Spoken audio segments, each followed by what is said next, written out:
Chapter 606. All of them are from the Brotherhood? They turned a corner, and Cohen looked at both sides of the street in confusion. Everywhere on the street? Morris smiled without saying a word. Of course not. Thales quickened his pace and walked to their side. He said coldly, "If it had come to that, the Brotherhood would have been destroyed a long time ago." At that moment, Thales and Morris' eyes met in the air. The former was cold, and the latter was laughing. They began a game that only they knew. But Thales' tone immediately changed. "But there is no doubt that when we appeared in these people's sight, we were already targeted by the Brotherhood." Cohen frowned. Glover subconsciously placed his hand on his weapon and vigilantly observed every passerby on the street. "Exactly." Morris laughed heartily. "From the moment you stepped on the first brick in Lower City District, the craftsmen's shops, peddlers, beggars, merchants, and passers-by along the way have already seen you clearly." Cohen raised his head and spat. "Bah!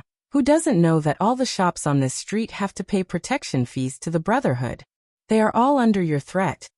But this time it was Thales who interrupted him. But what he said wasn't wrong.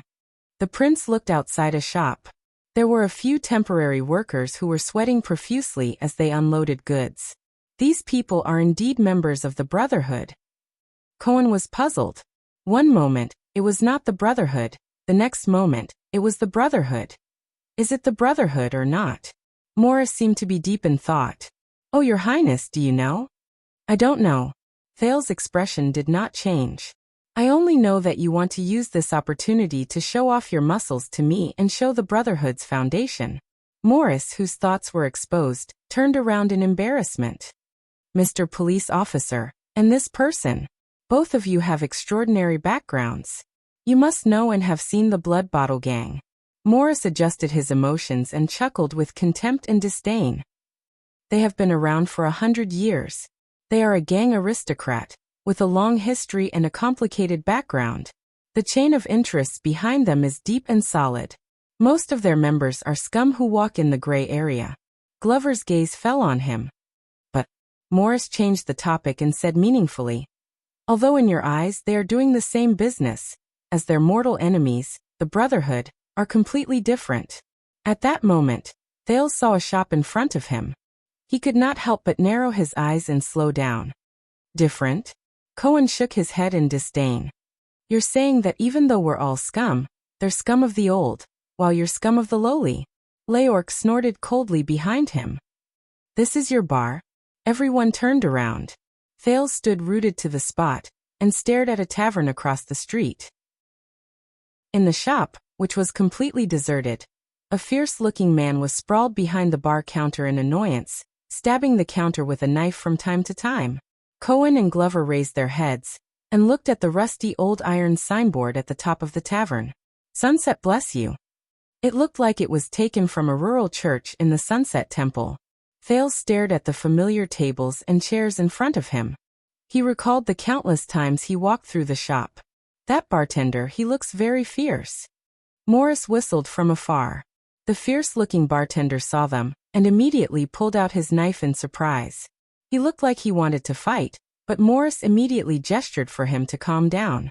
Leork walked into the bar and patted the fierce-looking bartender's shoulder. He started talking to him, and finally, when the bartender looked disappointed, he calmed him down. "That Sunset Bar. Krowensky took over only a few months ago. His predecessor got his head split open in a bar fight." Morris looked at Kerensky's unapproachable face, then sized up the deserted scene in Sunset Bar. He sighed. "You can probably tell that he is not good at this job." Thales nodded slightly. There was a melancholy in his words that only he could understand.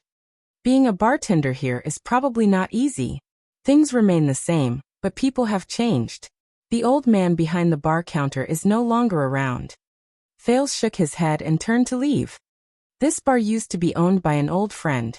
Morris followed the prince's footsteps and clicked his tongue helplessly. "I have to say, after they moved away, there are not many people in the Brotherhood who know how to run a bar and manage the place. Your old friend must be very powerful," Thales said sincerely. When he heard this, Morris hummed in agreement with complicated feelings. At least when they were still around, no one dared to fight here. Yes, who doesn't know that this is the Brotherhood's own green zone? Cohen snorted angrily, his anger still lingering. There are still people who dare to fight here? Morris glanced at him. Mr. Police Officer, since you said that this is your jurisdiction, do you really understand this place? Cohen was about to speak, but Morris raised his finger and interrupted him. Or do you only care about catching thieves and punishing peddlers, keeping an eye on illegal crimes, but you have never gone deep into their communities, their families, and their daily lives to see what kind of life they lead when they are not on the streets? Cohen paused, but he quickly replied in an unconvinced manner, I know. Lower City District is a gathering place for immigrants and the poor. This place is very poor. Poor? Morris suddenly raised his voice, looking as if he was amused. Poverty. The fat man's gaze suddenly changed. But what is poverty in your eyes, Mr. Police Officer? Is it the imagination of the nobles who can't eat meat for every meal, and don't have new clothes during the holidays? Or is it the kind of poverty that is described in stories, where the rich and powerful like to find them to donate to charity because they are going to starve to death tomorrow? It seems tragic but is not realistic at all? Cohen's eyebrows twitched as he pondered the words of the leader of the Brotherhood. No, cop, Morris said bluntly, even forgetting to use street slang in front of the prince. True poverty lies somewhere in between. It is not so rigid and old-fashioned, and it is not so tragic. Thales had a thought. In fact, true poverty is numbness, tolerance, muddling through life without a future. It is poverty that does not lead to death, but it is difficult to live. It is a strange predicament where there is no need to commit suicide even though it is painful. Morris' words were filled with emotion. This kind of poverty is the real plague that can drive people crazy. It is highly toxic, contagious, and will continue to spread. However, the poison does not kill. It seems mild. Cohen thought hard, but in the end it was to no avail. I don't understand. Morris sneered. All right, you are of noble birth, and you are a police officer. You live a luxurious life and do things conveniently. It may be hard to imagine, but some poor people work for a day and get paid according to their work, and they get 20 copper coins. His tone changed. But half a day after work, they have to use up all of them in order to fill their stomachs and feed their families. They don't have any left, or they only have 1 or 2 left. So, the next day, they can only work hard for the other 20 copper coins that are destined to be spent again. Glover and Cohen frowned at the same time. Yes, they won't starve to death. Morris' face was dark as he walked down a shabby, low flight of stairs. But they have to repeat it forever to ensure that they won't starve to death. For example, the poor coachman who lost money in gambling just now. Why do you think he wanted to borrow money to gamble? Do you think he will be fine just because you prevented him from falling into the scam of borrowing money? Cohen's gaze changed, and he suddenly raised his head. Poverty is not a sharp blade that cuts off one's head, police officer. Instead, it is a rope that slowly tightens, and a millstone that rolls patiently. When Thales heard this, he sighed quietly.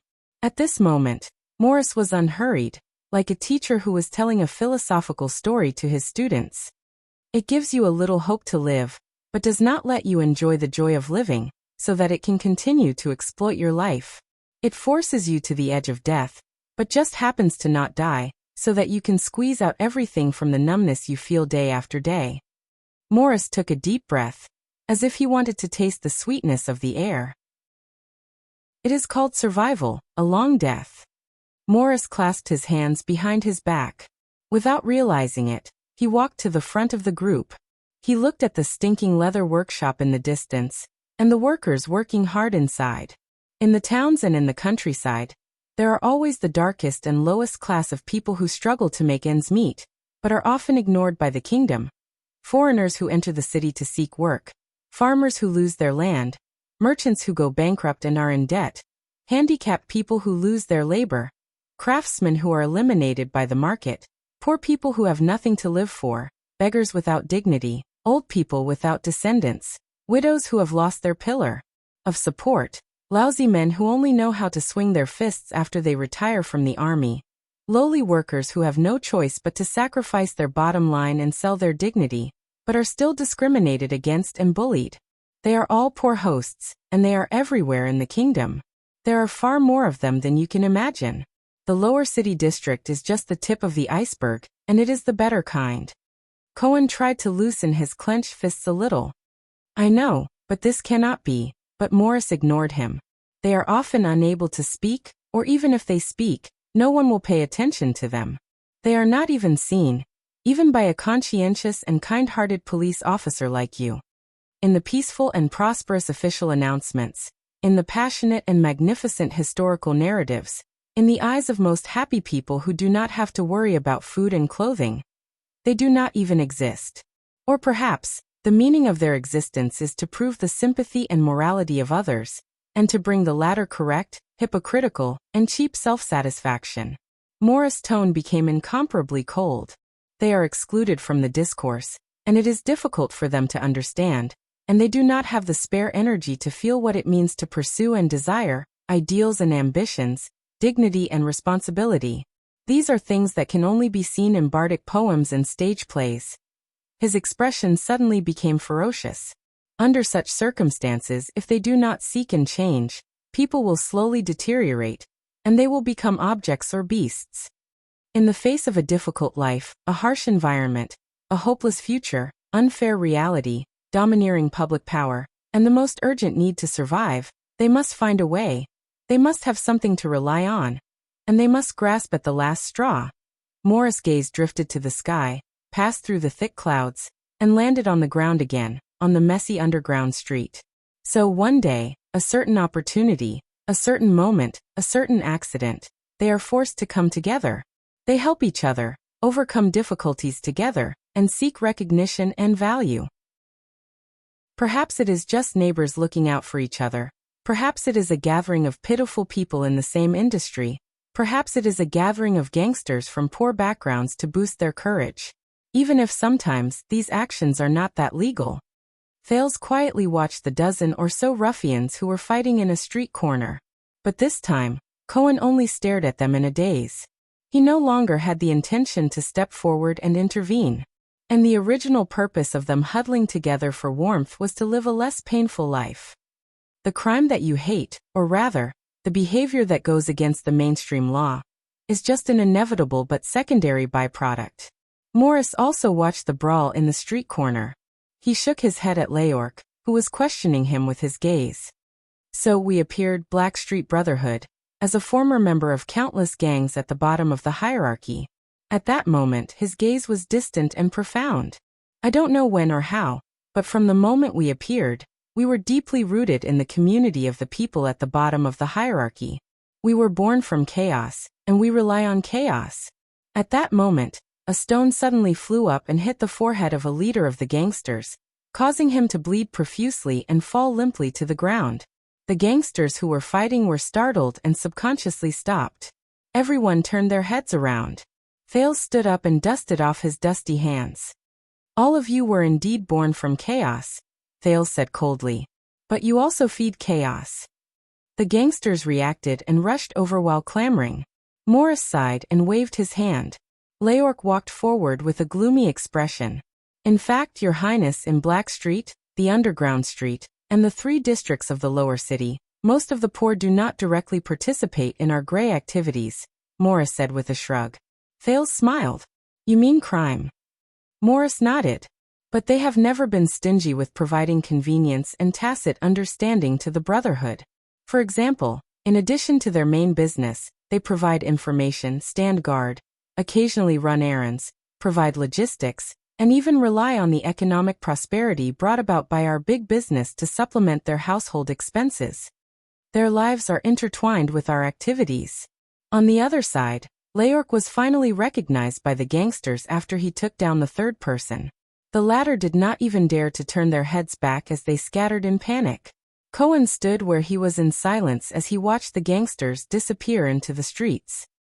Over time, habits became second nature, and repetition became the rule. Black Street Brotherhood is no longer just a mutual aid organization, and no longer just a violent gang. Morris clicked his tongue and spread his arms, as though he wanted to embrace the dilapidated street in front of him. Instead, we became the backbone deeply rooted in these communities, the backbone of the people at the bottom of the hierarchy, and an important driving force to maintain the ecological operation of the communities at the bottom of the hierarchy. He glanced at Cohen, intentionally or unintentionally.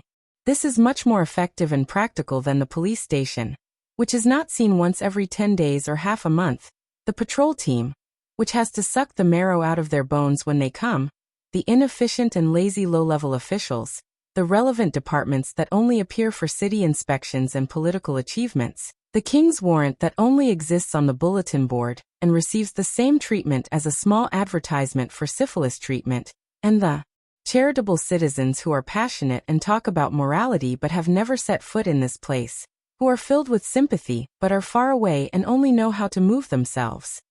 They have evolved their own rules and the ecology at the bottom of the hierarchy. A copper coin is louder than the king, and a wine glass is heavier than a long official. Morris looked at Thales and sighed. No offense, but this is an old saying often said by the scumbags in Blade Fang's camp. Thales did not answer, but Cohen slowly raised his head. His gaze was dazed. Glover had no choice but to pull him to prevent the police officer from losing focus and missing his footing. I fought in the war in Western Desert. Zombie looked at Cohen's dazed expression and snorted indignantly. I have never heard of such a **t old saying. Morris was not bothered. He waved his hand and chuckled. Then either you are still young, or you have too much earwax. His laughter stopped, and a cold glint appeared in his eyes. You have blocked your ears. Glover was speechless for a moment. So yes, most of the people here may be poor, cunning, and disgusting, but most of them have never followed the Brotherhood to collect debts, to steal goods, to steal, to fight, to kill, or to commit crimes. But they have more or less provided convenience for the Brotherhood, and more or less benefited from the existence of the Brotherhood, even though these benefits make you hate them to the core. Morris sneered. These people from the Brotherhood may not be directly employed by our core 6 powerhouses, nor are they the purest and most formal members of the gang. They may not even have done any business that is even remotely related to the Brotherhood. But most of the time, there is no need to differentiate between themselves and outsiders, because we have always been them, and they are naturally close to us. We can transform into them at any time, and they can transform into us at any time. In that second, Morris gritted his teeth and stood on the street that belonged to him. He clenched his fists lightly. They are not the Brotherhood, but they are better than the Brotherhood. Tell me, Mr. Police Officer, how are we going to disappear? Are you going to send everyone in this street, from the young laborers to the old, weak, sick, and disabled, to the Brotherhood's accomplices to prison? Cohen's body trembled as if he had been hit by a heavy blow. Morris turned his gaze to Thales, who was deep in thought, and smiled. This is the root, soil, and essence of the Blackstreet Brotherhood, Your Highness. Black silk. Morris' eyes shone brightly. We are all brothers. Leork smiled. Intentionally or unintentionally, he crossed his arms so that the black ribbon on his left arm fluttered in the wind. We are all brothers with black silk. This was not the first time Thales had heard this common saying in the Brotherhood, but his eyebrows furrowed. Humph, Glover retorted in disdain. All of you are just a motley crew. Worthless. Even the most undisciplined of the feudal lord's conscripted soldiers can beat you to the point of scurrying away. Morris sized up Glover, who stood tall and straight. It was obvious that he came from a military background. Yes, perhaps many people think that the Brotherhood is just a motley crew with a mix of good and bad. Compared to the kingdom's army and violence, they are all weaklings. They are not a match for the Brotherhood at all, and can be destroyed at any time because of a word from a nobleman. Morris' gaze changed. He looked at the scene in the underground street, and revealed a fierce expression. But don't forget, unlike the large-scale government officials and the army, we, including the people at the bottom of society who are inseparable from us, are timid and weak. We are filled with the wisdom of the streets and the cunning of the people at the bottom of society. We are inconspicuous and slippery. We will avoid direct confrontation at any time and break up into smaller groups. Even the police department and the patrol teams that are familiar with the local area often feel overwhelmed and powerless when faced with us. It is needless to mention the troops that have been prepared for the enormous battlefield. They are like broad, thick brooms. There are bound to be corners that cannot be swept. This is the true source of the Brotherhood's confidence. This is also the reason why we are born in the void. We are weak, isolated, and undisciplined. But when we face giants like Blood Bottle Gang, and even the kingdom's officials, we are always powerless to resist. We are destroyed, but we can always rise from the ashes and make a comeback. Mr. Police Officer, and this big brother who has fought in the war, do you understand? At that moment, Cohen looked hesitant. Glover was still not convinced. But neither of them could say anything. As for Thales, he just walked quietly and calmly on the street, one step at a time. The teenager sighed and suddenly asked, "Speaking of which, do you know Araka merch?" "Do you know Araka merch?" Morris frowned. "The kingdom's wrath is famous, Your Highness." The plump man shook his head. "But even as powerful as he is, he can't do what we can for you." These words sound familiar. Thales smiled. "Right. Stake from Shadow Shield. He seemed to have said something similar. I remember." The person who answered was Glover. His eyes were full of admiration. In the Battle of the Altar, Baron Murch was the vanguard. His Fury Guards clashed directly with the elite orcs from the 3 major tribes. He was brave and fearless, but he succeeded in breaking the formation. He opened up a path for the legendary Wings Cavaliers and His Majesty's main army to deliver the decisive blow. He also shocked all the friendly forces present, whether they were mercenaries, conscripts, or the regular soldiers of the royal family. He also established the final victory of the Desert War. Morris and Leorc's expressions tensed. Thales' thoughts drifted away. He returned to Broken Dragon Fortress 6 years ago, and he could not help but sigh. Araka Merch was not a human, Cohen said faintly. He was a broken soul that lacked a corner, and was no longer complete. When he saw the others looking at him, Cohen snapped out of his daze. He shook his head and said, "Not me, my old man said it." Thales nodded. He remembered how the kingdom's wrath carried him on his back and charged forward in the Black Sand Army's formation 6 years ago. But he did not want to talk about his bravery. "Murch told me that he was not the kingdom's wrath," Thales said with a sigh. "The guards beside him are." All of them. The others were instantly stunned. Thales turned his head around. Similarly, the unkillable and mysterious Black Sword might be the leader and spiritual symbol of the Brotherhood. Morris' expression changed. But he was not the Brotherhood itself. Thales gestured at the view of the underground street with his chin and said with certainty, "These people, as well as the lives, backgrounds, and experiences they represent, when all of these are added together, they form the true Blackstreet Brotherhood. And the Brotherhood is the symbol of their resistance amidst their numbness and poverty." Thales nodded and said with a sigh, "It is also the weapon of the weak." Morris was a little surprised, but he quickly adjusted himself and chuckled. "Your Highness, you are a wise man. So, Mr. Police Officer, in this city, you and the police station you represent, and even the kingdom itself." Morris spoke to Cohen, but he stared at the prince, as if waiting for his response. "What you are fighting against is not gangs, not crime, not even evil," the fat man said with a sneer. "It is poverty, injustice, indifference, despair. It is a group of people's self-satisfaction and complacency that leads to another group of people's inadequacy and dissatisfaction. It is the shadow that is cast by the overabundance of light. You represent the power of this country, stand in the position of the strong, and face the resistance of the weak."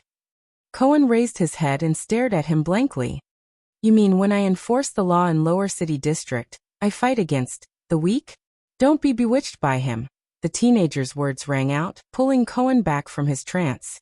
Thales' words were steady and powerful.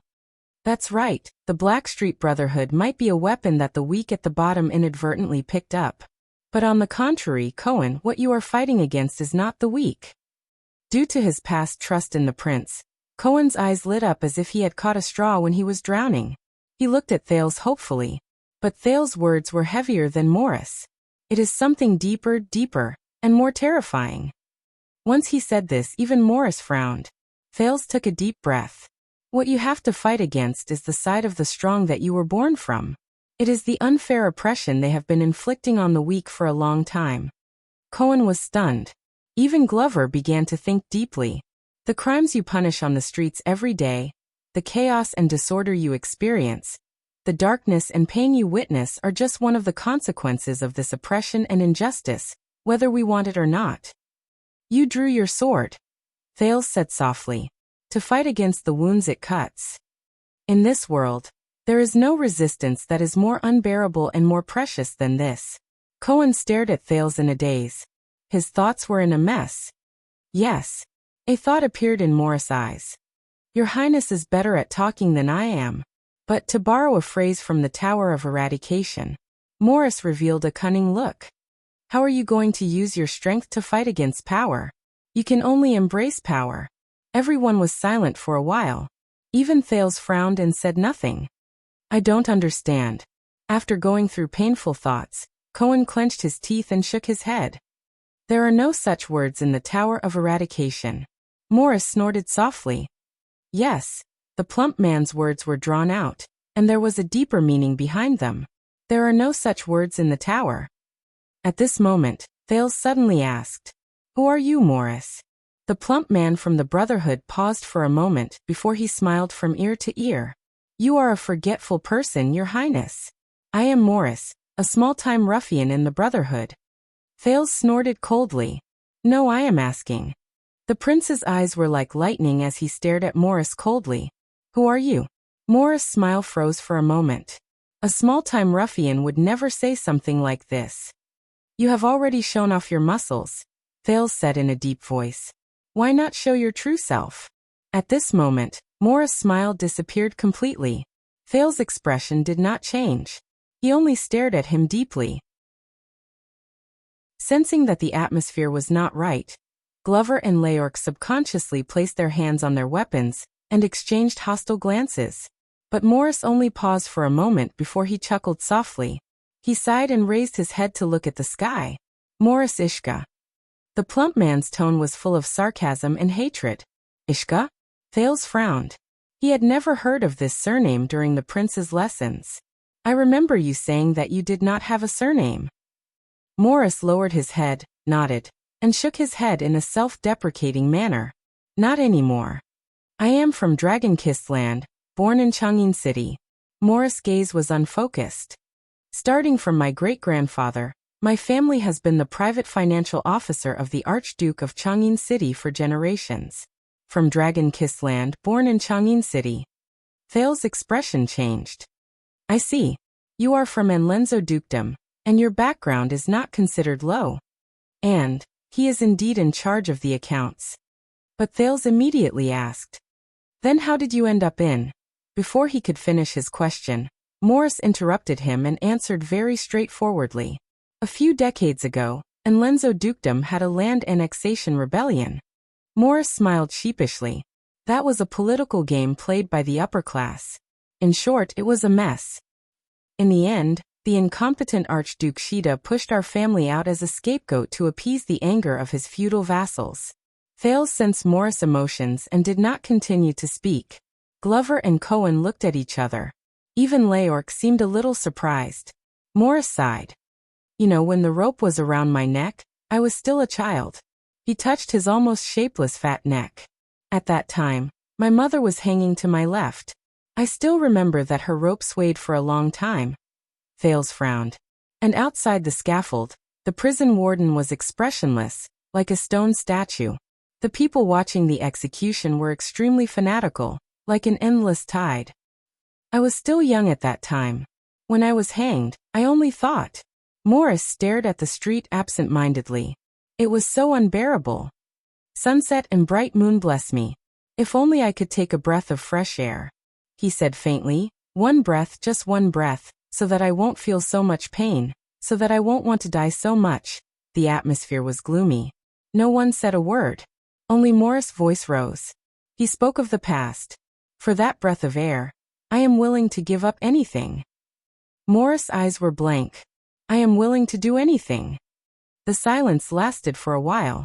Morris woke up from his memories. So, when I woke up in a pile of corpses that was like a small hill, I understood one thing. The leader of the Brotherhood took a deep breath. He cherished the freedom of breathing. "This world is not fair, Your Highness." Morris' hand moved away from his neck. He revealed a fierce expression that was unique to leaders. "Even the air that we breathe, we have to fight for it with our lives." From the mouths of those who can breathe freely, Thales did not speak. "I have other matters to attend to, Your Highness." Morris' mood obviously changed. He turned his head. "Forgive me for taking my leave. Leorc will treat you well for the rest of your sightseeing trip." Once he said that, while everyone was still in shock, the plump man turned into another street corner without turning his head and disappeared before their eyes. Thales and the others were left behind. They stood where they were silently. "So that's my boss." Leorc snapped out of his daze from Morris' background. He regained his gloomy expression that was not to be trifled with. "Where do you want to go next?" Glover and Cohen looked at each other. "In fact," Thales snorted coldly as he stared at the spot where Morris' back disappeared.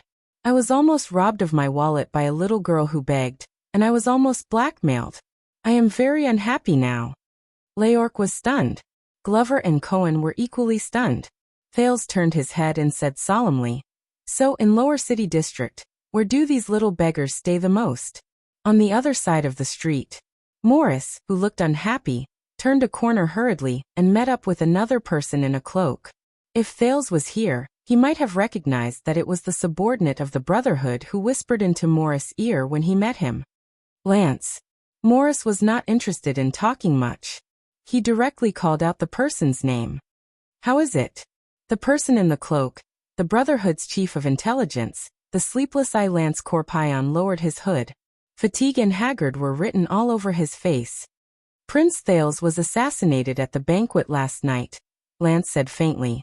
"There are many rumors in the streets, but because the assassin is from Western Desert, the target of the rumors is the vassals of Western Desert, saying that they have ulterior motives." Morris frowned. "Really?" Lance snorted coldly.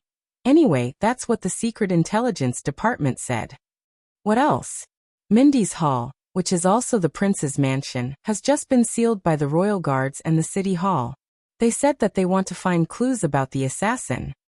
"So he is not in cahoots with your boss?" "It's the former boss. I am not sure. But I know that an old friend has returned to the Secret Intelligence Department. He used to be the person in charge of the Western Desert branch. Something big might happen in Western Desert." Morris did not speak. He was deep in thought. Finally, it was Lance who broke the silence. "Compared to the previous one, how is this Jade Star?" "I don't know." Morris shook his head. There was a barely noticeable confusion on his face. "It's a little similar, but not the same. It depends on Blacksword's attitude." Lance was not satisfied. "You talked to him for half a day, and this is the conclusion you came to." "Hey, why don't you go talk to him yourself?" Morris retorted in dissatisfaction. "Do you know that the brat is very slippery and crafty like a ghost?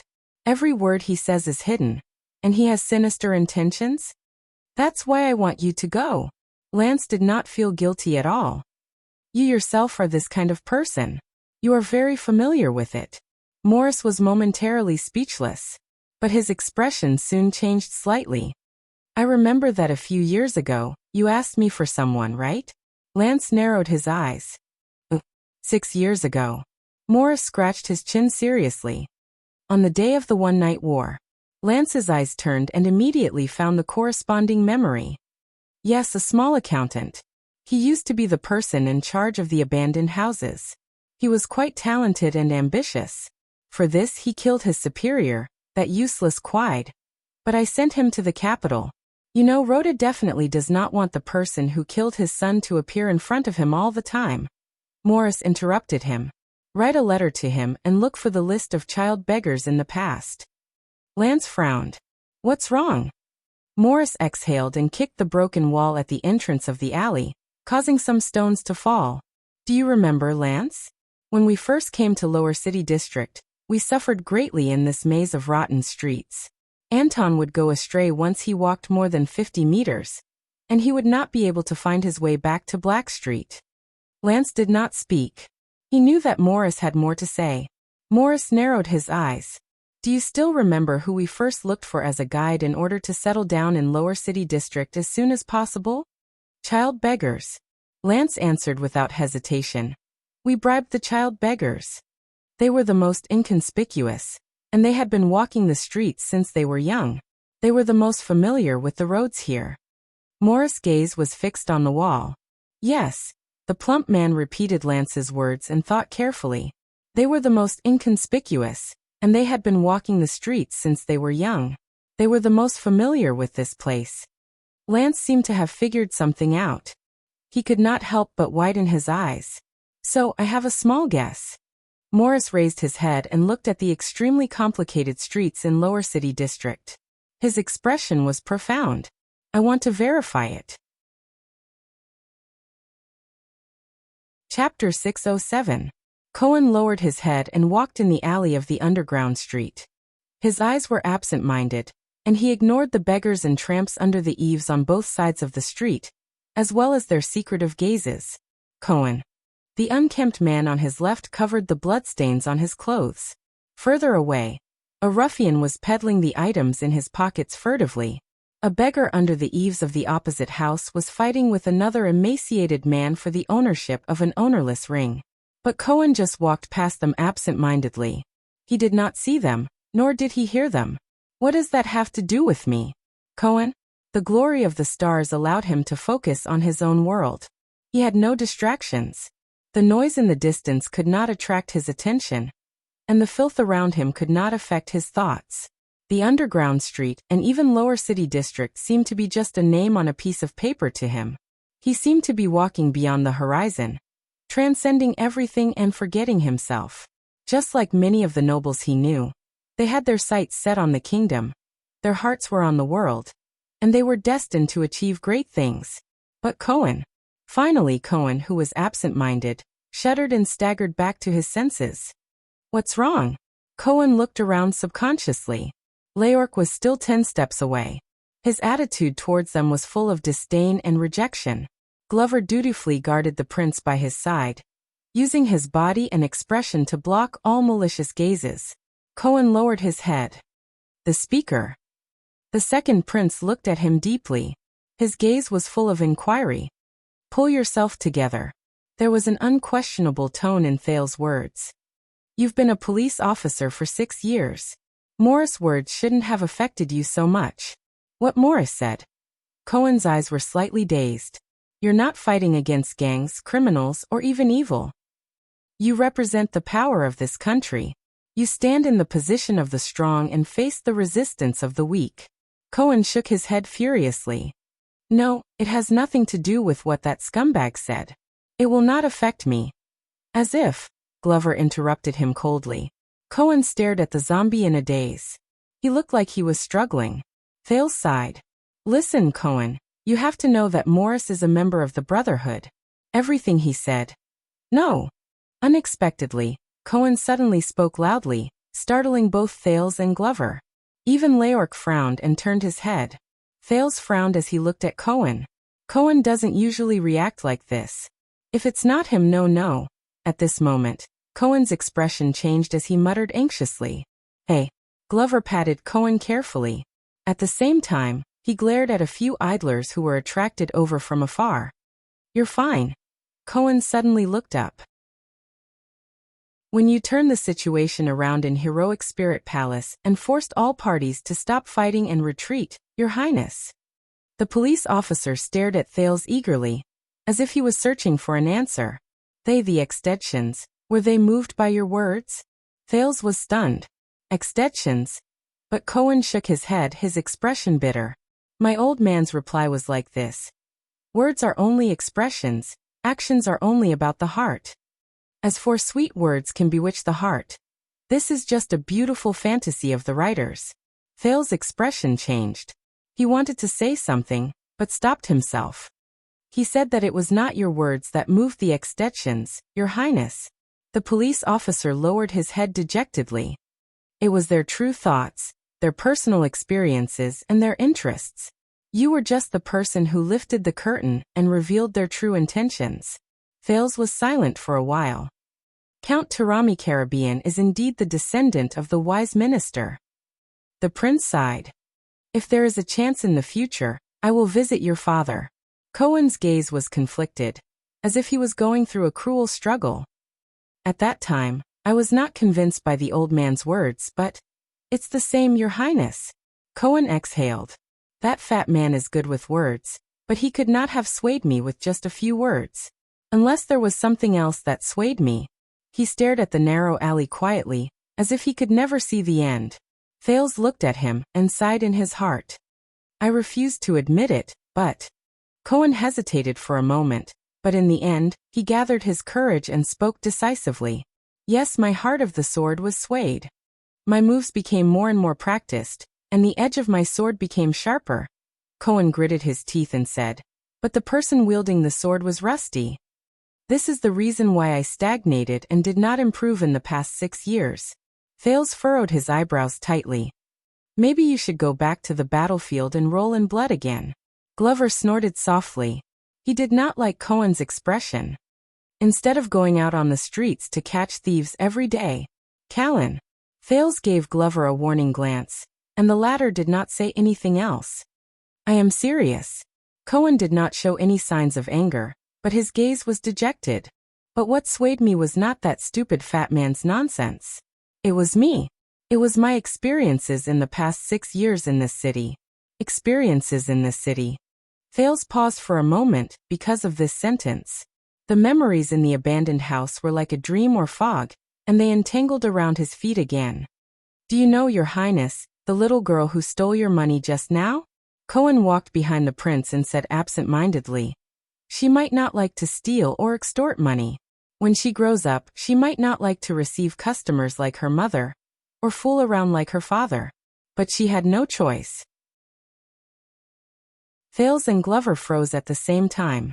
The former thought of the abandoned house, and the latter of Red Street Market. Cohen tripped over an irregular rock, but he didn't seem to notice it. He continued speaking. He continued, under the example of her mother and father, or perhaps just her mother's lover, she could only learn from them and become like most of the people on this street. Shrewd, vicious, shameless, and narrow-minded. When she grows up, she will only become another numb prostitute like her mother, or an idle hooligan like her father. There is no other way. Thales and Glover sank into silence. Cohen clenched his teeth and pressed on the hilt of the sword at his waist. Because she was born here, just like everyone else on this street. Glover raised his head and interrupted Cohen with a cold expression. Then do something. Do something, Cohen muttered. Do something. Glover snorted coldly. Send her scum parents to prison or the gallows. Isn't it your responsibility to fight crime and maintain law and order, Blue? Police officer? But Thales shook his head secretly. Cohen took a deep breath. Yes, but, he paused and relaxed his chest. The words were at the tip of his tongue, but they did not have the strength to rush out. Cohen shook his head dejectedly. What happened? Thales asked in a low voice. Cohen was silent for a long time. It was so long that Glover was about to urge him, but he finally spoke. 6 years ago, Your Highness, when I first came here for a few months, I was full of confidence. I wanted to make some achievements and make some changes. At that time, I treated this place as a battlefield. I thought that my only opponents were the Brotherhood and Blood Bottle Gang. Only their filth and sins, only darkness and evil existed. But, Cohen's words came to a halt. What you fought was not even evil. Cohen clenched his teeth and shook his head. So I worked overtime to fight crime, maintain law and order, put an end to injustice and illegality, and brought security and law back here. But, the word appeared on the tip of his tongue again. In Lower City District, after arresting a batch of criminals, there will be another batch. After clearing out the nests, there will be another batch. Cohen's breathing became more and more erratic, and he spoke faster and faster. After arresting people, they will be released in a few days. After cleaning up the streets, illegal gangs will soon gather again. The sealed warehouses will soon become a cover for crimes. Every year, the number of corpses transported out for burial will be the same, or even more. Cohen's words were filled with bitterness and even a hint of helplessness. strictly enforce the law, and impartially punish people. All these things we learned in politics textbooks are not useful here. I don't know. Maybe I didn't learn politics well. Maybe my methods of stopping crime are too inferior. Maybe I have to be like Cousin Derek and get full marks in politics every time. Then I will know what to do. Thales listened quietly. His mood was gloomy, but Glover was unmoved. It's useless to only catch small fries. Cohen raised his head and said hurriedly, I did it. He stared at Glover. I did it. I learned from some of my colleagues. I raised my eyes and started to target the big fish, like Morris just now. I took down a leader of the Brotherhood who was in charge of child beggars and cut off all the chains under him. But in less than 2 days, a newbie fought his way up from below and replaced him to fill in the gap. It was faster than the police officer's vacancy. Glover snorted in disdain. That means his level is not high enough. You have to find the source. Maybe you have to use that annoying black sword. The source? Cohen raised his voice again. Glover frowned. At that moment, the police officer stared at Glover in a daze. You're right. Zombies. Their level is not high enough. We have to find the source. The source. Cohen was like an ascetic who was pursuing his faith. He stared into the distance in a daze. As the police officer in charge of Lower City District, the area I can reach is too shallow. It's too close. I can't solve the root of the problem. So I thought I have to do more. I have to push harder, go deeper, and penetrate deeper. Cohen took a deep breath. So I chased after them, to the source of those sins. But his determination suddenly fell. Just like the ascetic who was pursuing his faith, he eventually fell on the road. Then I met them. Glover and Thales were puzzled. Them. Cohen nodded expressionlessly. The one you met on the street just now, Your Highness, was just a little girl. The police officer's voice was barely discernible. But here, there, and in other places, I've met countless such children. Children. Thales opened his mouth subconsciously. The childhood of criminals. Is there a deeper source than this? Cohen gulped. Yes, zombie. Just like what you said, I took action, acted, and interfered, like the most competent police officer. That includes taking down the gangs behind them, punishing their scumbag parents, cleaning up their living environment, and threatening those scumbags who want to make use of them. I hate to say this, but thanks to my family name, a police officer of lower birth would have disappeared without a trace a long time ago. Those children, I sent them to the orphanage under the jurisdiction of the Office of Discipline, Adopted Families, and even the Sunset Church's Sanctuary of Grace.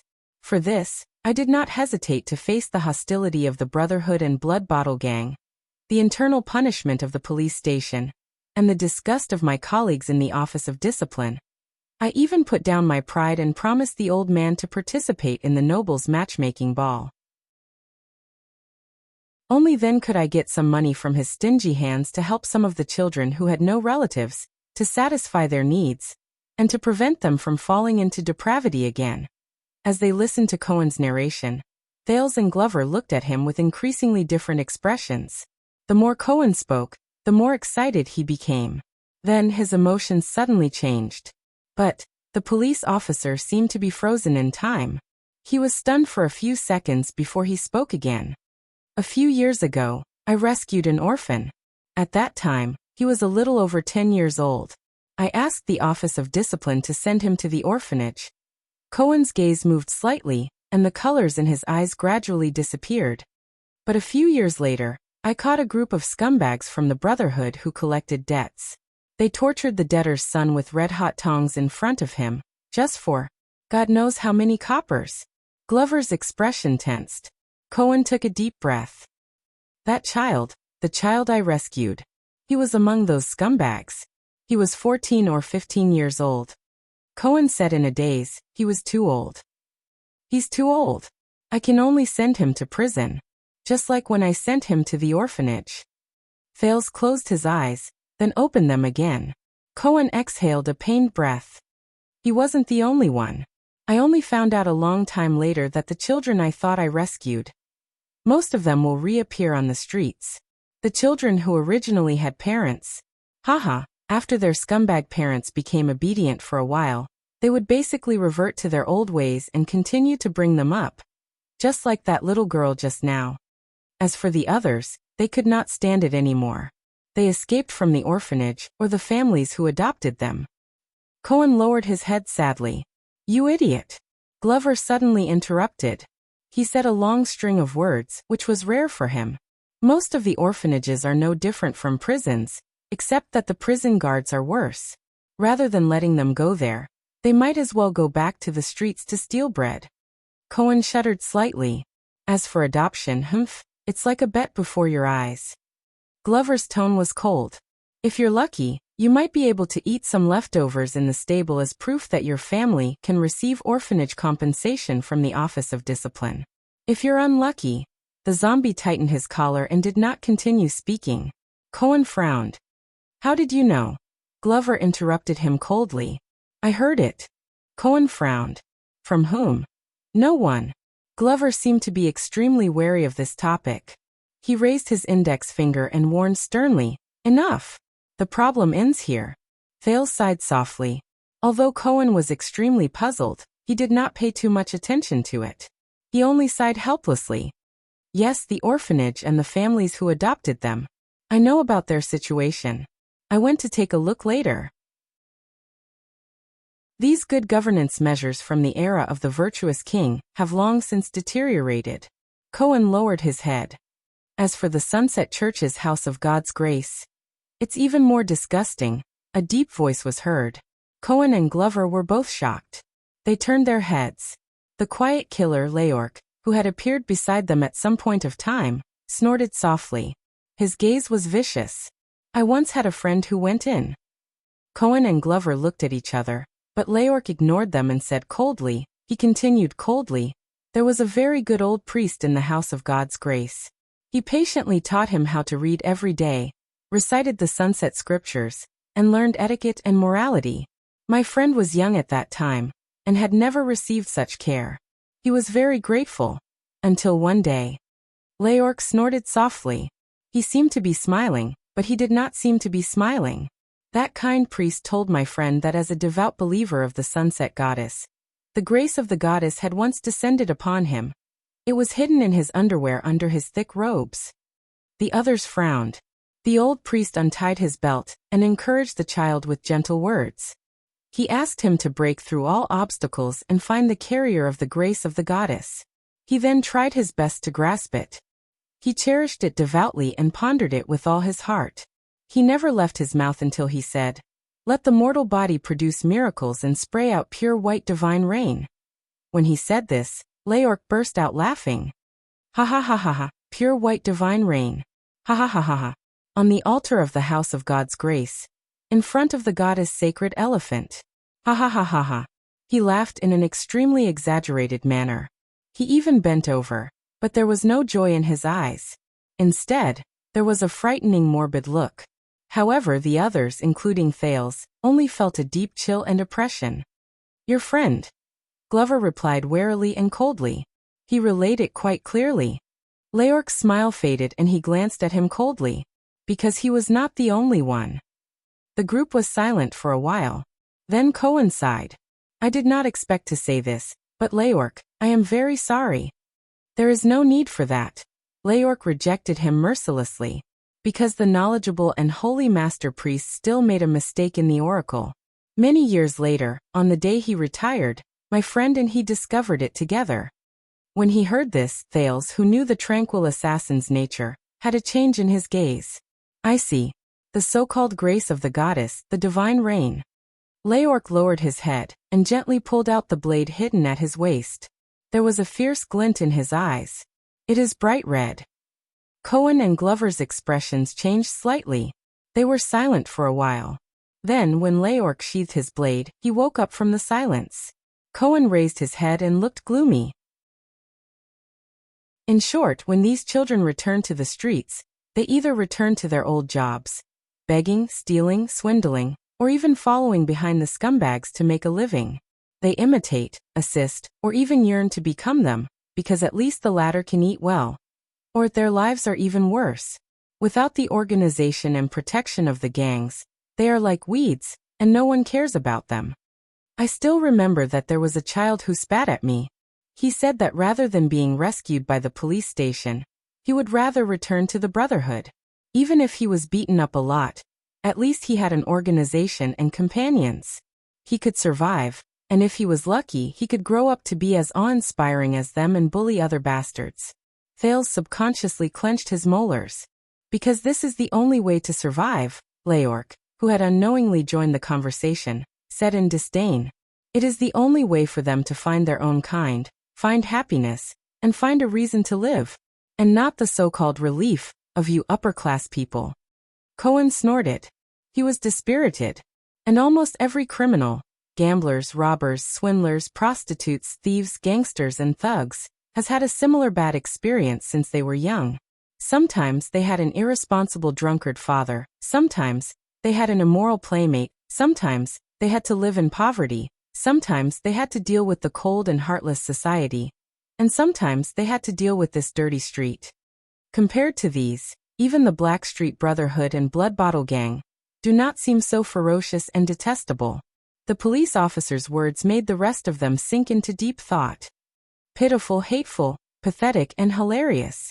In the end, I don't even know whether it was natural for them to become what they are today, whether it was their own choice or not, whether it was their own choice or not, whether it was their own choice or not, whether they deserved it or were wronged. Yes. Leork was the first to speak. He spat on the ground in disdain. As if we care about what you think, cop. But Cohen did not care about his offense at all. We just, over and over again, lock their scum parents in prison or send them to the gallows. Then we leave them in a bigger, messier, and darker whirlpool. We wait for them to absorb the nutrients, acknowledge the rules, and grow up bit by bit. The police officer's face was gloomy. They will become the new scum. Then we will capture them when they become scum. Then we will wait for their newborn children to grow up in the same whirlpool and become the new scum. He raised his head again and looked into the distance of the dilapidated street, but he still could not see the end. That is their own choice. Glover spoke. There was a hint of indignation and anger in his words. They will bear the consequences. Choice. Choice. Leork laughed in a morbid manner again. His laughter grew louder and louder, making everyone's skin crawl. Ha ha ha ha. Cohen did not answer. He only looked at Zombie bitterly, which made the latter even more unhappy. But they have no choice. Thales, who had not spoken for a long time, slowly opened his mouth and attracted the trio's attention. They have no chance. The prince walked up a few steps and headed towards the place he was once most familiar with. In this kind of community, the socioeconomic status of their parents is limited. Sorry, I mean they can't go to school since they were young, can't acquire a skill, and can't see the wider world. Thales walked past a corner that he had passed countless times when he was young. They are bound here and can't find a normal and stable job. They can only wander between idleness and committing crimes. They have no time to care about morality and the law. They can only prioritize things that can support their survival. They can't understand ideals and dreams. They can only reproduce the selfishness, narrow-mindedness, viciousness, laziness, despicableness, and anger forced upon them by life in the mud of reality. They don't have the chance to feel morality, gratitude, selflessness, unity, and justice like us, who claim to be healthy people. They can only learn the true meaning of life from the ruthlessness of the streets and the cruelty and terror of their peers. Thales sighed. Their poverty will only be passed down from generation to generation. The same goes for crime. Cohen's expression became more and more unpleasant. Glover's expression did not change. Only his breathing quickened. Leork crossed his arms and walked along the wall subconsciously. And when the kind-hearted people outside asked, "Why is it like this?" Thales said sadly, "People will pinch their noses and answer with condescension and disgust. Because they are scum, because they have a bad upbringing, because they do not learn well, or even because they were born that way. Selfish narrow-mindedness, viciousness, laziness, despicableness, anger, ignorance, and even committing crimes. It's all their own choice." The teenager's words suddenly sped up. People will say, "We didn't force them not to be self-reliant, force them not to improve, force them to be immoral, Force them to commit crimes and become criminals, right? The prince's emotions shocked Glover. The zombie asked hesitantly, "Your Highness?" Thales said absent-mindedly, "Some of what they say is true, but it's not just that. Not just that. If we really want to change the situation, and not comfort ourselves." Glover and Cohen looked at each other. Leorc still crossed his arms and said nothing. Thales slowly raised his head. "And when their existence and behavior, all nurtured in such a deviant environment, threaten the freedom and safety of people," Meng Chao said, "people will be filled with righteous indignation and will say, criminals must be hanged because they deserve it. People will say, as long as these scum die, they will not be able to harm others, and the future will become better." Cohen bit his lip. "Haha, if all the scum die," Leorc sneered. "Then, what else can people use to prove that they are good people?" Thales shook his head and ignored Leorc's extreme words. "Just like what you said just now, in the desert, be it orcs or humans, they all believe that as long as they kill all their enemies and leave none alive, peace will come. Then peace will come." Glover and Cohen were both stunned. But the problem is, at that moment, Thales felt like he had returned to the prison of bones, Crassus of the disaster swords. Ricky's words echoed in his ears. "How are we going to kill those?" Thales said in a daze. "Enemies that cannot be killed?" Everyone was silent for a long time. "So just like what that fatty said, the Brotherhood is everywhere and will never die." Cohen carelessly combed his hair and said in pain, "Even if I kill Black Sword, there will still be countless new Black Swords. They will pick up his weapon, speak his language, and even take on his appearance. This is our real enemy, an enemy that cannot be killed." Leorc chuckled and tightened the black silk on his arm. "Punishment will not work, prohibition will not work, help will not work, and charity will be useless." There was a deep sense of helplessness in Cohen's tone. "That was the first time I understood that my sword can kill." Cohen raised his head in a daze. "But it cannot save lives. Not even one." Chapter 608. Glover snorted angrily. "At the very least, you can stop others from killing." The zombie stared ahead. "Then you can save lives." Cohen laughed bitterly and did not answer. No. The person who spoke was Thales. This made Glover's desire to refute fade away. "Trust me, zombie." "That's not it." Thales shook his head. "Stop killing and save lives. They look very similar." Thales said faintly.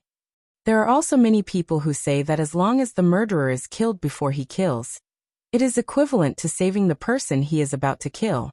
And the problem can be solved. But trust me, Callan. Those are two different things. There is still a long way to go between the two." Glover did not answer. He was still deep in thought. At this moment, Leorc's cold laughter traveled into their ears. "You don't have to be so kind, young masters. There is no one in this world who deserves or expects you to save them."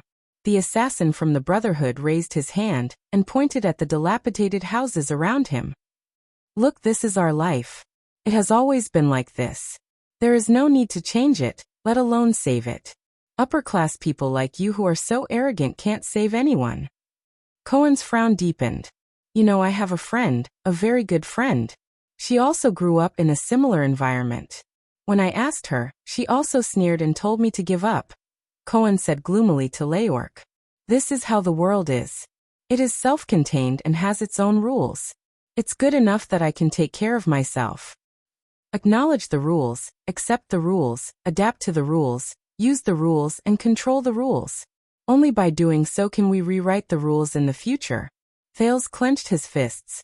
At that moment, he actually thought of the two people saying the same thing despite their differences. "Hold on to your sword. Don't lose it. What you need to do is not to make up for it, but to control it. Not to stand on this high wall and sigh, but to lean on this high wall and ride the wind and waves." Cohen sighed. "She always said that, then she picked up the knife and killed the scumbags I caught and released." Cohen came to his senses. He knew that he had made a slip of the tongue, so he shook his head. "Sorry. Your friend," Leorc said nonchalantly, as if this was his personal rule. "She is right. At least." The killer cast a glance at the police officer. It's much more effective than your nagging. Cohen shook his head. But the same, he said bitterly. She can kill. But I can't save anyone. She and we often quarrel about this. Thales chuckled. Believe me, Cohen, the quarrel is not your fault. The teenager raised his head and sighed. Even after a few thousand years, there will still be people quarreling over it. Cohen shrugged. Maybe. He sneered in a rather self-deprecating manner. So I don't know. I don't know what to do. I've talked about these troubles to my colleagues, my superiors, and even my superiors' superiors. But every time, they would pat me on the shoulder with tolerance and sympathy. They would tell me that they understood, because they were once like me. They were young, passionate, hard-working, and confused. Cohen's tone turned gloomy. Then, after a long time, when they came back one day, they give up, Glover said hoarsely. They gave up. Cohen nodded subconsciously. They're either used to it and become numb to it, or they're in cahoots with others to take advantage of the situation, or they don't care about it at all, or they're self-righteous and virtuous. Even if there are a few newcomers, they'll slowly be assimilated by the rules and regulations, the tiring work and the fruitless effort. They'll eventually lose their original selves. Leork snorted coldly. Unbelievable. These words came from a young master of noble birth who never worries about basic necessities. He glanced at Cohen. I promise you, cop, the quiet killer said casually. If I want to kill you in the future, I will be more precise. Cohen sneered without a care. If I want to kill you, I will leave your corpse intact. Glover coldly countered on behalf of the police officer. For your tour guide this time. Leork looked at him coldly. It doesn't matter what I think, Cohen sighed. Western District, Lower City District, West City Gate. These are supposed to be under my jurisdiction. I should be the guardian here. He raised his head haggardly and looked at the filthy road in front of him. But the truth is, they are like my nemesis. They devour all my fantasies. Glover pursed his lips and said nothing. Leork looked smug. Thales, on the other hand, looked at Cohen sorrowfully. I want to bring about some changes. When he said this, Cohen gritted his teeth and clenched his fists. But, his fists suddenly loosened, and he seemed to have lost his soul. That fatty Morris, and you, your highness, you made me understand that what I am fighting against is not just crime. Cohen said in a daze. I don't know. I don't know if what I'm doing is useful. Sometimes, I wonder if I'm really like what they say, an idiot who does useless work, a stupid police officer. Thales looked at him, unable to bear it, but he did not know how to comfort him. Even changing the position of a flower pot in the police station. Cohen smiled. His smile was a little sad. I can't do anything about it. Glover could not help but say. You are the young master of the Caribbean family. If even you can't. You are right. Cohen looked at him and shook his head with a bitter smile. It is precisely because I am the heir of the Caribbean family. But, Cohen lowered his head slowly. I only have one sword and I am alone. The police officer looked at his family heirloom sword and sighed. But I have to face the wound that it has cut itself. It is too difficult. Thales sighed as well. Do you remember the girl in the pharmacy? The prince said softly. Yanni. The three of them turned their heads. She only has a pair of hands. Thales lowered his head and looked at the increasingly uneven road under his feet. He was focused on counting the pits. Just like you only have one sword. Who do you think is more difficult? Cohen was stunned. But Thales did not speak again. He just stared at the road under his feet. This material, this feeling of his feet, this direction. They are getting closer. A sense of familiarity and panic attacked him at the same time, making him unwilling to raise his head. But the journey would eventually come to an end. We are here. It felt like only a second had passed before Leork's cold and lonely voice rang in his ears. This is the abandoned house. The child beggars are usually abandoned house. Thales forced himself to stop trembling and raised his head. The familiar facade, the familiar trench, the familiar rows of dilapidated houses. Almost at the same time, Cohen and Leork's expressions changed. Strange. Cohen sized up the rusty iron gate of the abandoned house. What's wrong? Glover did not understand. Cohen stepped through the iron gate and looked at the rows of old and dilapidated houses before him.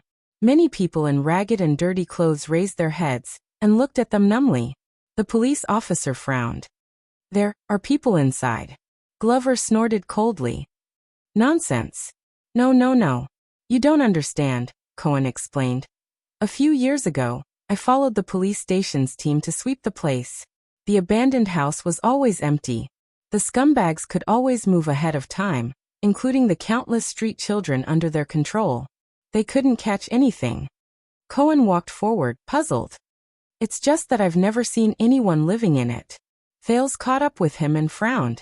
They walked on the terrible muddy road and passed by rows of stone houses that had not been repaired for a long time. "They are all old, weak, sick, and disabled." Glover walked past a house and glanced inside. "There are also tramps. There are also child beggars." But Thales still frowned. They turned a corner and walked on the road that the teenager was very familiar with. The 8th house, the 14th house, the 2nd house. Thales tried hard to regulate his breathing. On the road, beside the door, and under the eaves, there were poor people who were scantily clad and emaciated. They were either sitting or lying down. There were also people who stretched out their begging hands to them. "That's not right." Leork kicked away a tramp who extended his hand to touch his boots. He could no longer stand it. "The abandoned house is not right." Glover turned his head in disdain. "What's wrong with you?" Leork shook his head. "I haven't been here for the past few years, but..." He looked around vigilantly. The management of the abandoned house should not be so lax and, according to the usual practice, there should only be child beggars and thugs here. And there should not be so many tramps. Some of them are not from the Brotherhood at all. Glover still could not understand, but Cohen narrowed his eyes. Thales was the only one who did not speak as he looked at the abandoned house that was filled to the brim by the poor people. At this moment, a lazy voice came from a broken recliner beside him. "Hey, if you are here to rob, then you have come to the wrong place." The four of them turned their heads. A pitiful man with a sallow and emaciated face straightened his back on the recliner and yawned. "The abandoned house belongs to Blackstreet Brotherhood." Leork's gaze shifted. "Mertessa." When he heard this name, the man with the sallow face shuddered. He struggled to get up from the recliner and stared at the quiet killer. In the end, he called out his name in a daze. "You are Leork?" "Yes." Leork recovered from his astonishment. "Why are you here?" The expression of the man named Mertessa changed several times. In the next second, he stood up, turned around, and left. "Hey, wait." Leork chased after him. Thales and the rest were baffled. "Who is he?" Leork gritted his teeth and chased after him. "He joined the Brotherhood in the same year as me. It's just that I haven't heard his name for a long time." "Mertessa, stop." Mertessa's footsteps were limping, and he was not agile. "Get lost. Stay away from me." The man did not even turn his head around, but he retorted irritably. Leork's gaze turned cold, and he suddenly sped up. Asterisk thud. Asterisk a dull thud rose. Mertessa felt his feet stumble. He then lost his balance and fell to the ground in pain. "You forced me to do this." Leork walked to his side coldly and watched Mertessa roll over in a pathetic manner. "Now tell me, why are you here?" Leork's words came to a halt. He saw Mertessa clenching his teeth with all his might as he propped himself up with only his left hand. Mertessa's other sleeve, where his right arm should have been, was empty. "Did you see that?" Mertessa turned his body sideways to cover his broken arm.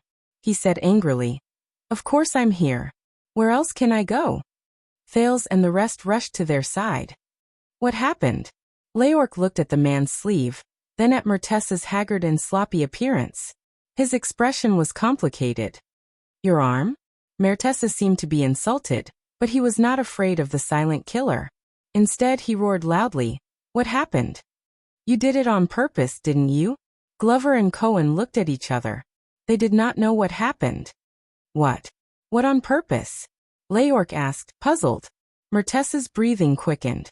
His eyes were bloodshot as he stared at Leork. 6 years ago. The one-armed man sat on the ground and said in pain, "Red Street Market, the one-night battle, remember?" The familiar term made Thales and Cohen's thoughts move. Leorc thought for a while. Of course we won. Yes, of course the Brotherhood won. Mertessa trembled as he tugged at his empty sleeve. But I lost. The one-armed man spat out these words filled with hatred.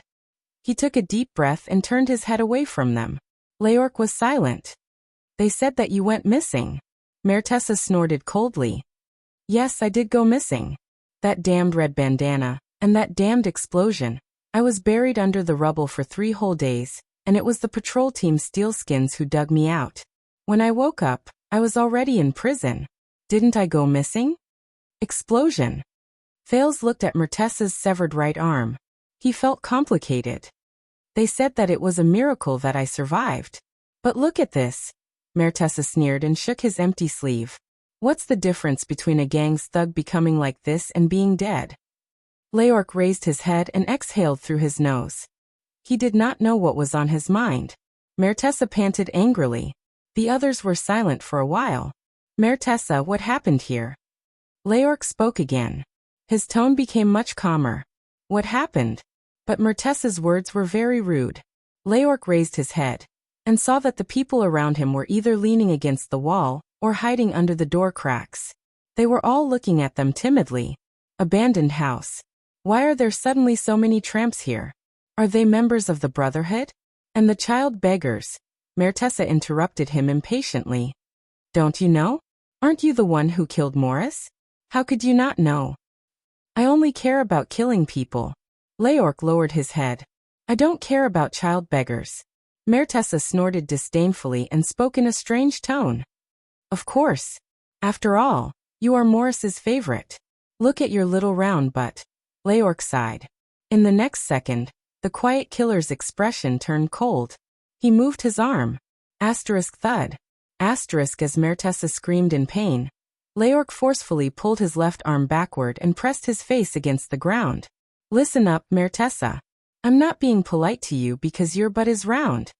The quiet killer pulled out the blade at his waist with his other hand and said coldly, I'm also not interested in your severed arm and your bullsh *T. Now answer my question, or I'll make your arms more symmetrical. Cohen furrowed his eyebrows, but Glover pressed him down tightly and shook his head. Ha ha ha ha. Mertessa seemed to be a tough nut to crack. Even though the pain was unbearable, he glared at Leorc with hatred and spat out 2 words. F***CKU. Leorc's expression turned cold. He pressed Mertessa's face into the ground. At this moment, Moody? An old and gentle female voice came from the dilapidated house beside them. Mertessa shuddered. Moody, where are you? Everyone saw a hunchbacked old woman walking out of the door shakily with the help of a tree branch. She tried her best to extend her hand into the air. Her gaze was lost, and her eyes were abnormally pale. Moody, I can't find our cauldron. The one with less rust and only 2 nicks. I'm afraid it was stolen by the people in the 6th house again. The 6th house. Thales was in a daze. Then, the sound of the old woman's branch tapping on the ground brought him back to reality. Mother, go back. Mertessa struggled to get his mouth out of the ground and shouted anxiously. Now! Leorc stared blankly at Mertessa under him before he raised his head to look at the old woman. When Thales saw the old woman's expression, his expression changed as well. But we still need to fill our bowls with water for cooking. We don't have a container. The old woman with white eyes extended her hand in puzzlement. She turned her head and listened carefully. Moody, what are you doing? Who's with you? The old woman's words came to a halt. Damn it. She turned her pale eyes in Leorc's direction and put on a cold expression. No matter who you are. At that moment, the old woman appeared calm and collected. We don't have money. Mertessa struggled even more, but he could not resist Leorc since he had lost an arm. Leorc just stared at the old woman in front of him in puzzlement. Look at Moody. Not only did he lose his right arm, even the right side of his body is not very agile. The old woman sighed. How else can we earn money? You won't be able to get anything. Leorc was silent. But the old woman's words seemed to have angered her son. Damn it, mother. Mertessa's face was filled with humiliation. Shut up and go back into the house. But the old woman turned a deaf ear to Mertessa's words. Instead, she calmly spoke in Leorc's direction. If this doesn't make you stop, this old woman has a little friendship with the people in the Brotherhood. Moody is also a member of the Brotherhood. If blood is spilled, it won't look good. A few seconds later, Leorc quietly put away his weapon and let go of Mertessa. He looked at the old woman, and his tone became much better. Mother Bess, your eyes, are they blind? Blind? Ha. The old woman widened her eyes as if she had heard a big joke. My ears are good enough to hear that there are 4 of you, 3 of whom are armed. The old woman's words came to a halt. Wait, you know my name. So, you're one of the brats in the Brotherhood? Leorc sighed. Don't worry, I'm just passing by. Leorc stared at the blind old woman Bess, and lowered his head in disappointment. I'm just visiting an old friend. But the old woman named Beth ignored him.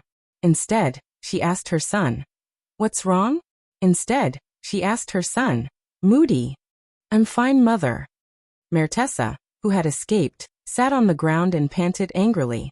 I said, just King, hurry up and go back. The old woman sneered. Maybe I'm not your real mother, Moody. Maybe I still need you to remind me, so that I won't trip over the stairs. In the next second, Bess slammed her branch on the ground. She raised her voice abruptly. But at least I didn't let you freeze to death on the road or suffocate to death in the sewers when you were still a little kid who only knew how to cry. So, King brat, King son of AB Tsich. Show some respect. The old woman's swift and fierce roar caused everyone to tremble involuntarily. Mertessa rubbed his forehead in pain. He felt helpless and uncomfortable. Mertessa gave up on talking back to his mother and sighed. All right, I'll talk to the 6th house about that stupid pot. Now I beg you, go back to the house. Thales and the others looked at each other. That's good, that's good. Bess regained the old woman's weakness. She hunched her body and muttered as she turned around. The Brotherhood, ha. How much more do we owe them? That devil's black sword. Mother. Mertessa began to roar angrily again. Bess snorted softly and stretched out her branch to explore the way. Then you guys have a good chat. After all, this may be the last time you see each other. The last time? What's wrong? Leorc glanced at Mertessa's injured body. Is he terminally ill? Bess trembled as she touched the mud wall. No, I'm talking about you guys. Once you join the Brotherhood, you won't live long. Leorc stared at Bess fixedly. Mother. This was the umpteenth time Mertessa had shouted angrily. But at the same time, there was another voice. Granny. Bess's figure froze. The old woman slowly turned around with an amused expression. A young voice.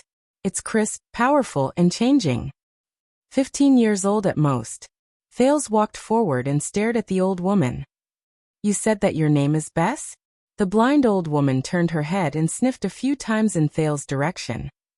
The smell of nobility, but it's somewhat familiar. There's also a hint of cosmetics. Why?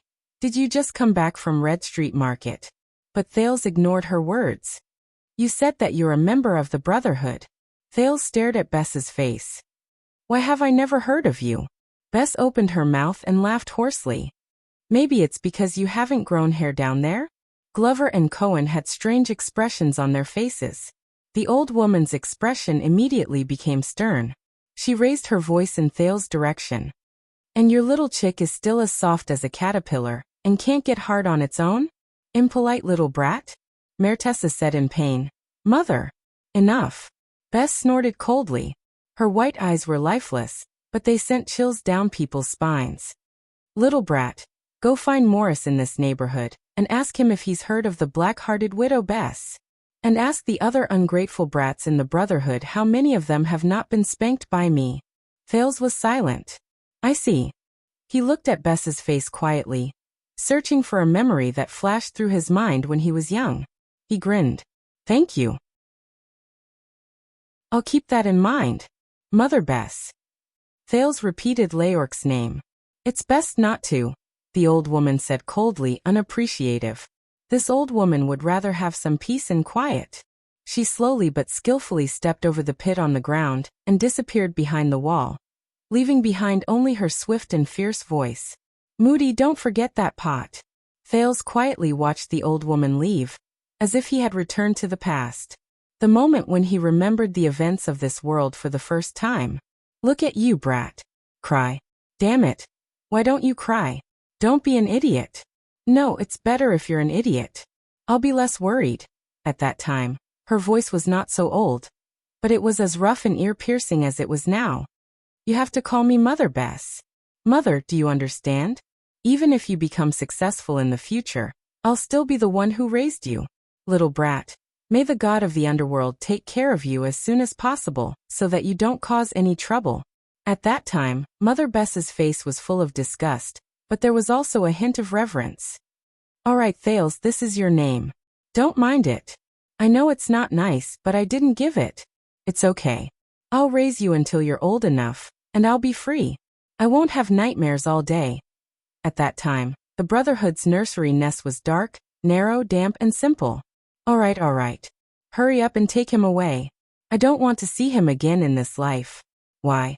Haha, you won't believe me even if I tell you, but he's destined to cause a lot of trouble. A monster born to a monster. At that moment, Thales opened his eyes and buried all the clear and blurry fragments deep in his heart. There was still one more chapter. He would finish writing it around 12:30. End of this chapter. Chapter 609. Seeing that his mother had left, Myrtisa heaved a sigh of relief and collapsed to the ground. Leorc looked in the direction where Bess had disappeared. His expression was complicated. You and Granny Beth have been living here for the past few years. Myrtisa snorted in disdain. Leorc frowned. You know Boss Morris can help. This is what Mommy wants. Myrtisa interrupted him rudely. She said that the Brotherhood has changed. It's getting bigger and more chaotic. She doesn't want to stay any longer. We might not live well like this, but we can survive. He straightened his body and stared at Leorc with jealousy and hatred. Not like you. Leorc was silent for a while. I remember that you were by Luoda's side back then. Myrtisa laughed. His laughter was filled with resentment. Of course. Rhoda. Ironheart Luoda. But hey, look at me. Myrtisa turned around laboriously and showed his broken arm. He was filled with indignation. He doesn't need trash. And after so many years, how many of us, the so-called 13 generals, do you think are still alive, other than you, Steel All and Thunder Axe? How much? Leorc didn't respond to his question. He only gazed deeply at Myrtisa's broken arm. Count your days, silent killer. Myrtisa snorted coldly and shook his head. In any case, it won't be long. The two old friends of the Brotherhood looked at each other in silence for a long time. Myrtisa, right? Thales stepped forward in a low voice. What happened to the abandoned house in the past few years? Myrtisa glanced at Thales. What kind of battle array is this? The man looked at Leorc in disdain. Who are these three? Your new lover? Leorc's expression turned cold. His hand once again touched the hilt of his blade. But Thales coughed. Look, Myrtisa, people are watching us. The prince smiled and gestured to the curious faces around him. So the longer you stay with us, the more those who stole your pot. The sixth house, right? Will be curious about what we talked to you about, or... Thales stopped smiling. How much money did we give you? Myrtisa's expression changed. Bah. Myrtisa said hatefully. You must be Morris's little bastard. You're as cunning as him. But Thales did not care. He just stared at him quietly. Now, do you want to answer the question? What's wrong with the abandoned house? Myrtisa snorted twice. He looked at Leorc and the other two big men before he spoke in an unconvinced manner. If you still remember, Leorc, 6 years ago, on the day of the one-night battle. At this point, Myrtisa glanced at her severed arm and spat fiercely. F***ck, no one else said anything. In short, when we were killing people in Red Street Market that day, something happened to abandoned house. Luoda's son was in charge of looking after this place. In the end, that trash drank too much and killed a bunch of child beggars. The rest ran away. He drank too much and killed a bunch of child beggars. Thales listened to the story quietly with an expressionless face. It was as if it was someone else's story. Leork narrowed his eyes. Quite. I remember that trash, and I also remember this. Mertessa nodded gloomily. Someone said that it was a conspiracy of the Blood Bottle Gang. In the end, that trash was killed by a few child beggars. Thales subconsciously raised his hand and pressed on the scar on his chest. But the worst thing was that the guy's father was my former boss. Luo de destroyed Sunset Pub because of the child beggars. I heard that he even skinned the assistant who was in charge of abandoned house along with his son to go with his drink. Thales furrowed his brows. Mertessa shrugged. I know Luo de believe me, this is something he would do. Leork's expression did not change. I know. Boss Morris talked to Ironheart, and they solved this matter. Mertessa spat in disdain. Solved my foot. He looked at Leork in displeasure. After this happened, who in the Brotherhood would dare to take care of the mess that is abandoned house? Mertessa turned around and looked at the tramps around him. With this precedent, if something happens to the child beggars again, it will be a slap in Morris' face. He will definitely settle the score with you. Even if you manage the child beggars well, it will be worse. Luoda is concerned about his son. If he knows that you are in charge of the child beggars, he will definitely find you an eyesore. Who knows, some of the child beggars will become restless.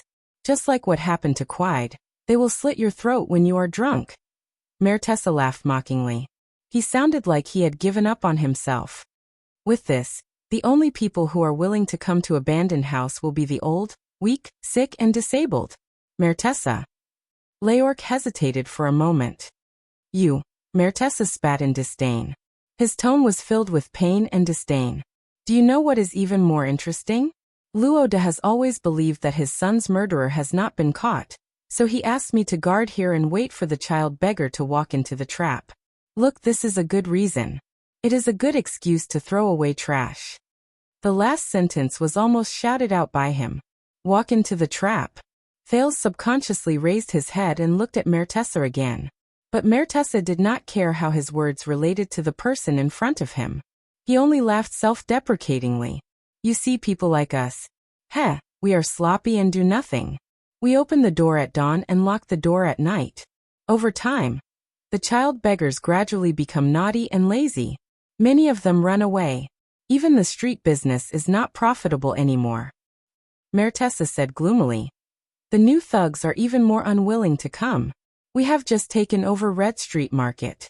Who doesn't want to go there and enjoy life? Cohen, who had been listening attentively, could no longer stand it. He took a step forward. So what about the child beggars in abandoned house? Have they become fewer? Mertessa looked at Cohen, who was standing in a standard military posture, warily. Which one are you? Cohen panicked. I, a newbie in the Brotherhood. Thales pushed Cohen back without changing his expression. A retired soldier from the army. And then? Mertessa looked at Cohen suspiciously. The Brotherhood has really improved and become more promising. He snorted softly. In the past, the soldiers who had served in the army were only willing to join Blood Bottle Gang. Mertessa. Leork reminded him in a low voice. Mertessa waved his hand in annoyance. After that, for some reason, the city hall set their eyes on this place. When he said this, Leork, Thales, and Cohen were all stunned. City hall? Yes, I don't know what bad luck they had. Mertessa was listless. Every once in a while, the government would send a mighty team of greenskins, blueskins, and even steelskins to attack the abandoned house. The reason was to crack down on human trafficking, crack down on child labor gangs, and so on. The most exaggerated time was when the child beggars in the abandoned house had to be evacuated once a week to avoid inspection. It was chaotic, and even businesses in other places were affected. Cohen's gaze slowly changed. He scratched his head. Oh, I remember. There were a few big sweeps. But Thales pinched him and asked in a low voice. Why? I don't know. Mertessa shook his head. I have a friend who is from the Greenskins' nest. He said that they did not want to come here. The leaders of the Greenskins also did not want to do this kind of unprofitable work. But the order was given by someone higher up. They could not do anything about it. Even if they put on an act, they could only obey. Leork was still puzzled. Cohen was also puzzled. Glover looked on indifferently from the side. Only Thales stood by the side in a daze. His mind was in a mess. The city hall set their eyes on this place. The order was given by someone higher up. Thales subconsciously clenched his fists. If that's the case. He clenched his teeth and resisted the surge of gratitude that rose from his chest. Thank you, Gilbert. So the abandoned house had been messed around, and the income was not enough to make ends meet. The losses outweighed the gains. Boss Morris decided to tear down the fence around the abandoned house and let the child beggars out. Then, they would be scattered among the various small gangs. A pile here and a circle there. It's better than being caught in one fell swoop. Mertessa's expression darkened. He then sneered. Once the child beggars are gone, we useless people. Haha, aren't we even more useless? Leork was silent. Cohen did not care about Mertessa's feelings. He anxiously took a step forward. So, the child beggars of the Brotherhood are no longer kept in the abandoned house? Instead, they are placed in the various gangs on the streets? Mertessa raised his head and looked at Cohen. His gaze lingered on the hilt of Cohen's sword. He was slightly puzzled, but he still answered. More than that. Mertessa tightened his empty right sleeve and snorted in disdain. The Brotherhood has long since stopped having child beggars. Everyone was stunned when they heard this. What do you mean? Cohen's reaction was the biggest. He widened his eyes. Gone? Why? Mertessa sneered. Because we can't afford to keep them. Leork retracted his gaze from the poor people around him. Why can't we afford to keep them? Mertessa stared at him. Why? You have followed Morris for so long. Don't you know? Didn't he tell you when he ked your ass? Leork exhaled. He could not take it anymore. He pressed his hand on the hilt of his sword again. But Thales was faster than him. Mertessa, do you know what this is? Thales smiled and extended his fist. Mertessa spat on the ground. Ha, son of a b*tch, I hope your fist is harder than the thing down there. But Thales did not take offense. He still raised his fist firmly. What I am holding in my hand now is a silver coin. It is engraved with the portrait of a king and a line of words. Mertessa furrowed his brows. Thales pointed at the dilapidated house behind him and said gently, 10 seconds later, I will throw it into the yard where you and your mother live, and it will make a crisp metallic sound to let everyone here know. Mertessa's expression changed. Believe me, I have seen it before. A small silver coin can change the fate of many people. Thales pointed at the homeless people who were looking at them curiously from afar. His smile did not diminish. Now let me ask you again. Why can't the gangs afford to support the child beggars? Mertessa stared at him resentfully. I have been living in the abandoned house, so I do not know. When he saw Thales put away his fist and threw it, Mertessa changed his words indignantly.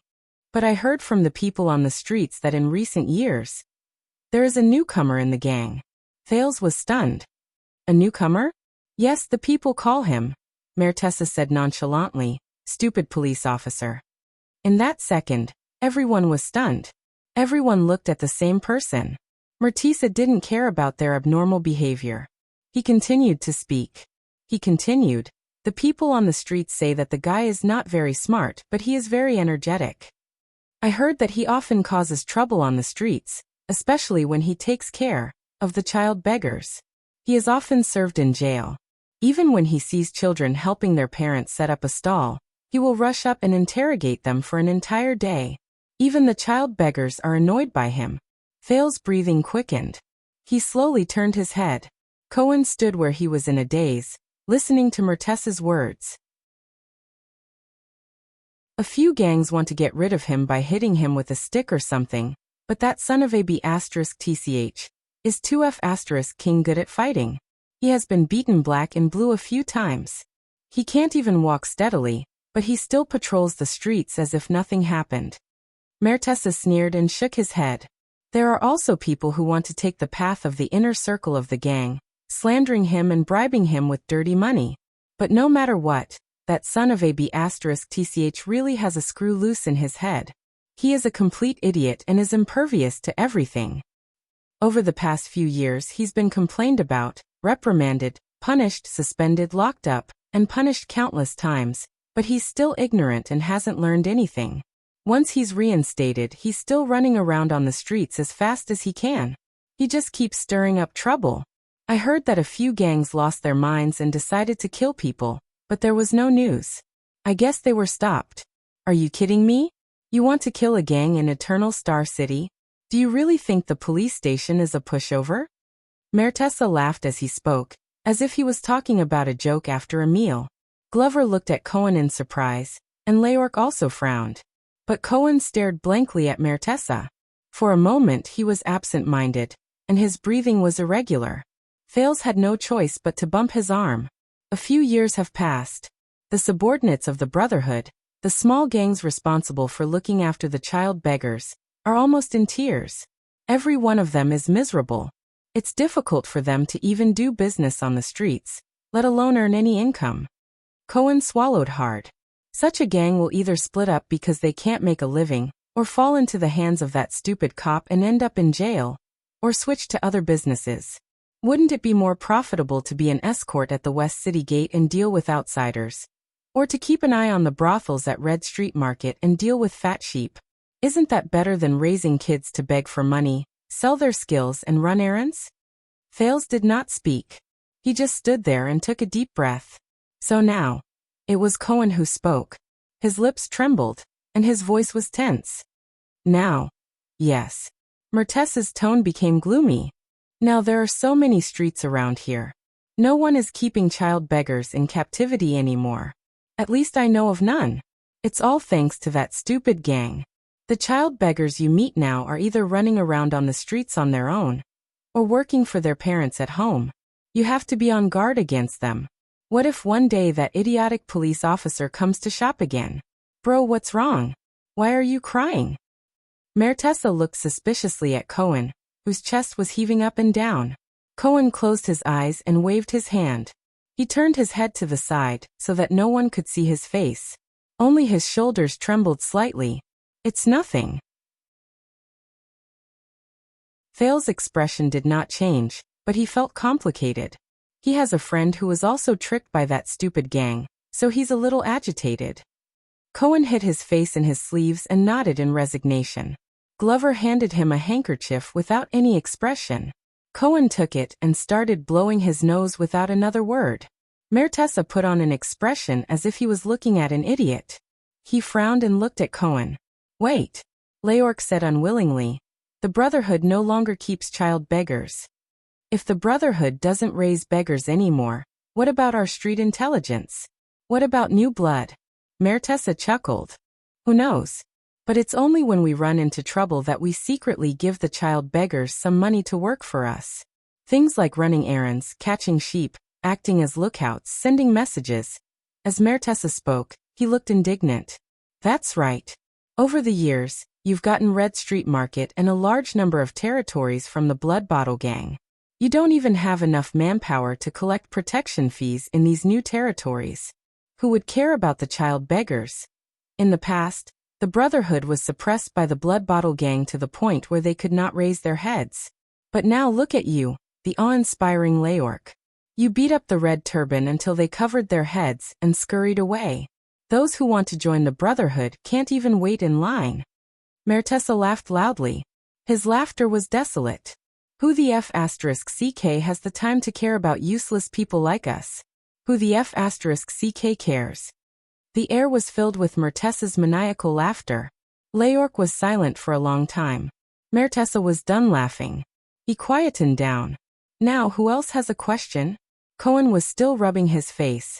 Glover twitched the corners of his mouth indifferently. Fales shifted his gaze away from Mertessa's sleeve, and did not speak anymore. Leork stared at him deeply and shook his head. Very well. Mertessa bowed strenuously and said sarcastically, Now, forgive me for leaving, gentlemen. Once he finished speaking, he turned around and limped towards Beth's direction. Leork quietly looked at his back and his empty sleeves. Aren't you going to the 6th house? The silent killer suddenly spoke. At least, go and get the pots and bowls back. Mertessa sneered without turning his head. The people living there are another batch of the Brotherhood's former thugs. even though they are either disabled or sick. Mertessa pressed on the spot where his arm was broken, and his voice was dejected. But there are many of them. Leork trembled slightly. Mertessa's footsteps rose and fell, and he gradually disappeared into the distance. Mertessa, wait. Leork sighed. He walked forward and handed over a bag of money. Listen to me, Boss Morris just happens to need. Mertessa subconsciously took the bag of money. But a few seconds later his expression changed from astonishment to anger, shame, and then ferociousness. Morris, Morris, Morris. Can you not King keep saying other people's names all day long? You are a human. Mertessa's eyes were bloodshot. He threw the bag of money away and roared. And he is not your father.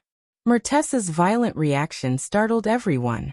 Leork stared at the bag of money on the ground in a daze, and took a deep breath. Listen to me, Boss Morris, he is different from Rhoda. He is not the same as you King idiot. Mertessa roared angrily. I don't need your charity. Get lost. One of the former 13 generals angrily dragged his crippled body and left while trembling. This is the so-called coming out to mingle. Glover seemed to have thought of something. He looked at Mertessa's back and said faintly, all dignity is an illusion. Cohen sniffed and still hid half of his face in his sleeve. No, I actually think he is not bad. Boo-hoo. Only Leork did not say a word. He looked at his old acquaintance's back from afar and closed his eyes. Thales walked past him and also looked at Mertessa's limping footsteps. He sighed with emotion. This is his end, even if he was once one of the 13 generals. If one day you become like him, what will you do? Leork opened his eyes. His gaze was full of murderous intent. I don't know, but I will definitely not follow you, high-class man. Thales chuckled softly, but he immediately turned around and looked at the big fool who was crying his eyes out. So Cohen. Thales looked at the abandoned house in a daze. He looked at this place that was once heavily guarded and cruel. The Brotherhood no longer has any child beggars. The police officer shuddered. Thales raised his head. For the first time he felt that the sky in Eternal Star City was no longer gray. It's all thanks to a certain persistent and stupid, idiot police officer. Cohen let out a heavy whimper. He put down his arms and threw the handkerchief back to Glover, who had a disgusted look on his face. I don't know, Your Highness. Wow, what I mean is. Cohen's eyes were red. He sniffled and said sincerely, wow. Thales smiled. Although it was very complicated and dramatic, but those child beggars who escaped, the city hall who came to clean up the abandoned house, and the most important thing was you. Your hard work, Cohen. Cohen breathed desperately and felt the blockage in his chest. He looked at the prince gratefully. They did change something. With endless emotions, Thales walked forward and was filled with emotions. They were useful, even if there was only one sword. Cohen swallowed hard at his sore throat. His emotions were complicated. I don't know, Your Highness, I don't know. He buried his face in his hands again. Glover sighed and took out another clean handkerchief. Do you still remember, Cohen? Thales knew how the police officer was feeling at that moment, but he was gradually lost in thought. What we did in Heroic Spirit Palace 6 years ago. Cohen looked up in confusion. You said that I saved the world. Thales said faintly, as if he had returned to the winter 6 years ago. I didn't understand at that time, but, just like what you said, our desperate efforts in Heroic Spirit Palace may seem insignificant. Thales took a deep breath, turned back to the way he came, and walked forward. But for those who might be affected by the war in the future, our efforts, indeed saved the world. Thales walked past everyone and curled up the corners of his lips at an angle that no one could see. Thank you, Cohen. Glover followed Thales and bumped into Cohen, who was still in a daze. No, I didn't do anything at all. Cohen came to his senses and quickly caught up to Thales. He threw the second handkerchief to the zombie. I'm stupid, I don't understand a lot of things. No, Cohen. Thales took the lead and walked towards the exit of the abandoned house, which was no longer blocked by iron locks. Only slow idiots can become heroes. Cohen paused for a moment. At that moment, shameless boasting. Leork straightened his back and picked up the money bag that Mertessa threw away. He said coldly, "Even if the Brotherhood doesn't care, do you think that these child beggars will learn by themselves on the streets? Their situation will only get worse." Leork squeezed the money bag tightly. A hint of pain appeared on his face. "In the end, they will still end up like us." "You are still far from success." Cohen frowned. Glover snorted and gestured in Mertessa's direction with his chin. "Why don't you worry more about yourself? How can you not become the next him?" In that second, the veins on Leork's arms popped up. "You are right." Thales suddenly took over the topic. "We are still far from success. The lower city area is still chaotic, the kingdom is still in darkness, society is still unfair, and we are still fighting against those enemies that cannot be killed." Glover looked at the prince. He did not understand why he said that. Thales' expression darkened. "In fact, we will never succeed. Even if we do our best and spend our entire lives, even after a few thousand years, our descendants and our descendants' descendants will not succeed." Leork smiled coldly. But Cohen was the one who replied, "But so what?" Everyone turned their heads and looked strangely at the police officer who spoke. "We will not succeed. That is the meaning of this matter, is it not?" Glover froze. Leork frowned. "It is precisely because we cannot do it." Cohen breathed absent-mindedly and clenched his fists. "It is more meaningful to persist in doing it." He came to his senses and raised his head in embarrassment. He looked at the others carefully. "Am I right?" Leork's frown deepened. But Thales laughed. It was a very carefree laugh. "Well said, Cohen." Thales sighed. "Do you know who is the greatest knight in the world?" Huh. When he heard the cultural studies question, Cohen's expression instantly turned bitter. He scratched his head. "When I was young, the old man and my teacher always taught me about the 10 great knights in the history of the empire. But I seem to remember a knight named Needham." Thales shook his head. "No. The greatest knight in the world," Thales said faintly. "His name is—" Glover and Cohen were completely focused. Even Leork was staring at him. Thales closed his eyes and took a deep breath. Then he slowly opened his eyes and extracted the great name from his distant memory. Don Quixote. At that moment everyone was stunned. Everyone had a confused look on their faces. Only Thales was still smiling. I was not good at school when I was young. May I ask who he is?" Cohen asked carefully. Thales was silent for a moment. "He is a knight. A knight who is determined to charge towards the most impossible goal." Glover and Cohen were both stunned. The prince raised his head. His eyes were filled with confusion. "But he is still charging. Even if he never succeeds." In the next second, Leork suddenly took a deep breath. He turned around abruptly and threw the money bag in his hand towards the place with the most vagrants. Thales and the others were all stunned. "I still have something to do." Leork parted ways with them without turning his head back, while the coins fell to the ground, and the sounds of people snatching the money. "Walk around on your own. The Brotherhood has spoken to them. No one will dare to make things difficult for you." Thales frowned. "That is not the way out." "I know," Leork answered coldly. They only saw his back as he walked away. But Thales smiled. He knew that it was the direction of the 6th house. "Is he angry?" Cohen asked carefully as he wiped the last tear from the corner of his eye. "No." Thales shook his head. "He is lost." "Ha." Cohen looked at Leork in the distance. He scratched the back of his head in confusion. "Should we follow him, Your Highness? It will be safer with him." Glover looked around cautiously. "No." Thales suddenly felt extremely carefree. He looked at the road that he was once most familiar with. "We are not going back." Glover suddenly had a bad premonition. "Then where are we going?" Cohen asked dumbly. "I recommend the Western City Police Station." Thales shook his head. His gaze was firm.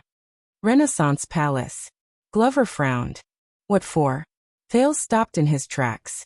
He turned around and stared at the horizon. Glover felt a chill in his heart. He knew that it was the direction of Renaissance Palace. Thales took a deep breath and exhaled slowly. Charge.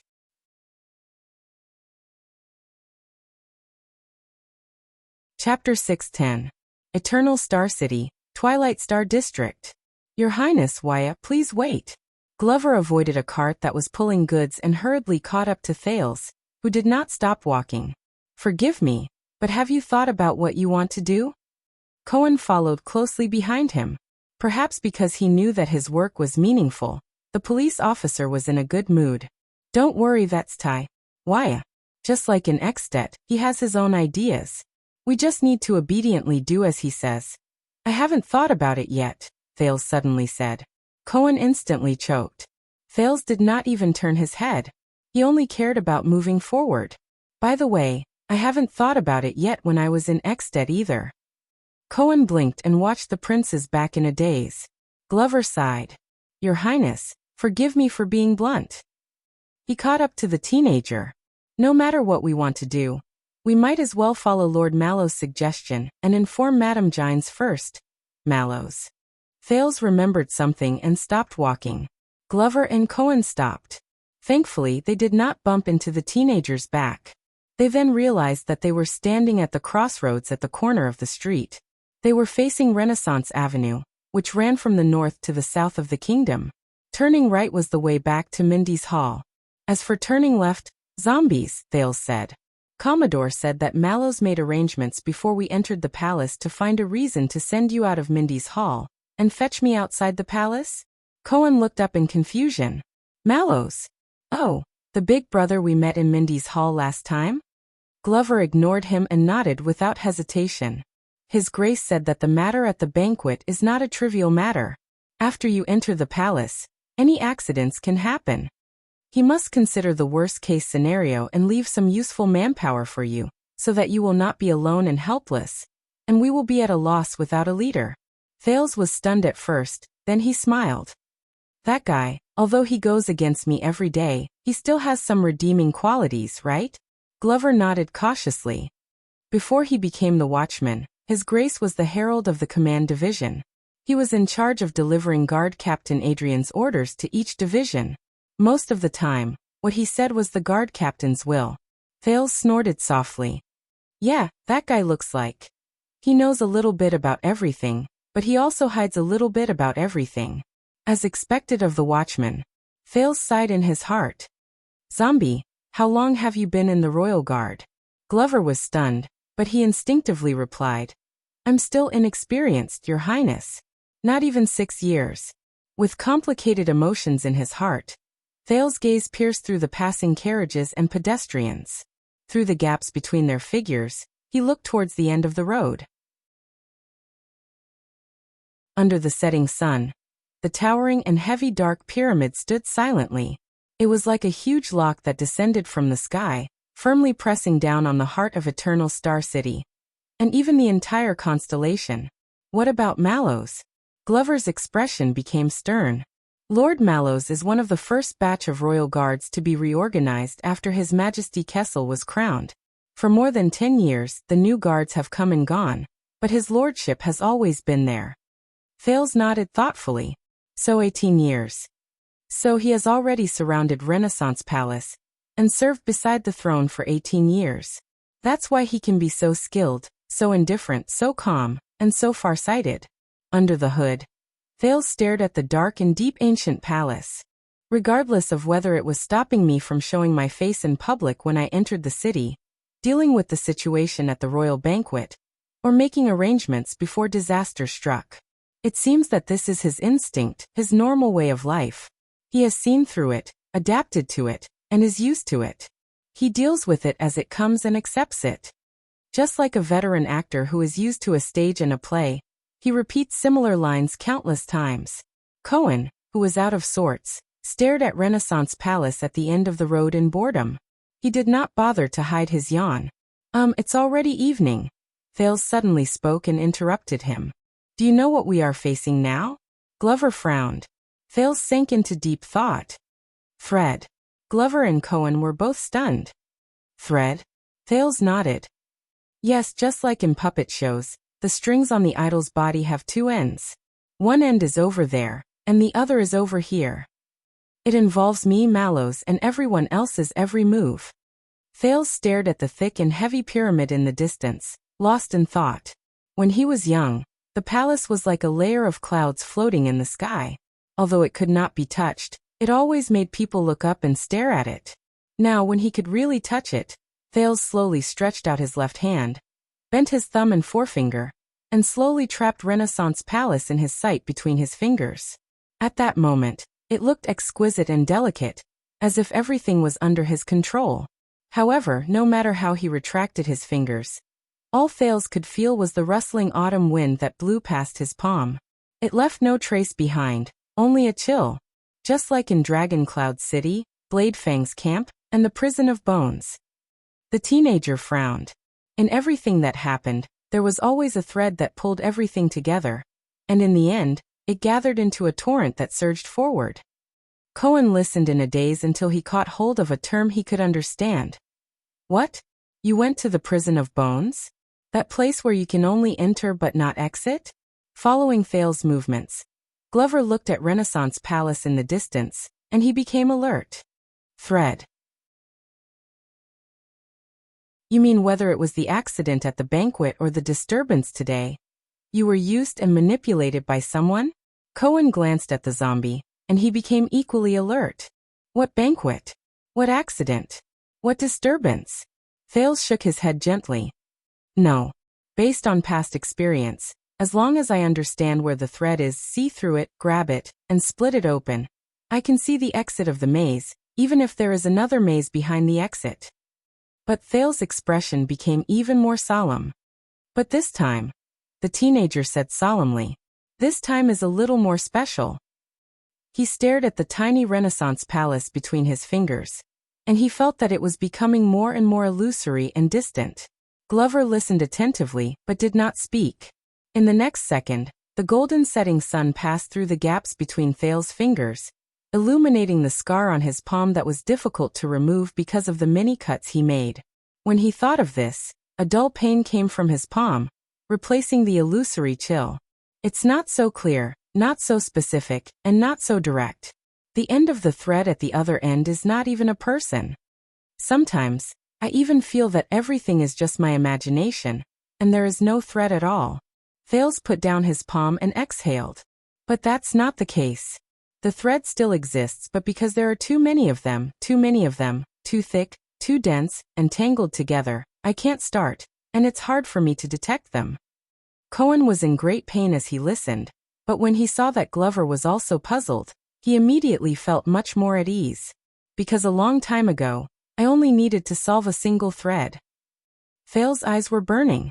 The right to inherit the throne of the second prince, King Nuvan's anger, Lampard's ambition, the Archduchess' rule, simple, convenient, and clean. It was already evening, and the number of people on Renaissance Avenue gradually increased. Those who had finished work, those who went to the market, those who took shifts, those who were strolling, and those who were in a hurry were surging with people. The endless stream of people and carriages blocked the view of Renaissance Palace in the distance. But Thales stared at its silhouette. His gaze never lost focus because of the palace's occasional disappearance. But now, the ownership of Bladefang's camp, the resistance in Western Desert, the undercurrent in Mindy's Hall, the shadow of Renaissance Palace, the actions of the kingdom's secret intelligence department, the stance of the 7 Jade Star attendants, and the meaning of the Star Lake Guards. Thales' expression became more solemn as he spoke. Ever since I returned to the kingdom and stepped into Constellation, there has been more than one thing, one hand, and one person that has been affecting, restricting, and oppressing me. I need to solve more than one thread. The chaos in Western Desert, mallows of the royal guards, the gaze from the throne, the hostility from iris flowers, the accident at the royal banquet, the war in Extet, the agenda of the Imperial Conference, the encounter in the Secret Intelligence Department. Countless figures flashed before Thales' eyes, like countless images flashing in his mind. In fact, every time I untie a thread, I sink myself into more, deeper, messier, and more complicated threads. The kingdom, enfeoffment, history, power, and so on. He took a deep breath.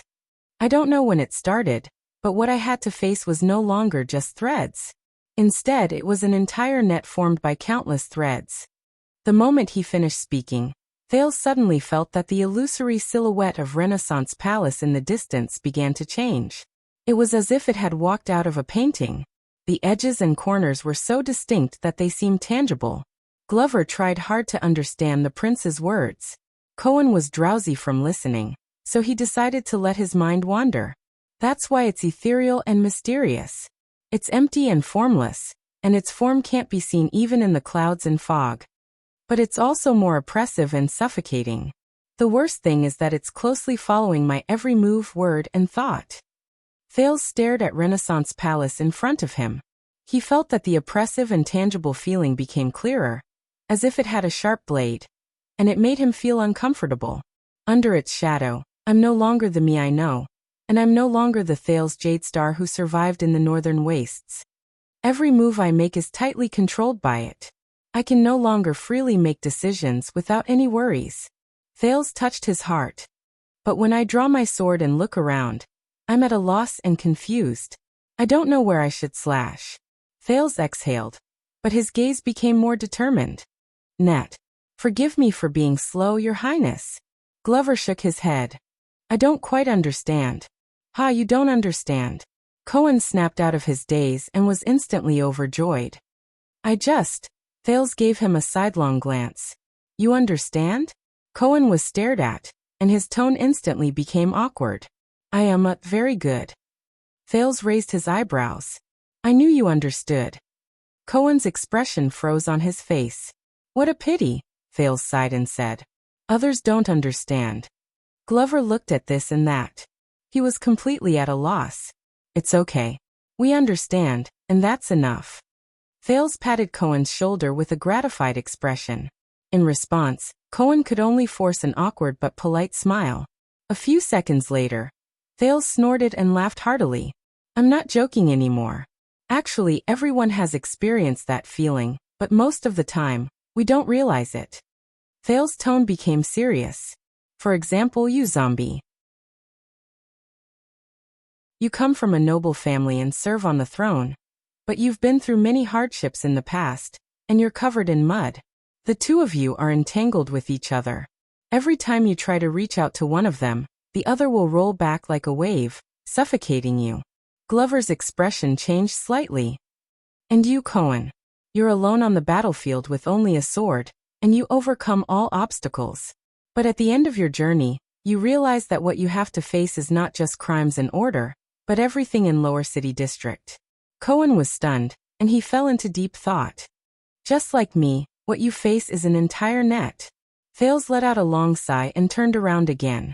He faced the seemingly endless Renaissance Avenue and Renaissance Palace, which was hidden in countless people. They were silent for a while. Then, Glover's voice was hoarse and sluggish, as if he had encountered some difficulties and obstacles. What should we do? Thales' pupils shrank slowly. The scene reflected in his eyes had Renaissance Palace firmly in his mind. According to what the leader of Black Street Brotherhood said, first of all, Thales recalled the madness of Dragon's blood that night, and the corners of his lips curled up subconsciously. We have to change our minds. Glover's expression did not change, but his gaze shifted. Cohen was puzzled. How do we change our minds? Thales lowered his head and looked at the scar on his palm again. The net we face can never be cut, broken free, or even undone. As Thales spoke, he slowly extended his hand towards Renaissance Palace. He spread his fingers and covered every corner of the ancient palace. But it is also because of this, the prince said softly, as if he did not hear anything. You, me, him, and them, all of us are in it. The teenager's tone was cold, and his gaze was indifferent. Glover felt a chill run down his spine. We have been under its control for a long time. Thales clenched his fist tightly, and Renaissance Palace was completely in his palm. We are powerless to escape. In the next moment, Thales resolutely stepped out of the corner of the street and walked onto Renaissance Avenue. Glover and Cohen looked at each other. They were puzzled, but Thales was already far away.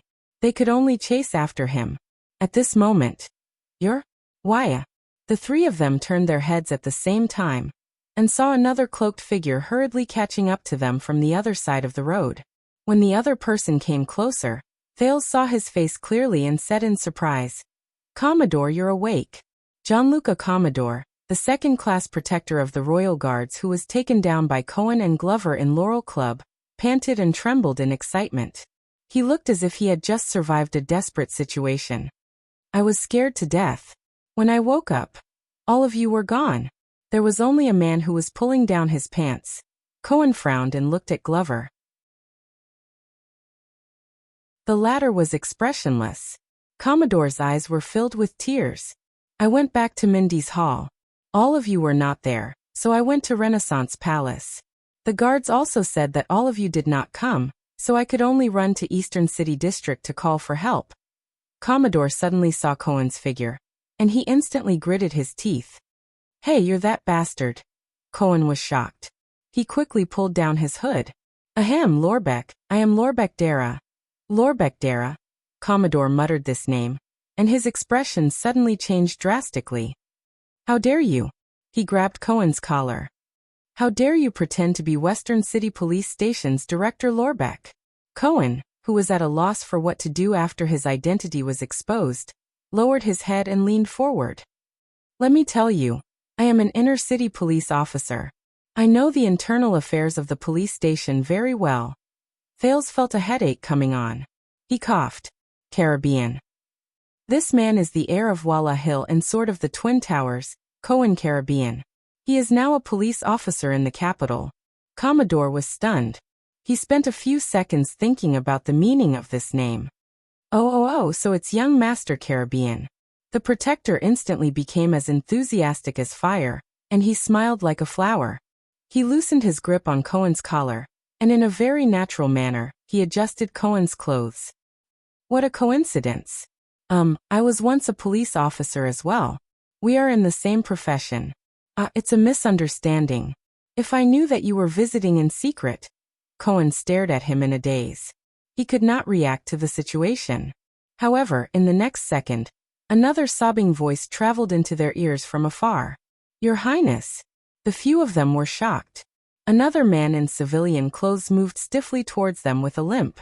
The passers-by looked at him. Glover saw the man's face clearly, and he covered his forehead in pain. "Iddy." Thales frowned. "Aren't you recuperating?"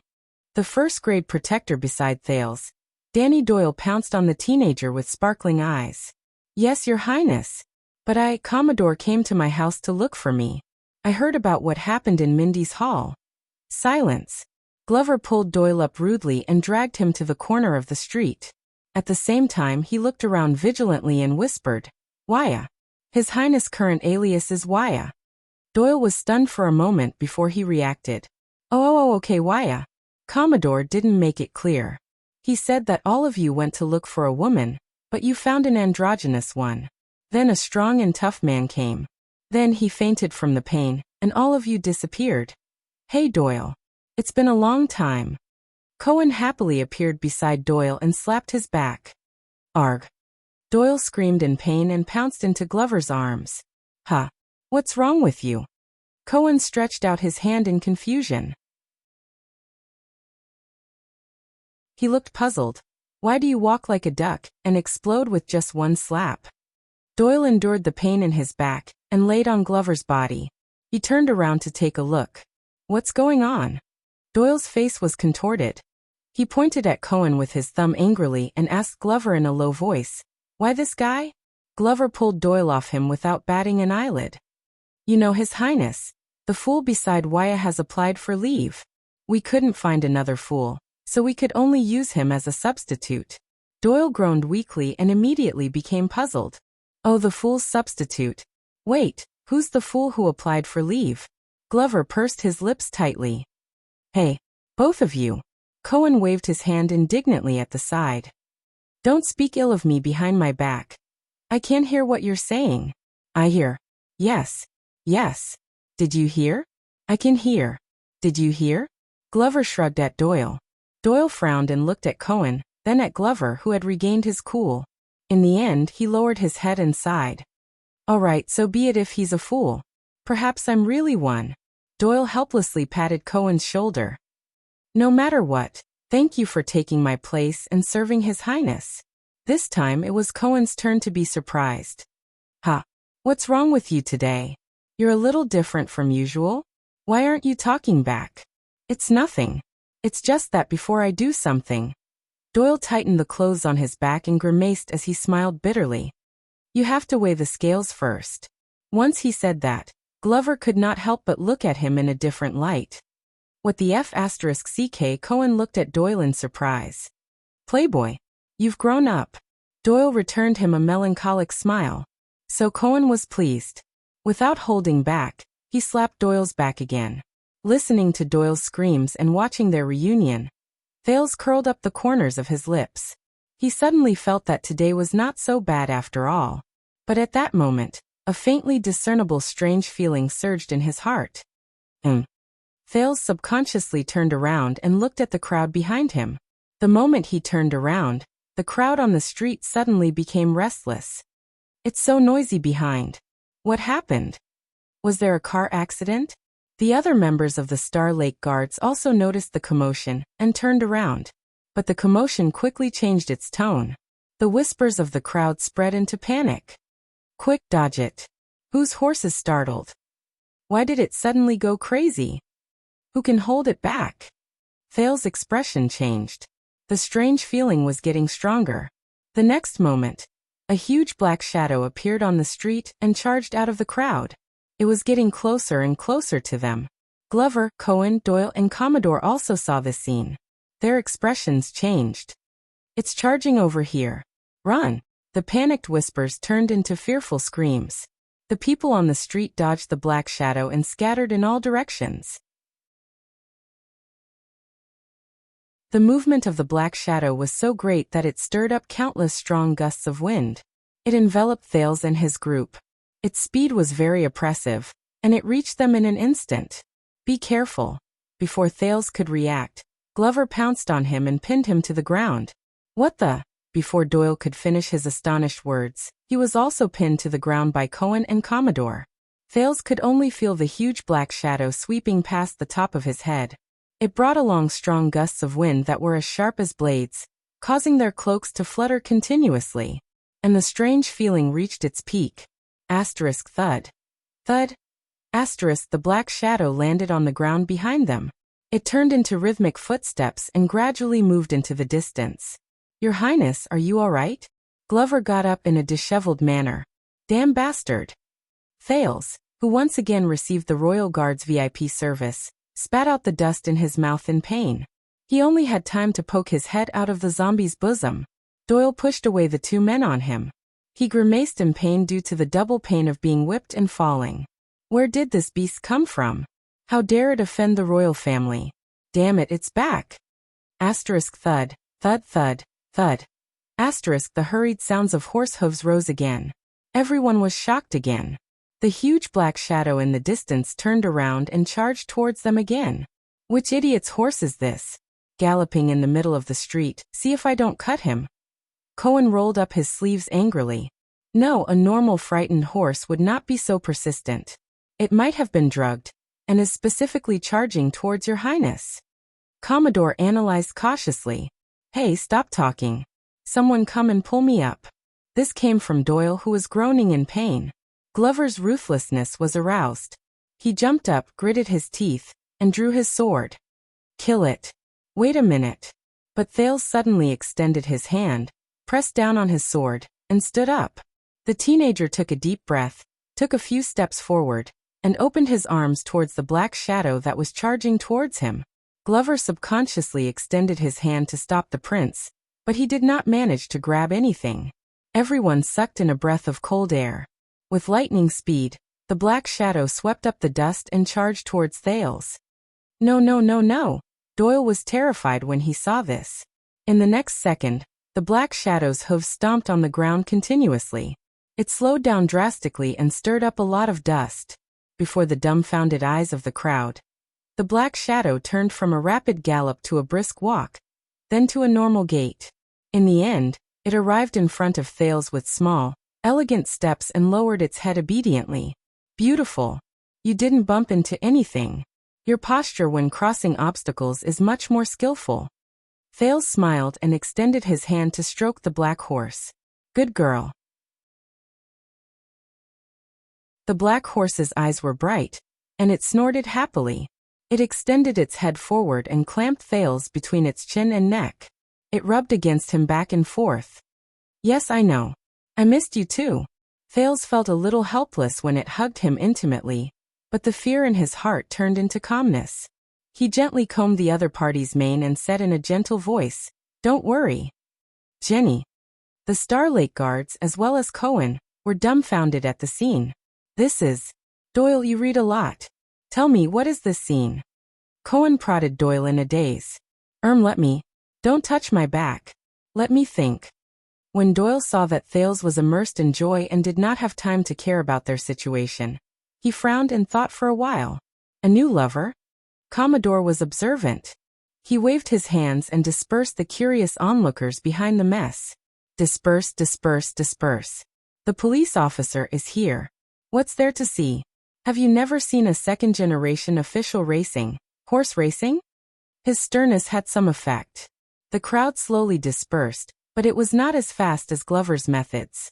The zombie walked forward with a cold expression and took the money pouch from Doyle's waist without any explanation. He tore open the pouch and sprinkled coins and bills into the distance. Amid Doyle's indignant protests and the crowd's bustling commotion, Glover and the others escorted Thales and his new steed away from the crime scene. But before they could go far, Glover turned around vigilantly. A few figures did not care about the coins scattered all over the ground. They went against the flow and passed through the crowd. They ran towards them while panting. Uncle, it's in front. It's right in front. Take it easy, boy. Where did you put the horse trap? That thing is useless. Do you remember? The last time Mute fell into it, it ran around and flew a kite for the whole afternoon. Humph. We have to tempt it with good horse food. Or wear His Highness clothes. Damn it, how many times has it done this? It bullies the weak and fears the strong. When that dead face was around, it never dared to be so arrogant. Don't stop me. This time, I'm going to chop this crazy horse and feed it to Mute. Humph. The Star Lake guards stood in formation vigilantly and blocked the path of the newcomers. The noisy chatter stopped abruptly. The newcomers stopped in unison and looked at the Star Lake guards warily. Glover frowned. There were 4 newcomers. Although they were travel-worn, they were fully armed. The older man carried a sword and shield on his back, the younger man carried a spear and a spear on his back, and one of them wore a strange mask that covered the lower half of his face from his chin. Their leader was a handsome young man with a long sword at his waist. He stared blankly at the black horse that was being intimate with Thales. But their positions, Glover became more vigilant, were extremely professional. They spread out to the left and right, guarding each other's blind spots. They were not gangsters, but veterans who had been on the battlefield and seen blood. Ah, ah, ah. Cohen suddenly screamed. His face lit up as he rushed between the 2 groups of people. When the strangers saw Cohen, their expressions changed as well. Some were pleasantly surprised, some were disgusted, and some were even more disgusted after being pleasantly surprised. I know him, I know him. Cohen's lips parted as he danced around. He opened his arms to the young man leading the group. Let me introduce you. This is my... But the young man only passed by Cohen in a daze and ignored his embrace. Cohen missed his embrace and could only raise his arms awkwardly. Until he saw the next person. Before him, the strange man wearing the silver mask snorted coldly and glared at the police officer with resentment. My! Cohen's smile became extremely ugly. His arms went limp, and his voice trembled. Friend.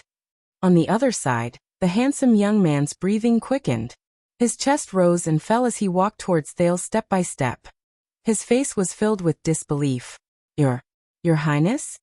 Thales, who was holding Jenny's hand, looked back at him and flashed a faint smile. Waya. The handsome young man, Waya, who had not been seen for a long time, took a deep breath.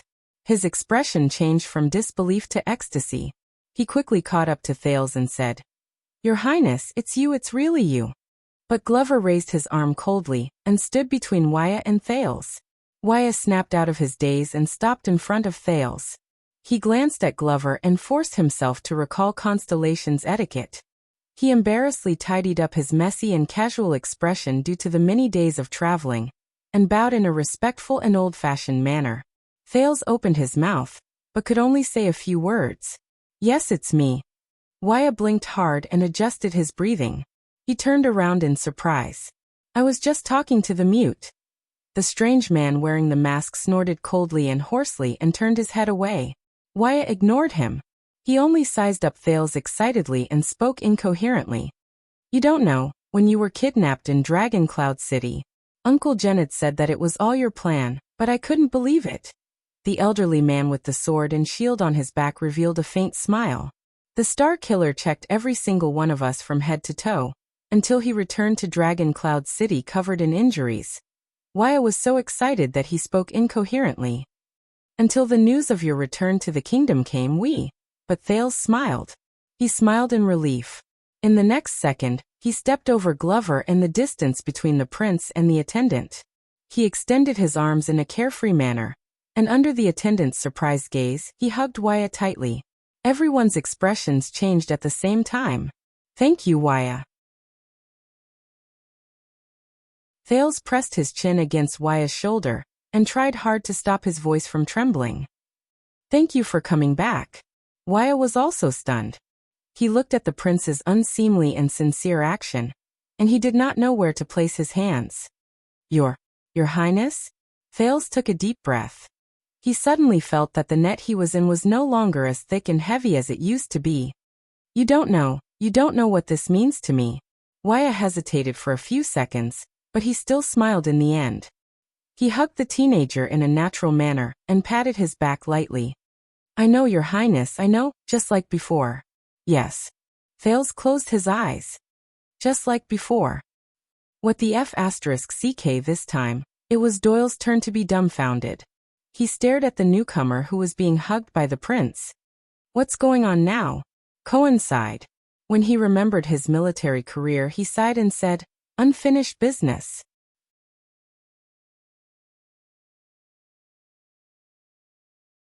Chapter 611. A few seconds later, Glover coughed stiffly. Thales then let go of Wyatt and rubbed his eyes. "Your Highness." Wyatt held Thales' shoulders and sighed. "It's been half a year. You've grown taller again." Thales smiled. "I want to say you too, but..." Thales patted him on the shoulder in relief. "I'm glad you're back." Thales left Wyatt. With mixed feelings, he opened his arms and walked to the next person. "But you..." When Ralph saw this, he quickly retreated while his hand gestures did not stop. "No." There was a hint of fear in his eyes. "Don't." "I won't." Thales, who knew the man's personality very well, smiled in a bashful manner. He lowered his spread arms again. "All right, you can forget about it." "Not bad, at least he knows his place," Doyle, who was watching from the side, said gloomily. Thales then turned around and hugged the others one by one. "Jennett, how are you? And you, Willow, who uses 2 guns?" "Your Highness." Jennett the veteran was very calm. "I'm just changing my shift." "Your Highness." The former recruit, Willow, looked around excitedly. "So Uncle didn't lie to me. We're really in the capital. It's much better than that big village in Dragon Cloud City." After Thales finished exchanging greetings with the old subordinates he was most familiar with, Cohen seized the opportunity to approach him. "You're back, Brother Wyatt." The police officer hugged Wyatt excitedly, almost lifting him off the ground. "Big brother? What kind of address is that?" Wyatt had a suspicious look on his face. He was obviously not as enthusiastic towards him as he was towards Thales. "Wait, why did you say real?" But Cohen didn't care. He lifted him off the ground and spun him around 3.5 times. "I missed you so much." Amidst Wyatt's complaints and curses, Cohen generously hugged everyone. Until he saw Rolf. The Phantom Wind follower's eyes were cold, but under Wyatt's warning gaze, he only let out a beast-like growl at Cohen before turning around and leaving. "All right." The police officer scratched his head awkwardly and shrugged at Ralph's back. "Yes, I'm fine. I'm happy to see you too. Let's have a drink sometime." "Hey." Doyle frowned and nudged Cohen before he pointed at Ralph. "He's ignoring you."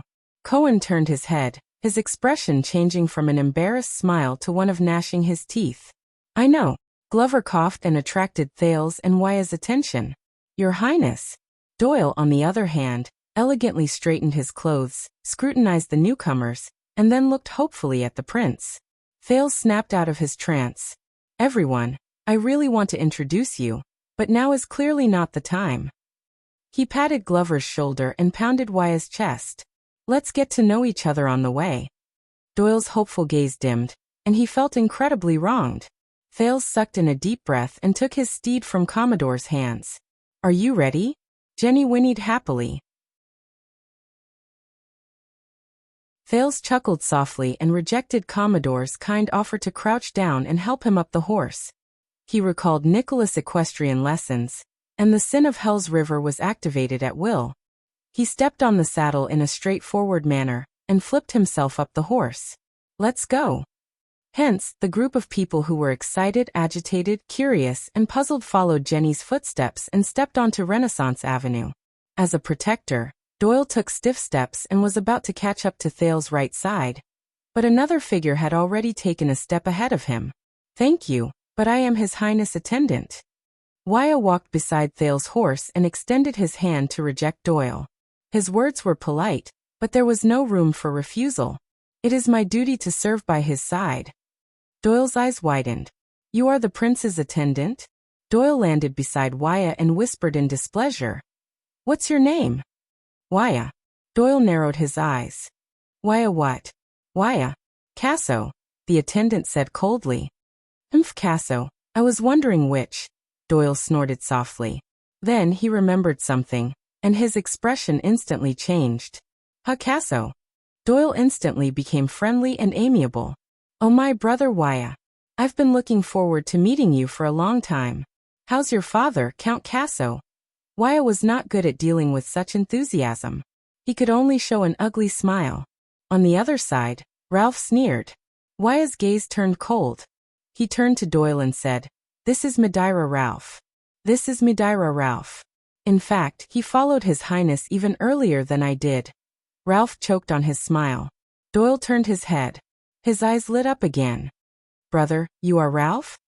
Wow, good name. Your parents are really talented. Hey, your mask is so cool. Where did you buy it? I know you don't like to talk. It's okay, I like people who cherish their words the most. Because I know people like you. You don't usually speak, but when it comes to critical moments, you say wise words. Speaking of which, I am untalented. My name is Danny Doyle. I am the protector of His Highness' personal guards. Let's go to Red Street Market together when you are free? It's okay, you are welcome. I am very familiar with that place. Even Blood Bottle Gang has to give me face. Brother, you don't have to say anything. I know. Behind them, Cohen could not hold it in anymore. He convulsed with laughter. Ha, you don't know? He is a mute. He can't speak.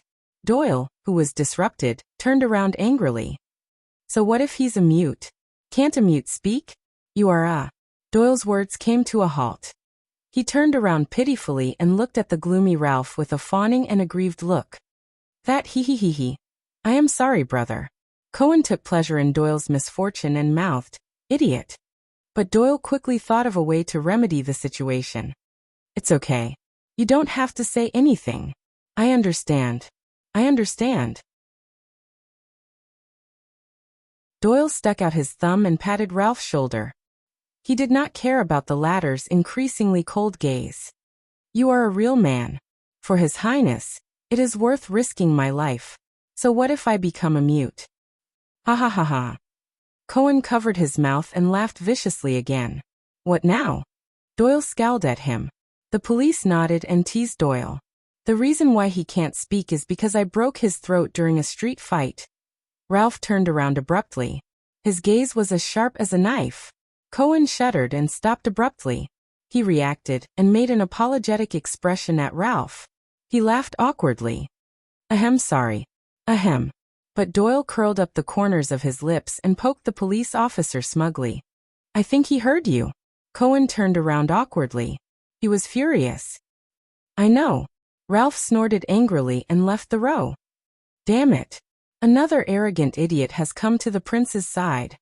As he thought of this, he glanced at Waya. What, isn't one enough? Thales rode on his horse and asked Waya, who was the closest to him. How did you come back? It's a long story. Waya shook his head. Viscount Nemain is right. With you gone, we are insignificant to Dragoncloud City, so the Archduchess ordered us to be released. Of course, the Star Killer was reluctant at first, but they were about to set off for war. Poutre. Thales thought of his old friend. Where is he? Viscount Nemain left halfway. Waya was also nostalgic. He said he had other important matters to attend to. Thales chuckled and shook his head. As always mysterious. Waya perked up. In short, once we left Dragoncloud City, it was much easier. But Thales thought of something and remembered what he saw at the royal banquet. Wait, according to Little Pot Lid, aren't you still stuck at the border between the two countries? The prince was puzzled. Why are you back so soon? Waya shook his head. No, your highness, we returned to Constellation 2 weeks ago. We stopped for a few days on the way. He was slightly puzzled. Little Pot Lid? Pot Lid. Oh, you mean the Archduke's son of Reformation Tower? Didn't you send him? Thales was stunned. No, I didn't. Wait a minute, let's recall. Thales took a deep breath and recalled Levi Trentida, who came to him for help during the royal banquet, and only asked to stay by his side for 5 minutes. That Little Pot Lid.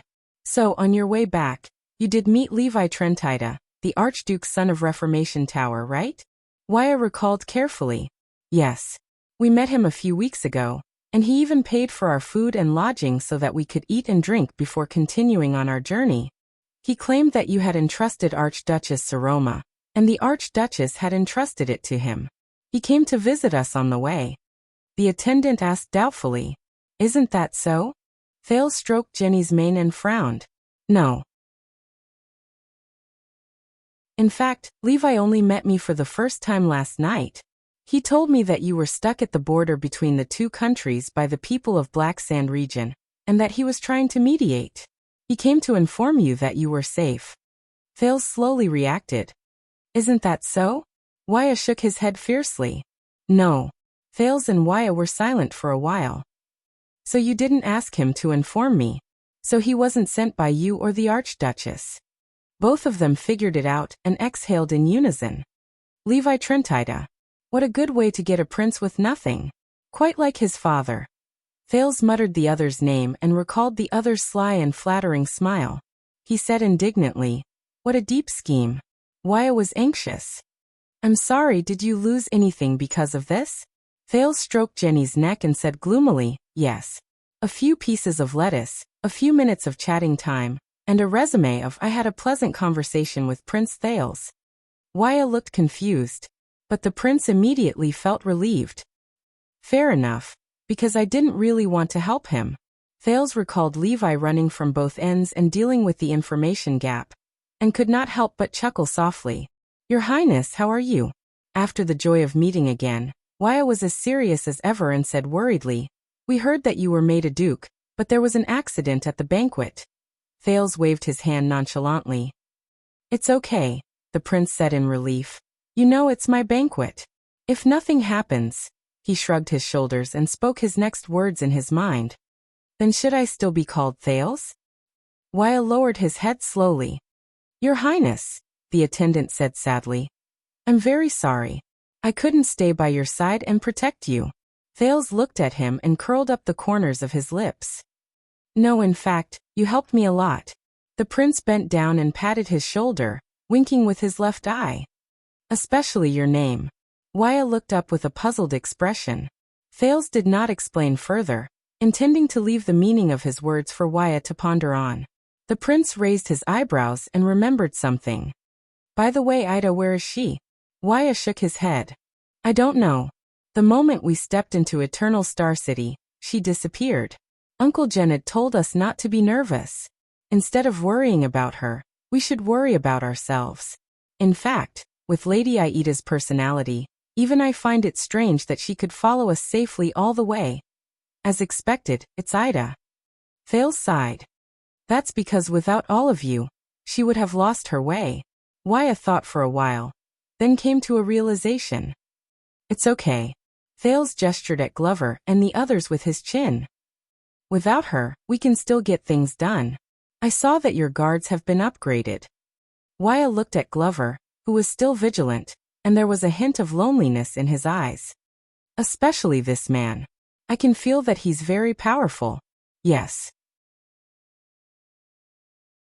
Thales turned his head around and looked at Doyle, Commodore, and the others. He sighed and said, I have my own royal guards. Even though there are a lot of problems and I'm in a state of disunity, even though the leader likes to go against me, even though he can't even protect himself now. But without my attendant by my side, there's always something missing. Thales patted Wyatt's shoulder, and the latter's eyes burned with fighting spirit again. Of course they are just guards, and I am an attendant. We are different. Wyatt was full of confidence. Ah. Thales held the reins again. He looked at Renaissance Palace, which was getting closer and closer. Of course you are. Glover, who was moving forward quietly, suddenly felt that something was wrong. He turned his head and saw the young man who had just hugged the prince staring at him with a burning gaze. The valiant young man extended his hand in a friendly manner. I am Wyatt, His Highness' attendant. Glover stared at the young man's hand warily.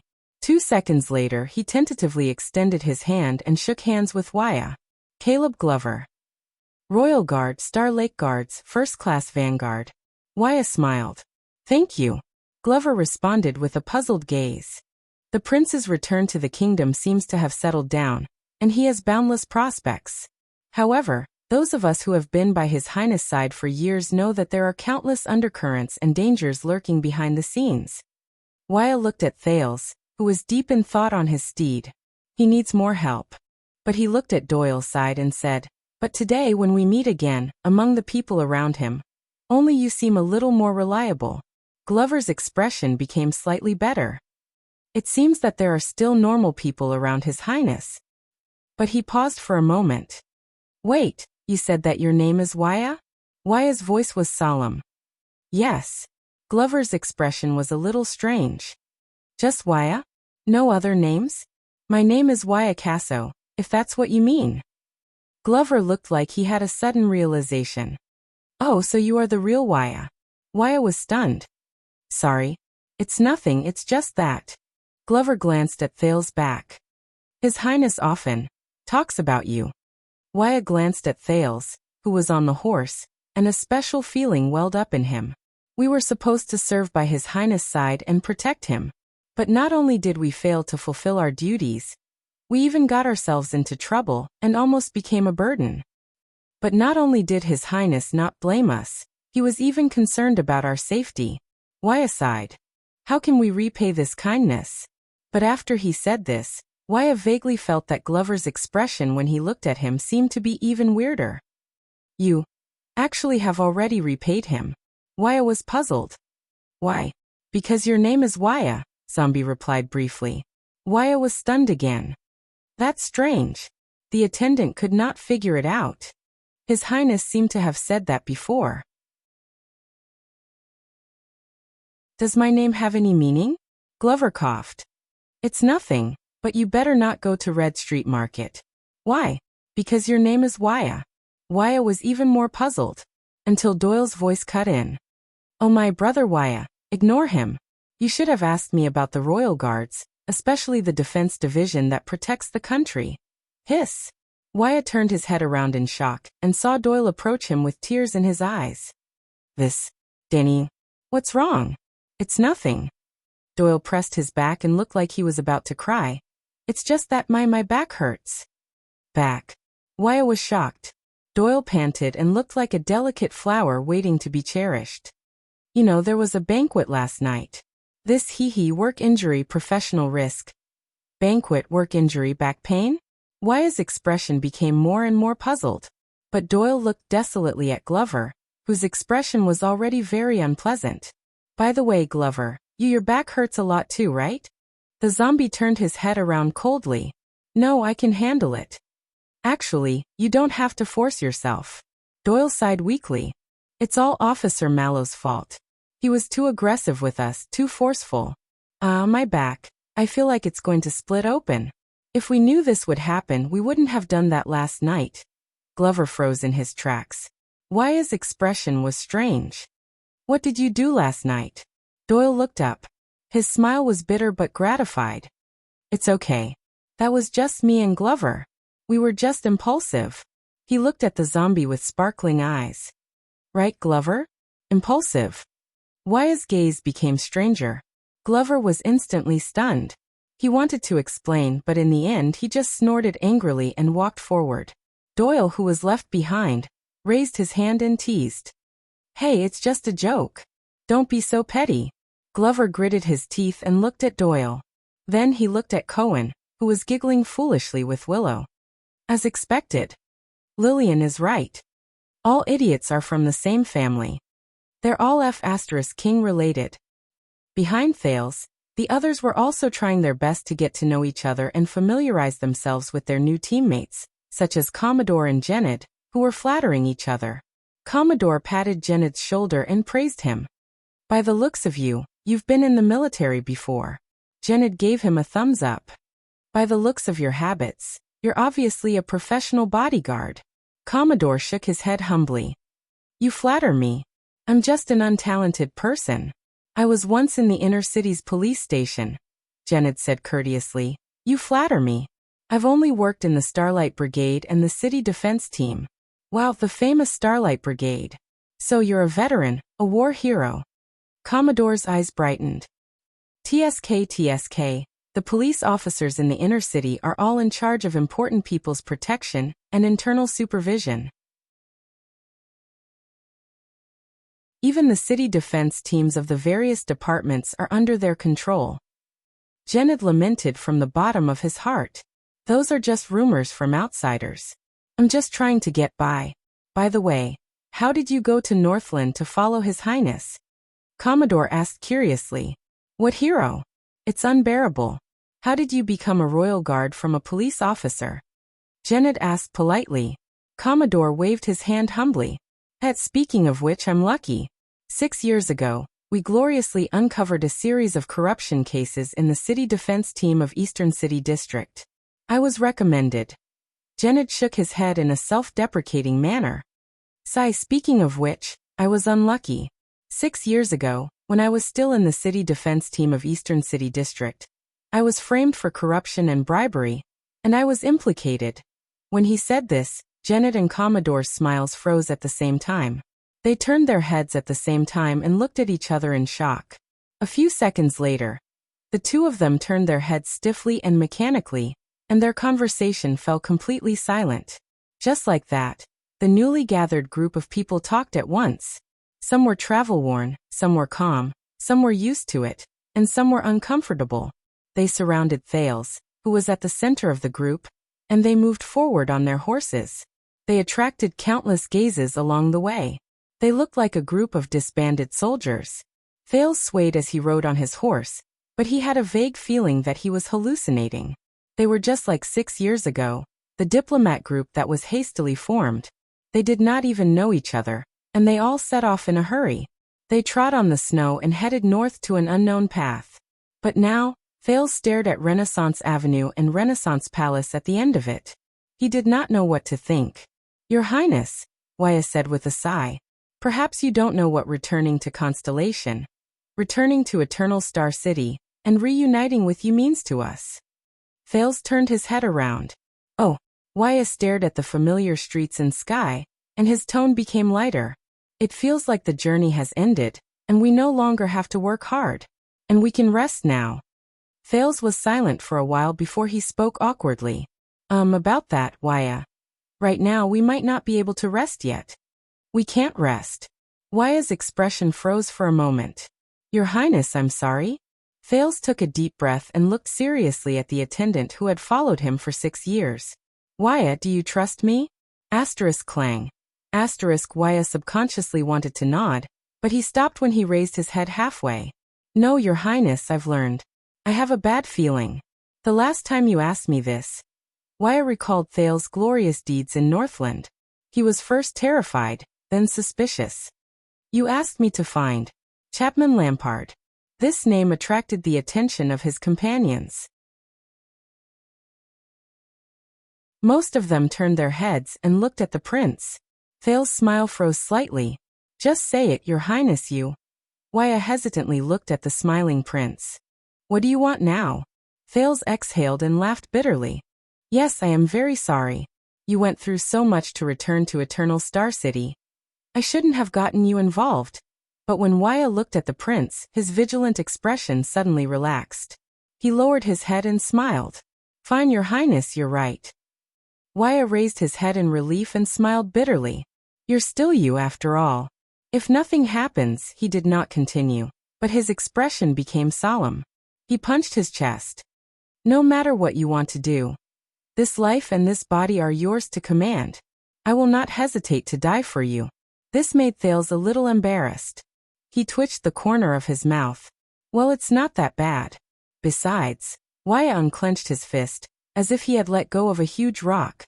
We are people who have followed you through mountains of blades and seas of fire in Dragon Cloud City.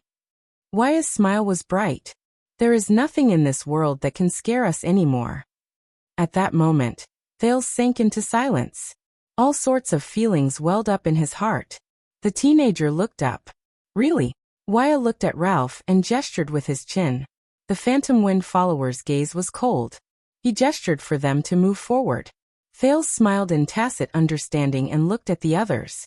We will follow you wherever you go. Genid bowed deeply. Willow, who was beside him, also bowed nervously. The royal guards will naturally go through fire and water for you. Commodore's face was filled with loyalty. Thales nodded. Doyle looked to the left and right before he cleared his throat. You are Your Highness. We should listen to you. That is true. Doyle's emotions were initially stirred up, but they slowly calmed down. But you also saved my family. He patted the horse's belly with great emotion. Not every prince can choose not to sacrifice his pawn. Jenny turned her head around and neighed fiercely. Doyle, who had been brewing his emotions, was so frightened that he immediately retracted his hand. You have listened to my story, Your Highness. While everyone laughed, Glover was silent for a while before he spoke slowly. I will listen to you as well. Thales stared at him deeply. Thank you. When Cohen saw that everyone's gazes were directed at him, he was extremely nervous. He struggled for a long time before he came up with a strange word. Don Quixote? Charge. Aside from Glover, everyone else was stunned. They sized up Cohen as if they were looking at an idiot. Thales snorted and laughed heartily. But yes. The teenager took a deep breath and sat up straight. Don Quixote. Very good. The second prince said solemnly. Everyone listen up. We are going to Renaissance Palace now. Waya tightened his grip on his single-edged sword and answered calmly. Of course, what do you want us to do? Thales did not answer immediately. He looked straight ahead and walked forward along Renaissance Avenue until he ran into the dark and deep Great Pyramid. That was Renaissance Palace. It was a net. It was also his windmill. At that second, Thales curled up the corners of his lips and spoke softly. Rebellion. In an instant, the group, including Cohen, who had been talking and laughing, suddenly became quiet. The street was still bustling with activity. People came and went, and it was filled with the smoke of a citizen's life. It was a stark contrast to the dead silence of this small group. It felt like a century had passed. Conspiracy, conspiracy. Waya's hoarse voice came out with great difficulty, but he could not form a sentence. In this atmosphere where everyone was as silent as cicadas in winter, Thales raised his head and turned his head around. Tell me. The setting sun was golden. With Renaissance Palace as a backdrop, the young duke's smile was clear, and his attitude was calm. What does it feel like to be a king? No one answered him. Only the black horse, Jenny, who did not know much about the world, neighed excitedly. She continued to take small steps in response to her master's caress. Happy and excited. A journey into the unknown. End of this chapter.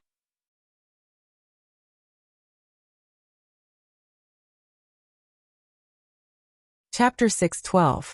Renaissance Palace Ballard Room. The setting sun shone through the stone window and cast a long shadow on the conference table, like blades of gold and black. There's such a good thing? Constellation's Minister of Trade, Viscount Kinney put down the Jade City Substitute Servitude petition that had just been delivered to the conference room with a doubtful expression. That master of iris flowers. Kinney looked at his peers at the Imperial Conference. Duke Covendier actually volunteered to pay taxes to substitute servitude, reduce the number of recruits in Jade City, and even support the royal family's expansion of the regular army to fill in the important national defense positions left behind by the recruits. The ministers at the Imperial Conference looked at each other. Only the scarred man from the kingdom's secret intelligence department, who had returned with this petition, stood quietly by the side without saying a word. Setting aside his position, doesn't he know the risks of doing so? Viscount Kinney narrowed his eyes, his expression subtle. If Jadeite City really does as they say in the letter, challenging tradition and shaking their interests, when every conscripted person in every level of fief refuses to serve the Lord because of this reason, Covendier will become a vassal, no, the target of the entire kingdom's noble system. Not the entire system. Military advisor Sauter Ryder was in high spirits, excited by the arrival of the letter. Only those aristocratic suzerains who are conservative, old-fashioned and backward, stubbornly clinging to the conscription of militia, and unwilling to accept taxes in lieu of servitude. Viscount Kinney put down the letter and said slyly, "That's pretty much everyone except the king's partisans?" As soon as he said that, the Imperial Conference burst into laughter. "This letter came at the right time. It speaks up for us and shifts the pressure," Sauter said with a smile. "Whether it's the reduction of the Jadestar private army or the expansion of the regular army, we have strong political support and foreign ministers, as well as the substitute servitude tax paid by Jade City. Kirkirk, the budget issue you mentioned." But the chief of finance rolled his eyes and did not comment. On the other side, Gilbert took the letter with Iris Flower's wax seal from Kinney's hands and studied it carefully, refusing to miss a single word. Even though this was the third time. Finally, someone realized that the Foreign Affairs Minister's expression was extremely unpleasant, which was incompatible with the relaxed atmosphere of the conference. "This letter," Gilbert mumbled. "What exactly is it, old friend?" Sauter noticed Gilbert's state and looked worried. "Is there any problem?" The silence of the few people in the meeting affected the atmosphere just now, and Ballard Room gradually quietened down. Gilbert did not answer. He only took a deep breath and slowly raised his head to look at the end of the long table. It was as if he was asking for an answer. However, on the other side, the king's figure was hidden in the darkness and did not move for a long time, until another chubby hand reached out from the side. What a coincidence! Just when we were thinking about how to reduce the number of recruits without incurring public anger, and how to find the budget to expand the regular army, the host of the Imperial Conference, the Prime Minister of the Kingdom, the Duke of the Eastern Sea, Bob Cullen, took the petition with a rare sullen expression. When we were still treading on thin ice, fearing that this matter would shake the foundation of the country and cause a civil war, this letter came. Giving people, giving money and giving gossip? Prime Minister Cullen's words caused everyone in the Imperial Conference to fall into deep thought. Cullen's gaze left the beautiful and calm handwriting on the paper, and glanced suspiciously at the scar-faced spy from the kingdom's secret intelligence department on the other side. But the scar-faced man remained quiet and respectful. He turned a deaf ear and did not say a word. The Duke shifted his fat belly, waved the letter in his hand, and snorted softly. "That's right. Where's Zane himself?" The scar-faced man seemed to have just returned to his senses and replied respectfully. "It is reported that the Duke of South Coast has left the capital and returned to Jade City to deal with urgent matters." Urgent matters? Cullen re-examined Zane's letter, occasionally looking at the end of the long table, and let out an unsettling laugh. "Indeed, it's too urgent, too urgent."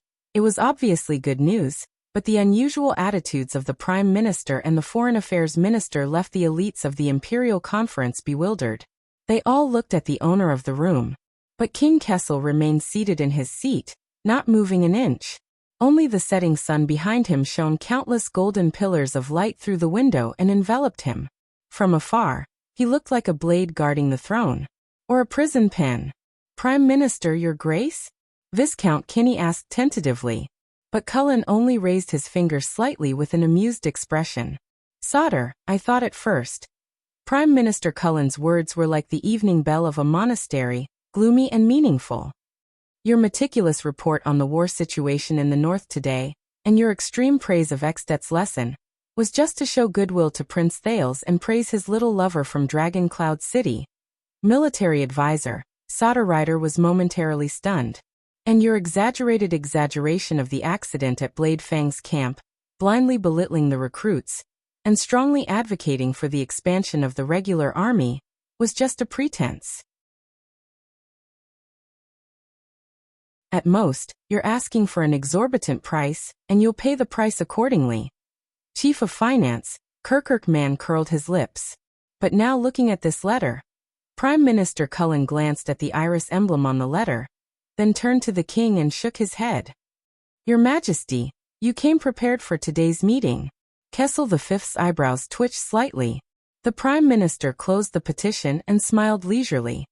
Just like before, when the regular army of the royal family went to Western Desert to clean up the Great Desert and welcome His Highness, they also came prepared? The ministers frowned at the implication of these words. Among the crowd, Gilbert trembled slightly. He stared at the king from afar with a bitter gaze. But the Prime Minister's next words were baffling. Is it Sand King? Or Whispers? Or both in one? Sand King? Whispers? At that moment, the ministers of the Imperial Conference looked at each other, confused. Beyond the long table, the sleeve of the scar-faced man moved without anyone noticing.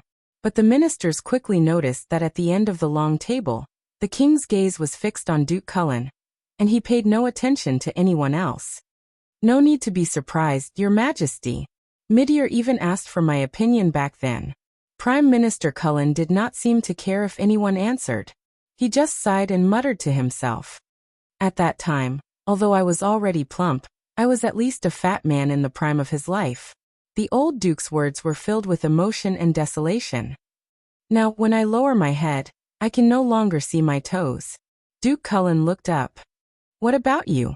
Amidst the confusion, everyone subconsciously looked at the end of the long table, at the silent and majestic figure that was as still as a statue. Bob. After a few seconds of silence, the Iron Hand King spoke expressionlessly. You're not just fat. At that moment, the rays of the setting sun converged into countless golden blades, lying between the two of them. But the Prime Minister did not seem to notice and remained calm. I'm old. The Iron Hand King's voice was no longer thick and powerful. It actually had the sharpness of a knife cutting through ice. And tired. King Kessel and Duke Cullen's gazes crossed the long table and met in the air. The ministers all frowned. Yes, I'm tired. A few seconds later, Cullen avoided King Kessel's gaze and said slowly, not like the kingdom's prosperity, where the wheels roll forward. The Duke of Eastern Sea slowly lowered his head and snorted indifferently, looking like an ordinary old man who had no regrets in his old age. If it's not this horse, then it's that one. Anyway, we have to pick a horse to pull the carriage, right? King Kessel's gaze was cold and he did not answer. But you're not him. Cullen said the last sentence and closed his eyes wearily. Not him. King Kessel still did not speak. At that moment, the atmosphere in Ballard Room was no longer relaxed. In the face of the obscure confrontation between the king and the duke, everyone was very puzzled, but dared not speak. Except for one person. Your Majesty. Gilbert looked up with a complicated gaze, and became the next person to break the silence. Please forgive me for overstepping my authority. He raised Zayn's handwritten letter steadily and showed the iris emblem on it. But when was this petition written? Last night? In the wee hours of the morning? Gilbert's gaze shot straight at the throne. At that moment, the usually gentle cunning fox of Constellation's gaze was sharp, even a little aggressive. Prime Minister Cullen snorted and added, intentionally or unintentionally, or just now. Low whispers could be heard among the officials. A few seconds later, the king slowly turned his head and shifted the focus of his gaze to his once most trusted foreign minister. His gaze pierced through the setting sun like ice, instantly dispersing the warmth. King Kessel stared at Gilbert but did not say a word. The atmosphere of the Imperial Conference became increasingly heavy and suffocating, until someone could not take it anymore and interrupted. Is it because of the royal banquet? On the other side, the kingdom's chief of finance, Kirkman, gulped and asked cautiously. He knew that the matter was of great importance, and no longer acted like a rascal. I left early at the banquet, but I later heard that the Duke of Star Lake and the Duke of South Coast had a little discord during the banquet. The Duke of Star Lake, the Duke of South Coast royal banquet. As soon as these words were spoken, whispers once again arose around the conference table. Discord. Yes, if one brought a sword to the banquet, assisted an assassin, kidnapped a guest, and threatened the prince, it could also be considered a little discord. The king snorted coldly and interrupted the whispers in the imperial conference. A little misunderstanding. King Kessel's words were like the final word, sonorous and forceful. It has been resolved. Resolved. Gilbert's heart sank when he heard this. No one at the conference table was stupid enough to ask, how was it resolved? Viscount Kenny and the Minister of Agriculture, Lord Croppen, looked at each other and interrupted the current awkwardness. Very well, then the Duke of South Coast still wishes to mend his relationship with us, unlike the one-eyed dragon from the land of cliffs. That's it? But Gilbert's voice rang out again and disrupted their efforts. Just because he acted against Prince Thales behind the scenes, and you held on to him as a bargaining chip? Uncharacteristically, Gilbert was relentless in his questioning. His tone was stern and urgent. That's why there's this letter? Everyone could sense that the tension between the king and the foreign affairs minister could no longer be ignored, even more so than the confrontation between the former and the prime minister. Gilbert had always been popular. Sauter, the military advisor, gave him a discreet wink. Archdeacon Stylianides tapped the table without batting an eyelid, and even Kirkirk, the treasurer, coughed pretentiously. Zayn is a clever child. The Iron Hand King finally spoke slowly and calmly. He understands everything with a hint.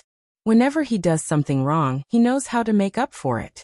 Quite a number of people looked at the petition in Gilbert's hands and seemed to be deep in thought. Make up for it? At that moment, Gilbert stared at the king with an indescribable feeling. Is that so? The cunning fox of Constellation sounded tired. 6 years ago, after Prince Thales' diplomat group was attacked by vampires in the birch tree forest, you and him solved and made up for it in this way, right? The vassals who did not know the story were instantly shocked. 6 years ago. Vampires.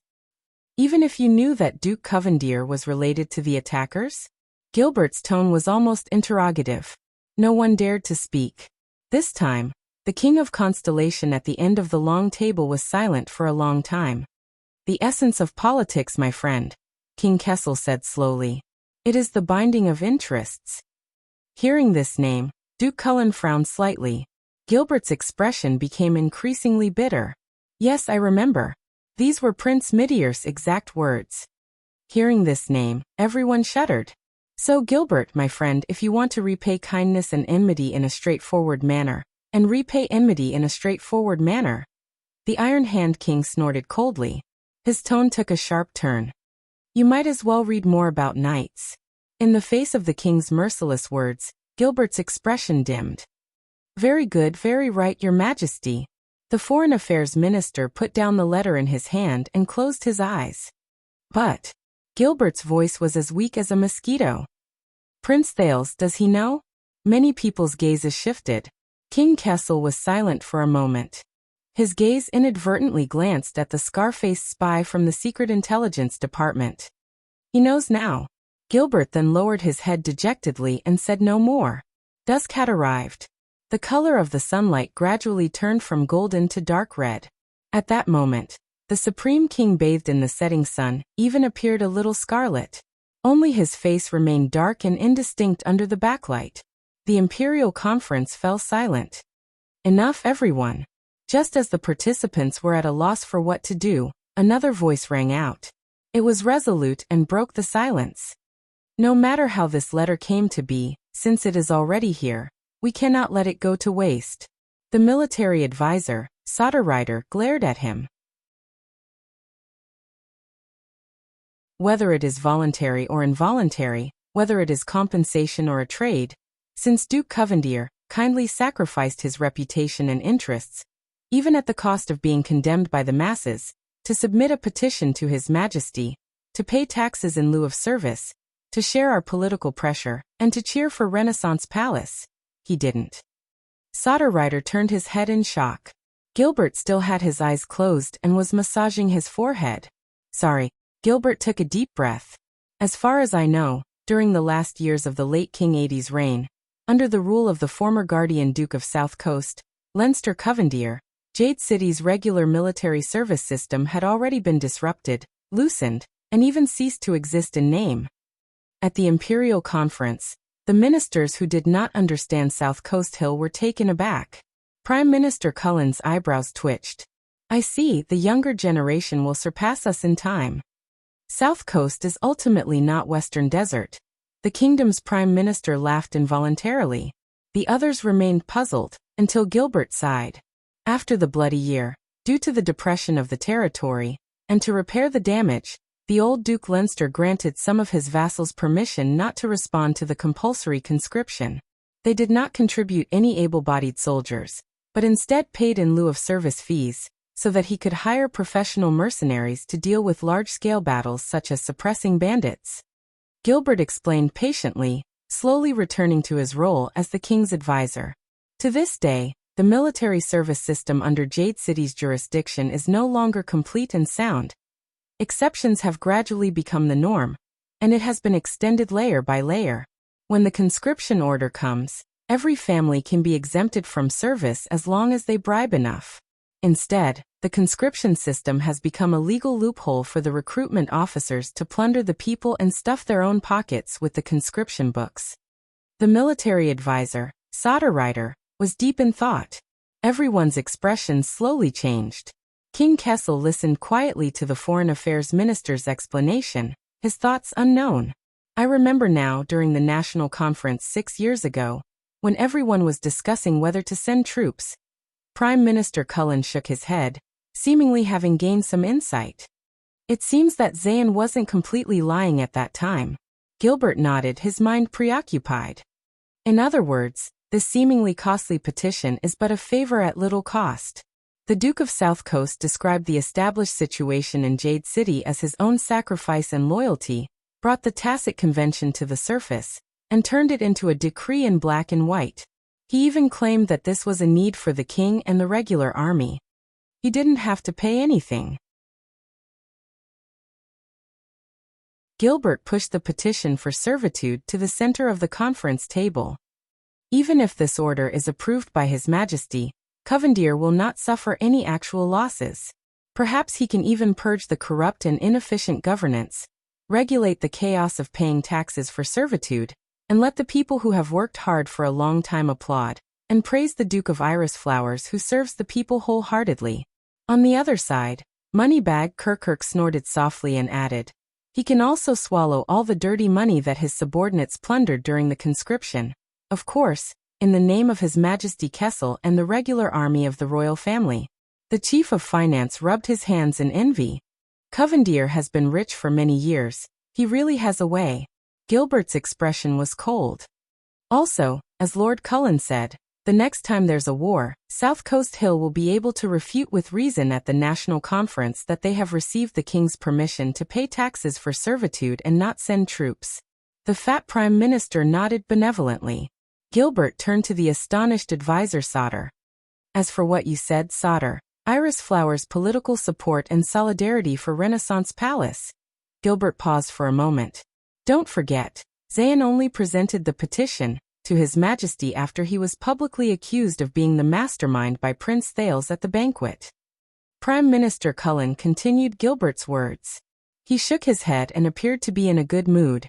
If the news gets out, as long as it's done properly, this will not be a symbol of Iris Flowers siding with the royal family, but merely a helpless move by Covendier under pressure from Renaissance Palace. Not only will Jade City not be blamed, but it will also receive the sympathy of his vassals and even the suzerains in the country. The king must have forced him to do this. The prime minister blinked thoughtfully. Is that so? No one answered him. Instead, it's Renaissance Palace. Gilbert's voice sounded again, becoming unhurried, gentle, and drawn out. This matter is sensitive to begin with. If we bear the infamy of forcing vassals, whether it's the reduction of conscripts or the expansion of the regular army, the pressure we face will only be greater. He did not continue, but the atmosphere in the Imperial Conference grew heavier. What a pity! Chief of Finance Kirkuk slapped his thigh in frustration. If only Prince Thales had not howled at Covendier after finding out the truth, but had instead suppressed his temper and quietly reported to His Majesty. So, Cullen looked at the end of the long table, intentionally or unintentionally. Young man, you can't be too hasty. Gilbert's analysis completely chased away the excitement that the Imperial Conference had because of this letter, leaving not a single trace of it behind. Everyone was already exhausted, and now they were even more disappointed. But everyone.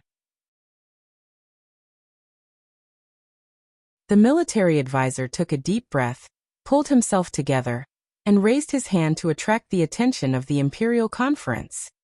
Perhaps Iris Flowers has its own plans, but this will not affect our choice. Sauter tried his best to convince everyone. Most importantly, if this letter comes to fruition, we will have the surrogate labor tax that Covendier will pay, and expand the regular army. But he was interrupted. I'm not trying to pour cold water on you, soldier. The Chief of Finance's familiar sarcastic tone sounded again, causing Sauter to frown. But relieving every suzerain of the obligation to recruit soldiers to assist in battle, replacing it with a special tax item, using the collected money to expand the regular army, and in turn, filling up the defense and maintaining law and order of the disbanded conscripts. Sounds like a good idea. Steward Kirkuk cocked his cheek with a smile that did not reach his eyes. However, I have to deal with those profiteering suzerains of Jade City every season. Believe me, they can't do anything else but every time they collect taxes.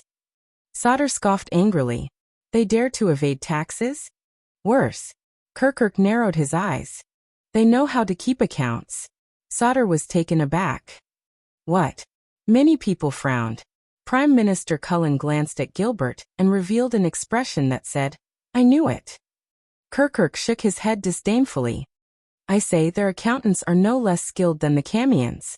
The tax accounts are crystal clear, without a single concealment. But whether it's the calculation of tax rates, the choice of tax items, or the flow of tax, it's all extremely complicated. Can you believe it? Jade City is obviously rich, their land and sea trade has been growing year after year, and their total cash flow is enough to buy several small dukedoms. But their books are still in the red, and our tax collectors can't find a single mistake in their books. Not only do they have nowhere to scrape money from, they might even have to give back their taxes. The Chief of Finance flipped open the petition, stared at it in disgust, then threw it down again. As for the surrogate labor tax mentioned here, tell me, Sauter, do you think they'll find their conscience and give you a large sum of money out of thin air? Saldus' eyes widened, as if in disbelief that such a thing could happen. Kirkuk turned to the king and his tone became much more respectful. If this is the budget you've been waiting for, Your Majesty, Sauter, with all due respect, it didn't succeed. As for the expansion of the regular army, let's wait until next quarter's revenue. The king said nothing. Sauter, on the other hand, clenched his fists tightly. The words of the Chief of Finance brought the entire Imperial Conference back to reality, and plunged it into a disappointed silence. So Jade City's letter is just empty talk. I mean, if our proposal really passes, they won't have lost anything, and they'll appear reasonable and even make a fortune. The Minister of Agriculture, Lord Croppen, spoke shakily. But we, on the other hand, look like we've gotten the short end of the stick, but end up being the bad guys and losing our underwear? Cunning Southerners. Viscount Kinney threw the petition on the table and cursed unhappily. Say, do you think Iris Flowers is going to react to every move that comes their way? Or have they been preparing for this for a long time, and have been waiting for this moment? The ministers looked at each other. They had no answer. Until the king spoke. Of course this is not the best solution. King Kessel's tone was calm as he steered the conversation back in the direction he wanted. But this is already the greatest concession Jade City can make. The Iron Hand King looked at the letter gloomily. That sword from the banquet isn't enough. Gilbert could only sigh inwardly. Damn it, that young master from the western desert at the banquet. Why did he only kidnap the guests? The military advisor slammed the table. If only he had committed a bigger crime, such as assassinating a prince. Gilbert reacted and rebuked angrily. Sodder. But Sodder just waved his hand nonchalantly. It's all right, you know that's not what I meant. Sodder turned around and looked at the letter on the table. He sighed and said, Gilbert, think again. Is there really no other way? This letter has finally solved our political and budgetary problems at the same time. Without waiting for the Foreign Affairs Minister to speak, Kirkuk stabbed him coldly from the side. Didn't you listen in class, soldier? It can't solve anything. Gilbert nodded tiredly. If His Majesty approves the proposal of this petition and starts reforming the military system from Jade City, taking this first step that is fraught with controversy. He glanced in the king's direction with mixed emotions. Then, Renaissance Palace will have to swallow all the bitter consequences I've mentioned. Aside from the Duke of South Coast's hypocritical support, and the taxes that we don't know where they'll come from, the benefits are really limited. It's not even up to us to approve of it. Duke Cullen seemed to be in a good mood. This is different from a small matter like reorganizing the Jadestar private army. As long as this petition is made public in the form of an official document or warrant, the reform of the military system will definitely cause a huge uproar in the kingdom. We will be at the heart of the storm, and we will not be able to retreat. In the dark corner of the long table, the king's pupils gradually shrank. After all, asking for a sky-high price is just a tactic, Cullen said as he looked at the dejected Sodder.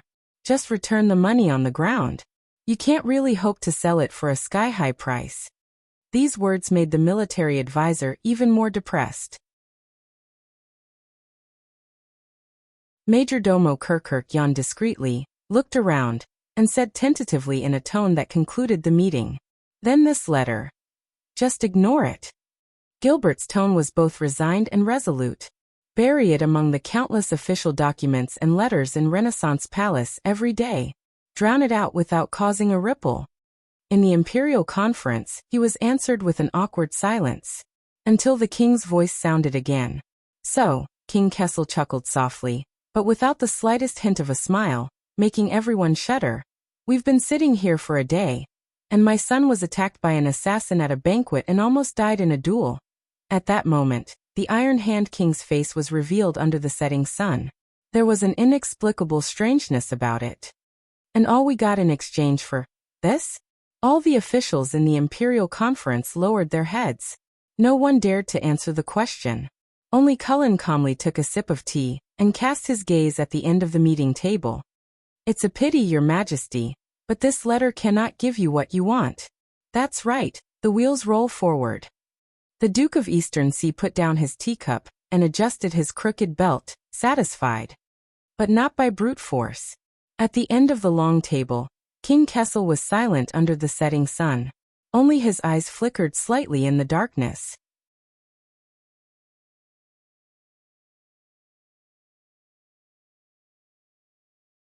Chapter 613. Everyone. In Ballard Room, King Kessel's voice came steadily, heavy, solemn, and resolute. Just like in the past, every time he made a decision for the Imperial Conference, it looked like the outcome was set. With this in mind, the ministers restrained their emotions and adjusted their posture. Some of them relaxed slightly, ready to welcome the end of another conference. But not this time. Under everyone's gaze, the Iron Hand King raised his head and swept his gaze across the ministers. All of you have a point. As he spoke, the king's right hand suddenly reached out from the shadow of the throne and flipped it gently at the crowd. His palm faced up and hovered over the meeting table, just like a cold, unsheathed blade. Even the warm autumn sun could not reduce its chill. Gilbert, Cullen, Kirkuk, Sodder. All the ministers were stunned and did not understand what was going on. But the Iron Hand King remained expressionless and raised his right palm. You've thought it through. As they looked at each other, only the scar-faced spy from the Secret Intelligence Department's eyes flickered. He tactfully stepped forward and picked up the Jade City Substitute Servitude petition from the table. The scar-faced man walked past every stunned minister and respectfully and appropriately placed the letter into the king's palm. This letter is a barb with malicious intentions. King Kessel's voice came out quietly. It appears to be compromising, but in fact it has seized on Renaissance Palace's weakness and is hiding a trump card. The king slowly lifted the letter up, revealing the iris print on it. We can't even make it public, or we'll be caught in a passive and unjust situation. Every servant who was swept by his gaze subconsciously tensed up and sat up straight. It's better to die for a friend than to perish for an enemy. Old Leinster had such a son. In the next second, the Iron Hand King's fingers suddenly tightened and crushed the letter. The few people who had their eyes fixed on the letter trembled, and were startled. Only then did Kessel say calmly, "Living up to the family name." In the indescribable silence, the Minister of Trade, Viscount Kenny, coughed with difficulty and tried to forget the depression in his heart. "He'll pay the price." Kenny bowed respectfully to the king. "Just for this letter?" King Kessel glanced at him without a word. The letter was still in his hand, crumpled. "Of course," Sauter ground his teeth hatefully. "And also for his disrespect and disloyalty to you and your highness." Prime Minister Cullen's trembling voice sounded. But not this time. He seemed to have turned back into the doddering old man. He coughed and concluded the meeting. "At the very least, the reduction of the recruits and the expansion of the regular army will have to wait until next season. At this moment." But it got out. The king's words came out of nowhere, as if he was mumbling to himself. No one could react in time. "Pass what?" Chioka looked confused. "Mine, your majesty?" Sauter probed. "I'll talk." At that moment, the king of the Iron Hand raised his eyes, which were particularly oppressive in the narrow Ballard room. "While we are talking, every sentence, every word, and every letter on this petition has been publicized, leaked, and spread by someone. Rumors are spreading everywhere." The conference room was silent for a moment. Gilbert was in disbelief. "What?" Viscount Kenny's surprised gaze kept darting back and forth. "You mean this letter has been leaked?" Prime Minister Cullen sat up straight and looked extremely serious. "When? Why?" However, the king only shook his head calmly and answered the truth. "The Secret Intelligence Department is still handling it, but if it's unsatisfactory, I think it won't be long before everyone in the kingdom knows that Renaissance Palace is going to start with Jade City, change the traditional rules, strip the suzerains of their military power, reduce the recruits, and expand the regular army. All the way to the whole of Constellation. Renaissance Palace, Jade City, tradition, suzerains," with every word the Iron Hand King said. The chill in his tone intensified. The Prime Minister was the first to understand. His eyes widened slightly. "That means, as you said just now, Bob." The king spoke in his calmest tone, not mincing words from the other party's mind. "From the top to the bottom of Constellation, a huge uproar is about to break out. From this moment onwards, we are standing at the heart of the struggle. There's no retreat." The ministers quickly understood the meaning of this matter. The atmosphere suddenly became tense. What's going on? Who did it? Has the culprit been caught? What do we do now? Investigate the mastermind behind this. Amidst everyone's varying opinions and the same panic, the king leaned back thoughtfully and melted into the darkness. How could such an important exchange of letters be leaked? Advisor Sauter turned angrily to the other side and said accusingly, "What did the Secret Intelligence Department say? What about the rumors? What's the situation now?" Beside the conference table, the scar-faced spy from the Secret Intelligence Department bowed steadily.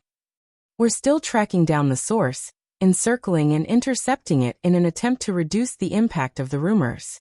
His tone was calm, as if what they were about to face was not a monstrous wave that could shake the country.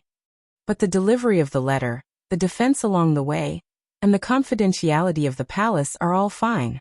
At this point, the scar-faced man's voice had an interesting rise and fall. "There's only one thing we can't take into account. This letter was delivered directly into the palace by the Duke of Irisflower's messenger." Everyone suddenly fell silent. "You mean Zayn?" Prime Minister Cullen frowned. When he delivered the letter, He made up his mind to leak the contents and spread the rumors? The scar-faced man neither denied nor confirmed it. We're still investigating.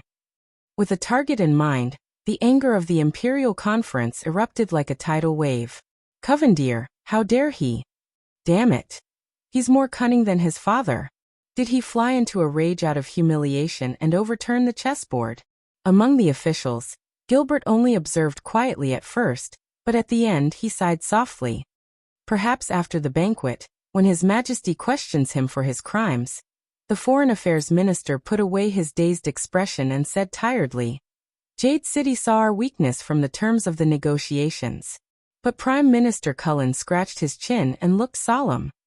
Something's not right. Zayn is not a good person, but he's not a lunatic either. The fact that he wrote this letter is enough to prove his slyness and self-preservation. The Prime Minister pondered. He's not stupid enough to force Renaissance Palace and himself into a dead end. That's even worse. It's done by someone else. Viscount Kenny looks suspicious. Plotting against both of us at the same time. Someone is looking forward to chaos in the kingdom, just like back then. Amidst the chatter, the voice at the end of the long table rang out again. It doesn't matter anymore. Everyone fell silent and looked at the king. Whether he did it or not, it doesn't matter anymore. A cold glint flashed in the king's eyes. The kingdom never lacks enemies. What's important is, how should we deal with it? After King Kessel said this, he let the petition slip from his fingers and fall between the sunset and the shadows. The wrinkled iris insignia faced the ceiling alone. A few seconds later, like a pride of lions awakened by a crisis, the Imperial Conference was no longer languid and slow, and everyone became shrewd and capable. Let the Secret Intelligence Department work overtime. At the same time, we will send a letter to clarify and put an end to such rumors. We might be able to find some clues from the feudal nobles who have expressed their dissatisfaction recently. We have to be careful with the wording of the announcement. There may still be room for maneuver. We need to make contingency plans immediately for the reaction of the nobles, especially the feudal vassals. Send special envoys to appease the feudal lords of the grain-producing areas, and explain to them. I'm afraid the preparations for the military reform will have to be delayed. We cannot leave any clues that could lead to misunderstandings. Amid the intense discussion, only Prime Minister Cullen and Gilbert remained silent. The former gazed at Covendier's letter quietly, while the latter quietly tidied up the documents beside him, both deep in thought. Meanwhile, Kessel V sat quietly in his seat, expressionless, indifferent, as if he was the only outsider. Bang. There was a muffled sound. It was military advisor Sauter striking the table with his palm, attracting the attention of the Imperial Conference. Everyone. Saldus' expression was solemn. His gaze was slightly hesitant, but it quickly became focused and determined. I think at this point, things are unavoidable. Our next choice is actually simpler. Gilbert frowned and turned his head, as if he had expected something. Sauter said resolutely, since there's no way back, why not go forward with all our might? At that moment, the military advisor was in high spirits. Your Majesty, give Covendier a formal reply, grant his petition, and announce to the nation that starting from Jade City, the military reform is imperative. Everyone was stunned. Or rather, they were shocked by this suggestion. Sauter, have you thought about the consequences? Gilbert said with difficulty amid the silence, including what we just discussed. Of course. Sauter turned around and interrupted him. But at this point our plan to take things slowly has gone south. We have no chance to disguise ourselves, nor do we have room for compromise. Sauter paused. His voice turned fierce. We do it. Or never do it again. There's no such thing as next time. His gaze swept across the room. Many of his colleagues could not help but lower their heads to avoid his gaze. Some looked solemn, while others hesitated to speak. Only the king at the end of the long table remained silent, as if deep in thought. But Sauter could not care less. He waved his hand. Kirk, find the money. The chief of finance raised an eyebrow. What? Sauter stared at the chief of finance. If Jade City did it, then we don't have to count on their financial aid. But under these circumstances, the military reform must be put on the agenda. According to the previous plan, we should first reduce the Jade Star private army from the vassals directly under the royal family around Eternal Star City, and expand the regular army. Only then will we have the strength to deal with what comes next. Kirkuk paused for 3 seconds, then became exasperated. All right, let's not talk about the fact that the situation might not be that bad, and let's not talk about the fact that His Majesty hasn't agreed to your rotten idea. Our budget is already very tight. Once this letter is leaked and causes trouble, the financial pressure will only increase. If there's no revenue, we might even have to use other sources to make up for it, such as the salaries of the officials, or even increase taxes. That would be even worse. Kirkuk was in a great deal of trouble. Moreover, reorganizing an army is not as simple as registering and creating a register. Even if you have prepared all the officers who are waiting to be incorporated. Do you know how many Jade Star private soldiers who are called up at the right time cost to maintain a regular soldier, from the salary, equipment, logistics, and station? I know. Sauter slammed his fist on the meeting table, startling everyone. Kirkuk, I know your difficulties, but I understand your anger even more. He shouted angrily. Whether it's the indignation you felt when you were fooled by those southern bumpkins with their account books when collecting taxes, or the anger you felt when Covendier turned the tables on His Majesty, I can relate to it all. Kirkuk pursed his lips. Sauter stood up abruptly, pressed his arms on the table, and leaned forward. But I swear to you, Kirkuk, the regular army is the key to changing all this. Expansion and restructuring are just the beginning. There was an indescribable fanaticism in Saldus' expression, which made Prime Minister Cullen frown involuntarily. The price of a moment is for the future prosperity of the kingdom. And one day, the kingdom's wrath will personally walk into Jade City's Palace of Clarity with His Majesty's decree, surrounded by countless soldiers, and persuade Zayn Covendier and his cunning accountants to pay their taxes honestly, and recover all of today's costs. It's a sure win without loss. At this point, Saldus' eyes shone with an unquestionable light. A sure win without loss? Kirkuk answered Sauter with a sneer. Yes, when I was young, I had a relative who liked to gamble. He said the same thing when he came to my house to borrow money for business. Until he was taken away by the Blood Bottle Gang loan sharks. At this point, the Chief of Finance got up from the back of his chair and leaned forward. What's the difference between you and him? A gambler? The conflict between the two made everyone frown. The military advisor clenched his fists. The emotion in his eyes turned from disappointment to anger. Why don't you understand? Sauter said bitterly. With a regular army, you'll have money. Why don't you understand? Kirkuk was equally displeased. Without money, you won't have a regular army. Then find the money. Saldus' furious roar shook Ballard Room. You're the Chief of Finance of the kingdom. Be a beggar, sell your ass, even if you have to borrow from loan sharks. For the sake of the kingdom, find me that damn budget for army expansion. The two men's disrespectful shouting made their colleagues frown.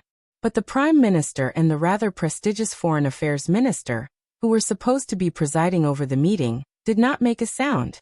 The king, on the other hand, remained motionless on his throne. You finally King got one thing right. Soldiers.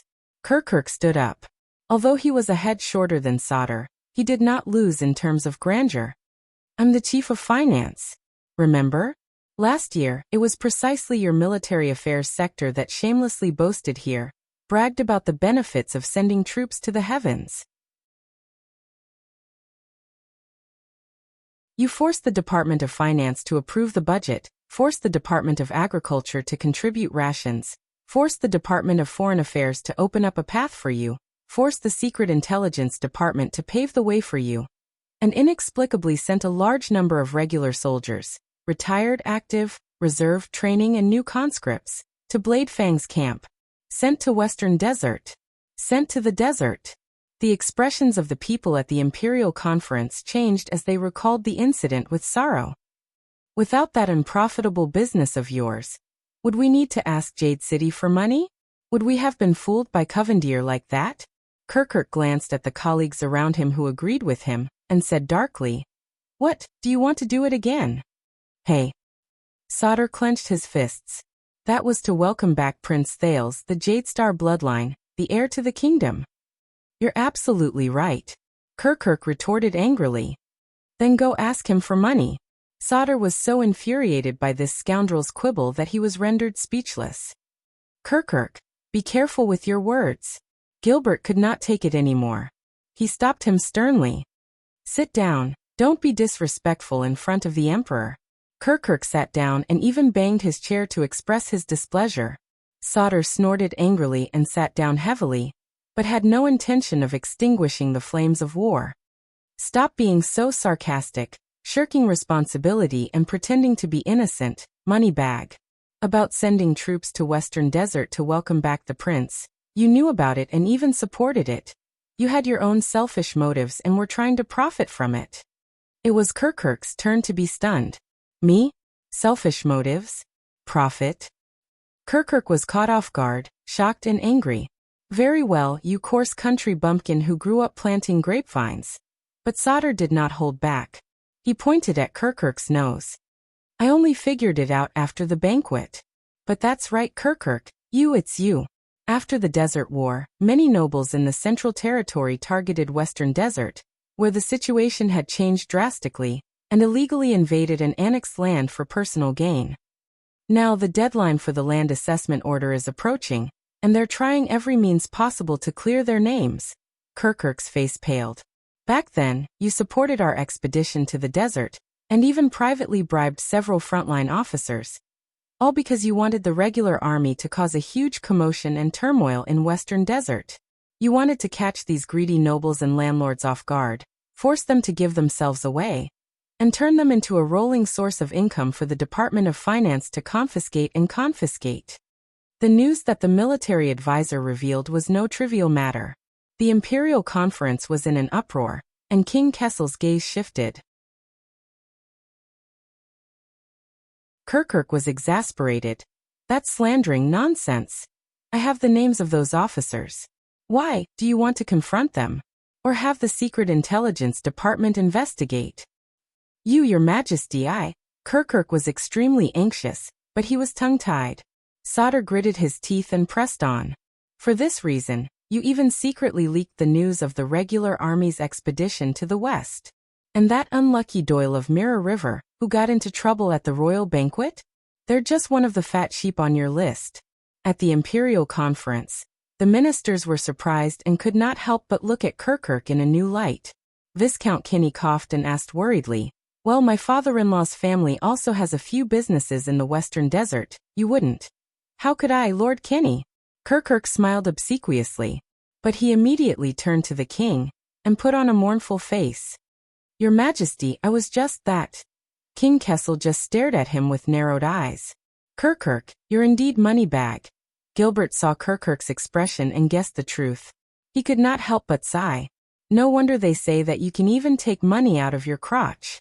You're good at making money, and can support the kingdom." Kirkuk's cheek twitched.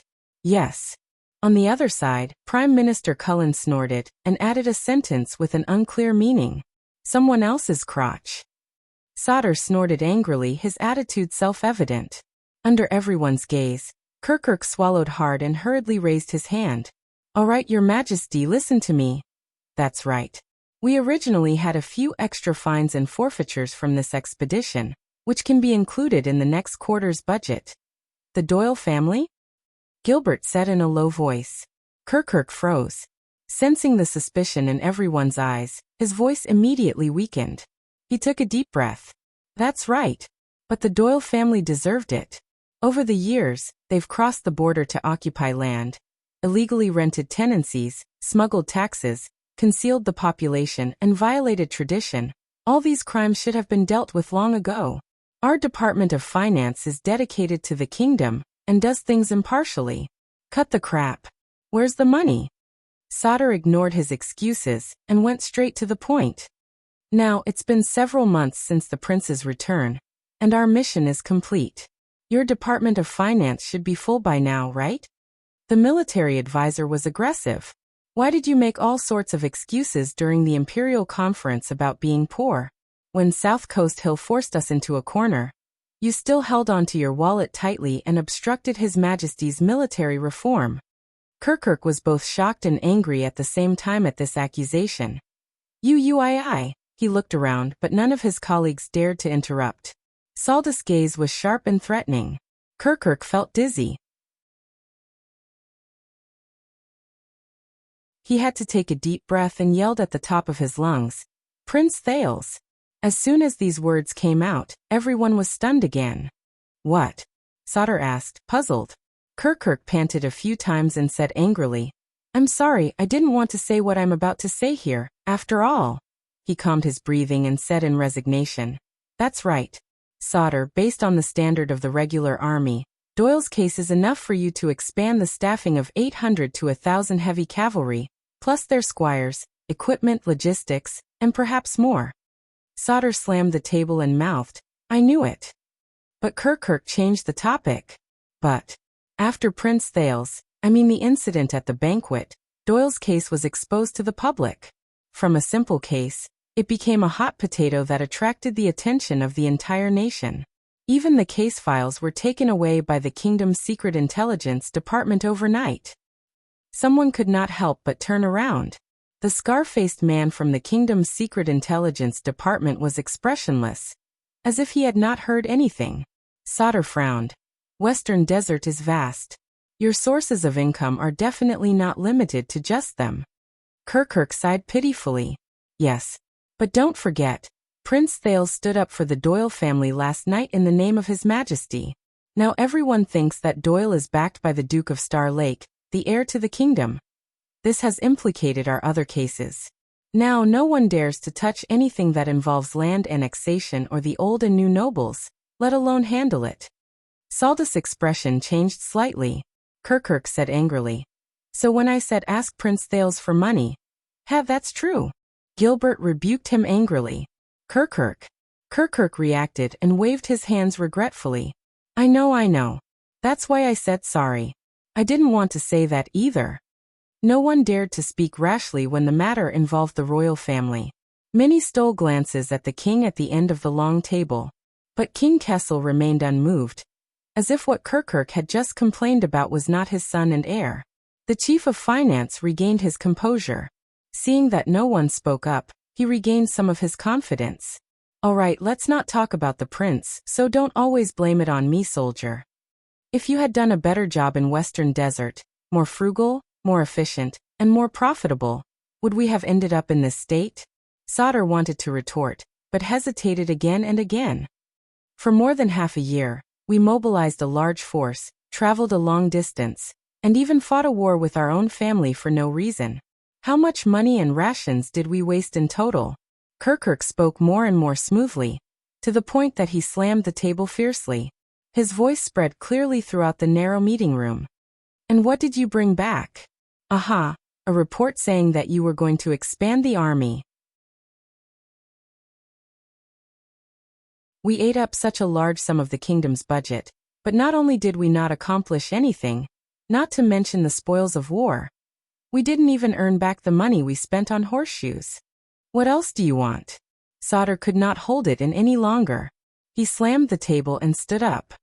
"Do you want my warriors to shed blood in Western Desert and attack the ruins? Plunder Wing Fort? Or take over Brave Souls Fort? Ransack the homes of all the local nobles? Do you want to burn the entire Western Desert to the ground and send all the spoils of war to the Department of Finance, so that you won't have to complain so much when you're sitting here leisurely counting your copper coins?" Kirkuk scoffed. "Then why don't you do it? And the result? It turns out that you were just there for a vacation. Even the prince himself was sent back by the Western Desert nobles." The military advisor said angrily. "Do it. His Royal Highness' whereabouts are uncertain in Western Desert, and you even took a sword and a flag from them. Chroma and Bosdorf escorted him back to the capital in a grand manner, and they were very respectful. What can we do? What should we do? What should we do?" Kirkuk, who had regained his confidence and was knowledgeable, said without fear, "Then why are you yelling at me?" "To find the prince. Why don't you tell him about your suffering? Ask him why he mixed with the enemy, blocked your army, cut off my source of income, and even gave Covendier an opportunity to take advantage of him. Everyone was at a loss, and His Majesty was in a dilemma. In the end, he ruined the kingdom's military reform. Enough, both of you, Gilbert reminded him sharply.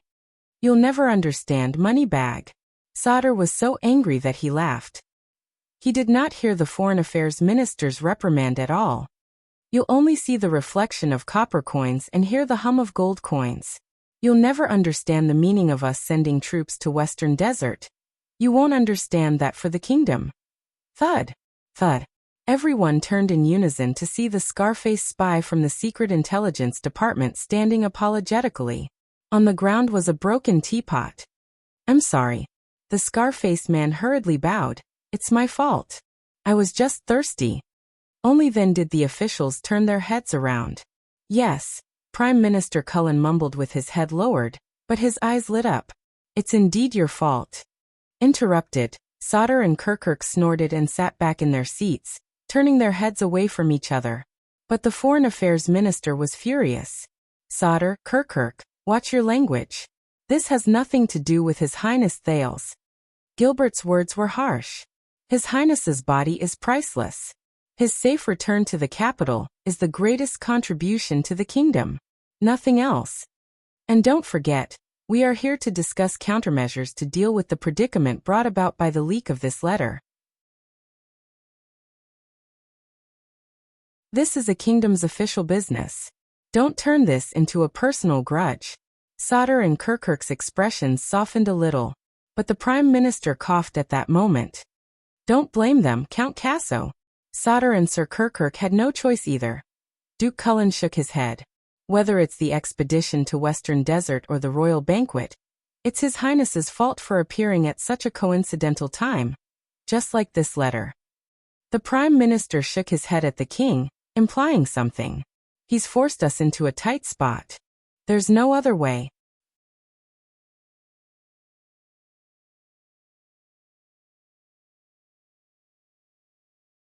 Chapter 6:14. The ministers shuddered as they listened to Prime Minister Cullen's words. Gilbert could read between the lines and could not help feeling anxious. Prime Minister. At that moment, a third voice joined the discussion. In fact, if the kingdom has no other choice but to bite the bullet, perhaps. The unfamiliar voice attracted the attention of most of the people. The ministers turned to the interlocutor, the only participant in the imperial conference who did not speak. The Archdeacon of the Sunset Church, Stylianides. Stylianides nodded slightly. I can try to persuade the Sunset Church to invest in solving the problem of expanding the regular army? Many people frowned. What? You? Sodder asked suspiciously. In the corner of the conference table, the Archdeacon smiled and nodded humbly. Guy Stylianides, the Archdeacon of the Central Diocese of the Sunset Church, attending the imperial conference in place of the ailing Archbishop Zenon. I know who you are, kid. Advisor Sodder interrupted rudely. Say, you can find the money we want. The Archdeacon named Guy smiled slightly, then closed his eyes in a prayer gesture. I can't guarantee anything, but I'll try my best. Seeing how straightforward the Archdeacon was, Advisor Sodder looked doubtful. If I remember correctly, in the central Sunset Temple of the King's City, Chief Priest Diallo was the one who opposed the standing army system the most. He once said, the standing army fights for money, greedy and despicable, while the conscripts fight for their duty, holy and respectable. Guy's tone was modest. Yes, most of the archdeacons of the Sunset Temple are of noble birth. They come and go from castles and palaces, and have close relationships with the nobles and dukes. But we're different, Sir Sodder, the Archdeacon said firmly. The Sunset Church is not the Sunset Temple. The Sunset Church. Sodder was silent for a while. He collected himself and looked at the priest with a serious gaze. Who did you say you were? On the other side, Prime Minister Cullen said with a look of understanding. A battle of faith between the temple and the church, the ministry of priests and the ministry of evangelism, the archdeacons and the bishops. The Archdeacon turned to the Prime Minister and smiled warmly. No, this has nothing to do with faith but politics and standpoint. The temple is close to the dukes, and the church is close to His Majesty. It's that simple. If we can reduce the influence of the temple by reducing the conscripts and increasing the regular army, the bishops of the church will be happy to see it. Hearing this, many people began to ponder. Cullen's gaze flickered. Oh, as a believer of the sunset goddess, you really don't hide it all? Cover up. Guy shook his head indifferently. No faith can exist independently of politics, and no religion is not related to power struggles. To avoid politics and talk about faith is to abandon humanity and only ask about divinity. This is a disguise in disguise. This is the contempt and contempt for faith. It is disrespect and dishonesty to the sunset goddess. Even the king at the end of the long table raised his head slightly. Kulin was taken aback when he heard the rebellious words. He raised his brows and said, I think I know why Gilbert recommended you. Compared to those priests who are full of holy teachings, you are indeed a bit more interesting. Gilbert forced a smile. Archdeacon Guy sighed. Thank you for your praise, but not everyone understands this principle, especially the priests of the Divine Hall. Therefore, it is not convenient for the Church to intervene in the kingdom's military affairs in the form of direct funding. Sauter, who was most concerned about this matter, instantly put on a cold expression. Then what do you mean? Guy turned to him and said seriously, to support the expansion of the regular army, the Sunset Church must have a valid reason. Reason? Many people's expressions changed slightly. Guy looked respectfully at the end of the long table. If His Majesty can change the tradition and allow our priests to join the regular army of the royal family, I will be more confident in persuading the bishops to invest. Sauter was taken aback. But we already have military priests. Every time there is a war, the temple will send a qualified officiant to preside over the expedition ceremony. Guy's lips curled up and he nodded calmly. Banish them. What? Sauter was incredulous. I suggest, Sir Sauter, that you banish the regular army's military priests and replace them with military priests. Archdeacon Guy explained patiently. Whatever the temple can do for the regular army, the church can do as well, or even more. Sauter understood Guy's words. His expression changed back and forth in those few seconds. The others in the meeting looked at each other. The king's gaze was still distant and unfamiliar. Prime Minister Kulin snorted. The Sunset Temple's officiants will never like it. Guy turned his head around, and his words were sharp. The temple doesn't like many things. For example, the regular army of the royal family. But this was originally a political issue. With your intervention, it has become a religious conflict. Kulin shook his head and said, It has always been a tradition for priests to accompany the army, no matter. Guy calmly replied, Yes, just like how suzerains regularly recruit militia. It has also been a tradition, until the emergence of the regular army of the royal family. Saldus' eyebrows twitched. The archdeacon looked at the dispirited chief of finance. And if we have military priests, the Sunset Church will be able to allocate a permanent fund from the believers' donations, justifiably subsidizing a portion of the regular army's costs, and relieve the pressure on the Department of Finance. This is something that the lofty and self-proclaimed Orthodox temple cannot do. The initially bored Kirkirk perked up. His beady eyes sparkled. It's not that we can't consider it. On the other side, the military advisor was silent for a few seconds. He asked cautiously, In that case, the Sunset Church can fund the expansion of the regular army, provided that His Majesty grants permission for your priests to join the regular army of the royal family to replace the military priests, right? The archdeacon smiled. Of course not. But his gaze changed. But without this bargaining chip, I'm not that confident in convincing the bishops. Sauter scoffed. This is blackmail and profiteering from a burning house. This is more for the kingdom, Guy swiftly retorted. The priests of the temple are basically of noble birth, and are related to the various feudal lords.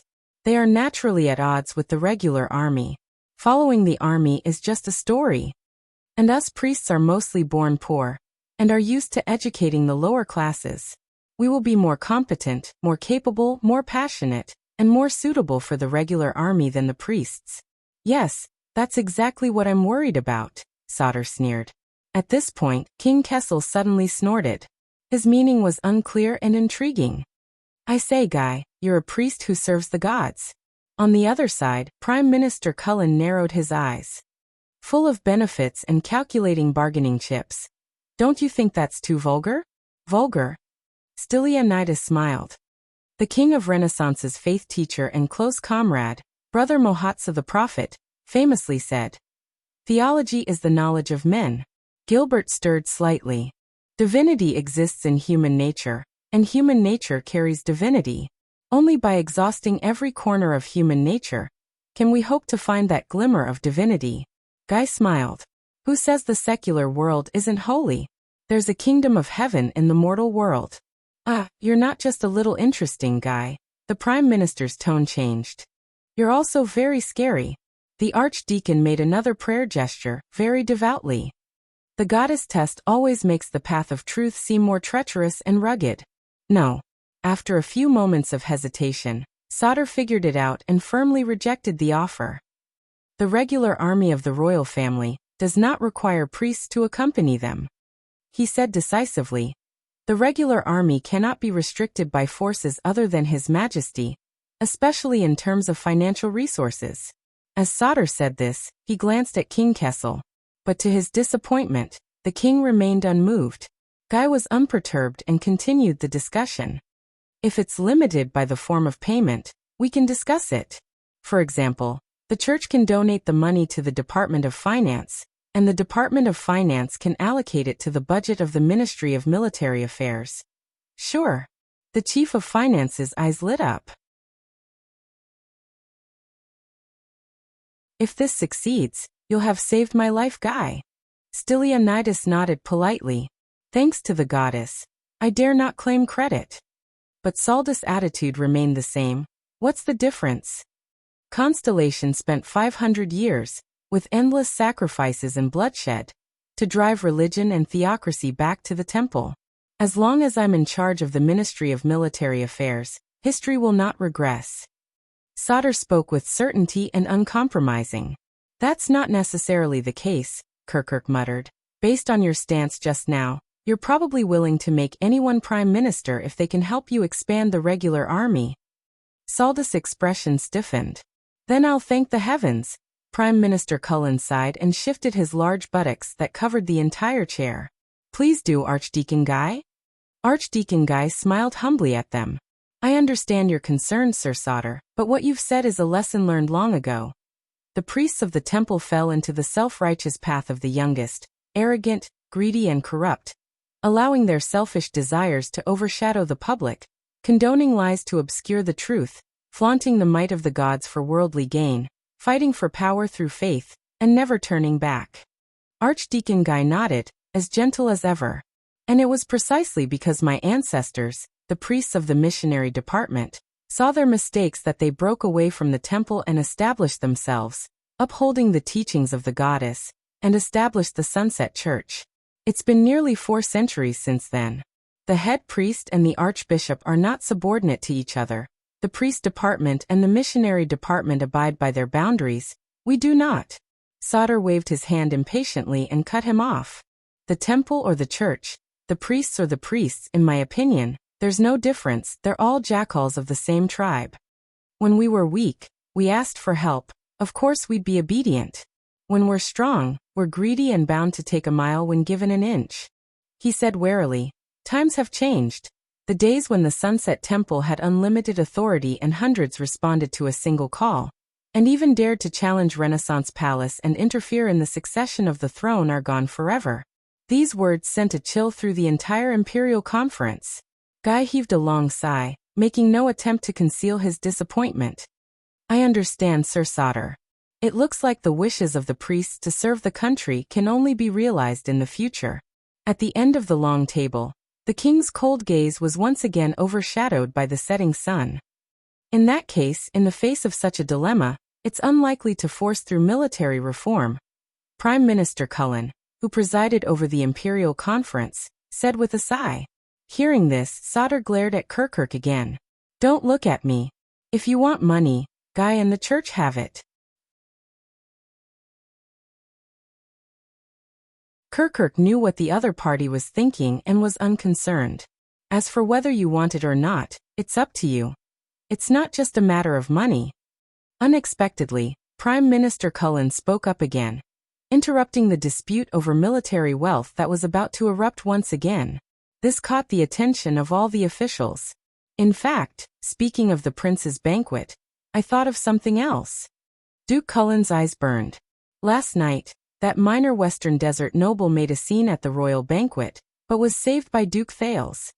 Gilbert furrowed his brows. This inevitably reminds people that His Highness returned to the country under the protection of the Western Desert Army. And that sort of fakin' has. This could easily give people false expectations, or even be interpreted as the royal family's stance. Things will be troublesome, especially at this juncture. Cullen shook his head as he spoke, seemingly extremely regretful. Prime Minister. Gilbert reminded him sternly. Cullen shuddered slightly, as if he had just understood, and smiled apologetically. But after hearing the Prime Minister's words, many people nodded thoughtfully. Right, the Doyle family in question.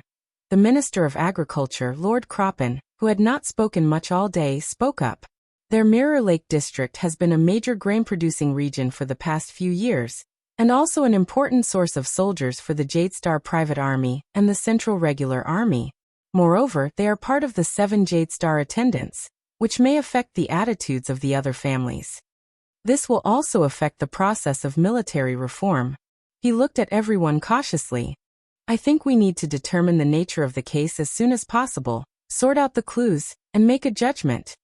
Indeed, the incident at the royal banquet has brought us a lot of trouble, whether it is the upcoming military reform or this letter. King Kessel's figure moved slightly on the throne. Viscount Kinney glanced in the direction of the king. Seeing that he did not react, he cleared his throat. Forgive me for being blunt, but I heard that Mindy's Hall has become the new place that everyone in the capital flocks to. Look at the Doyle family, they made a huge mess, but His Highness still risked his life to protect them. I do not want to criticize Duke Thales, but his attitude at the banquet is sometimes easy to misunderstand. Kinney. Gilbert sensed the direction of the meeting, and he was shocked and angry. There is no problem with His Highness's handling of the matter at the royal banquet.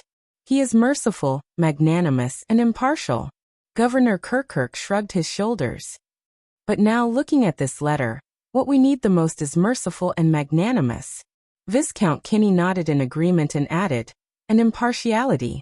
Gilbert was incredibly anxious. Regardless of the consequences, His Highness has saved 2 lives and 2 families with his superb skills, preventing a worse situation. But it is a barbaric method of a bloody duel, another voice said. May the setting sun forgive him. Gilbert turned his head around in disbelief, and stared at his best friend. Guy. Archdeacon Stylianides nodded apologetically. Before I entered the palace, the bishops were discussing this matter. The officials exchanged glances and understood each other's intentions. The archdeacon made a penitential salute. With the setting sun as witness, the Duke of Star Lake dueling in person and resorting to the ancient rites of barbarism and heresy. That's a terrible signal and demonstration. No, that happened at night. Prime Minister Cullen scoffed sarcastically. It should be, witness of the North Star. All the officials in front of the Emperor lowered their heads. Gilbert sucked in a deep breath and explained to his good friend. Guy, my friend, as far as I know, the duel was unreasonably proposed by the other party, and Prince Thales agreed to the duel out of pity. Putting himself in danger was just an expedient measure. Guy nodded in understanding. Of course, I understand the prince's difficulties, and I admire his benevolence, magnanimity, intelligence, and wisdom. But do you think that after this story spreads throughout the kingdom? Duke Cullen clicked his tongue and shook his head. When people mention a duel, well, the first thing they think of is the prince's benevolence or Jadestar's violent duel. Gilbert furrowed his brows. The archdeacon smiled as well. What Lord Cullen said is not without reason. Just like how the bishops of the church are also worried. In Northland, the extension warriors may have given His Highness the courage to fight to the end, but they also numbed His Highness' thoughts in the midst of violence and bloodshed, causing him to not reject the barbaric and backward ancient rites. Gilbert stared at his good friend deeply. He could not hide his disappointment. And the king still did not move. As time goes by, His Highness, as the heir to the kingdom, has not avoided heretical beliefs and rites time and time again. Guy's tone became worried. This will have a profound impact on people's attitudes and ways of doing things, causing young people to be hot-blooded, desperate people to take risks out of desperation, and imitators to advance wave after wave. This will be greatly detrimental to the kingdom's existing governance. Moreover, the goddess will not be happy to see her believers bleed because of barbaric duels. And the same goes for her believers. Count Kroppen looked at everyone's expression and interjected with great interest. That I also think. Enough. The Foreign Affairs Minister's rare outburst of anger silenced the gossiping crowd. Everyone. His Majesty did not summon us to this room for us to judge right from wrong and pursue the matter to its roots. Gilbert's breathing quickened. He stood up and glanced angrily at each of his colleagues. Sire, I know that the regular army's expedition to the western desert has involved a great deal of effort, but it was not a complete success. You have your own difficulties and are brooding over it. The military advisor pursed his lips. Chief Kirkirk, I also understand that the accident at the banquet caused the Department of Finance to lose a considerable amount of forfeiture money and caught you off guard. The Chief of Finance crossed his arms in annoyance. As for the Prime Minister, you are trying your best to avoid unnecessary conflict between Renaissance Palace and the vassals, so you have used His Highness as a target to divert attention. The plump old Duke chuckled nonchalantly. Viscount Kenny, please be rest assured that no matter how popular His Highness is, or how he recruits talents, it will not affect your position as a pillar of the King's support party. The Minister of Commerce's expression darkened slightly. As for Guy, old friend, I swear to you that it is not His Highness' fault that you failed to become the Prince's theology tutor, and it does not mean that His Highness is closer to the temple. The Archdeacon closed his eyes and lowered his head. And Lord Kroppen, you have been silent for the entire day, and that is already smart enough. Echoing the crowd at the end will not make you look smarter.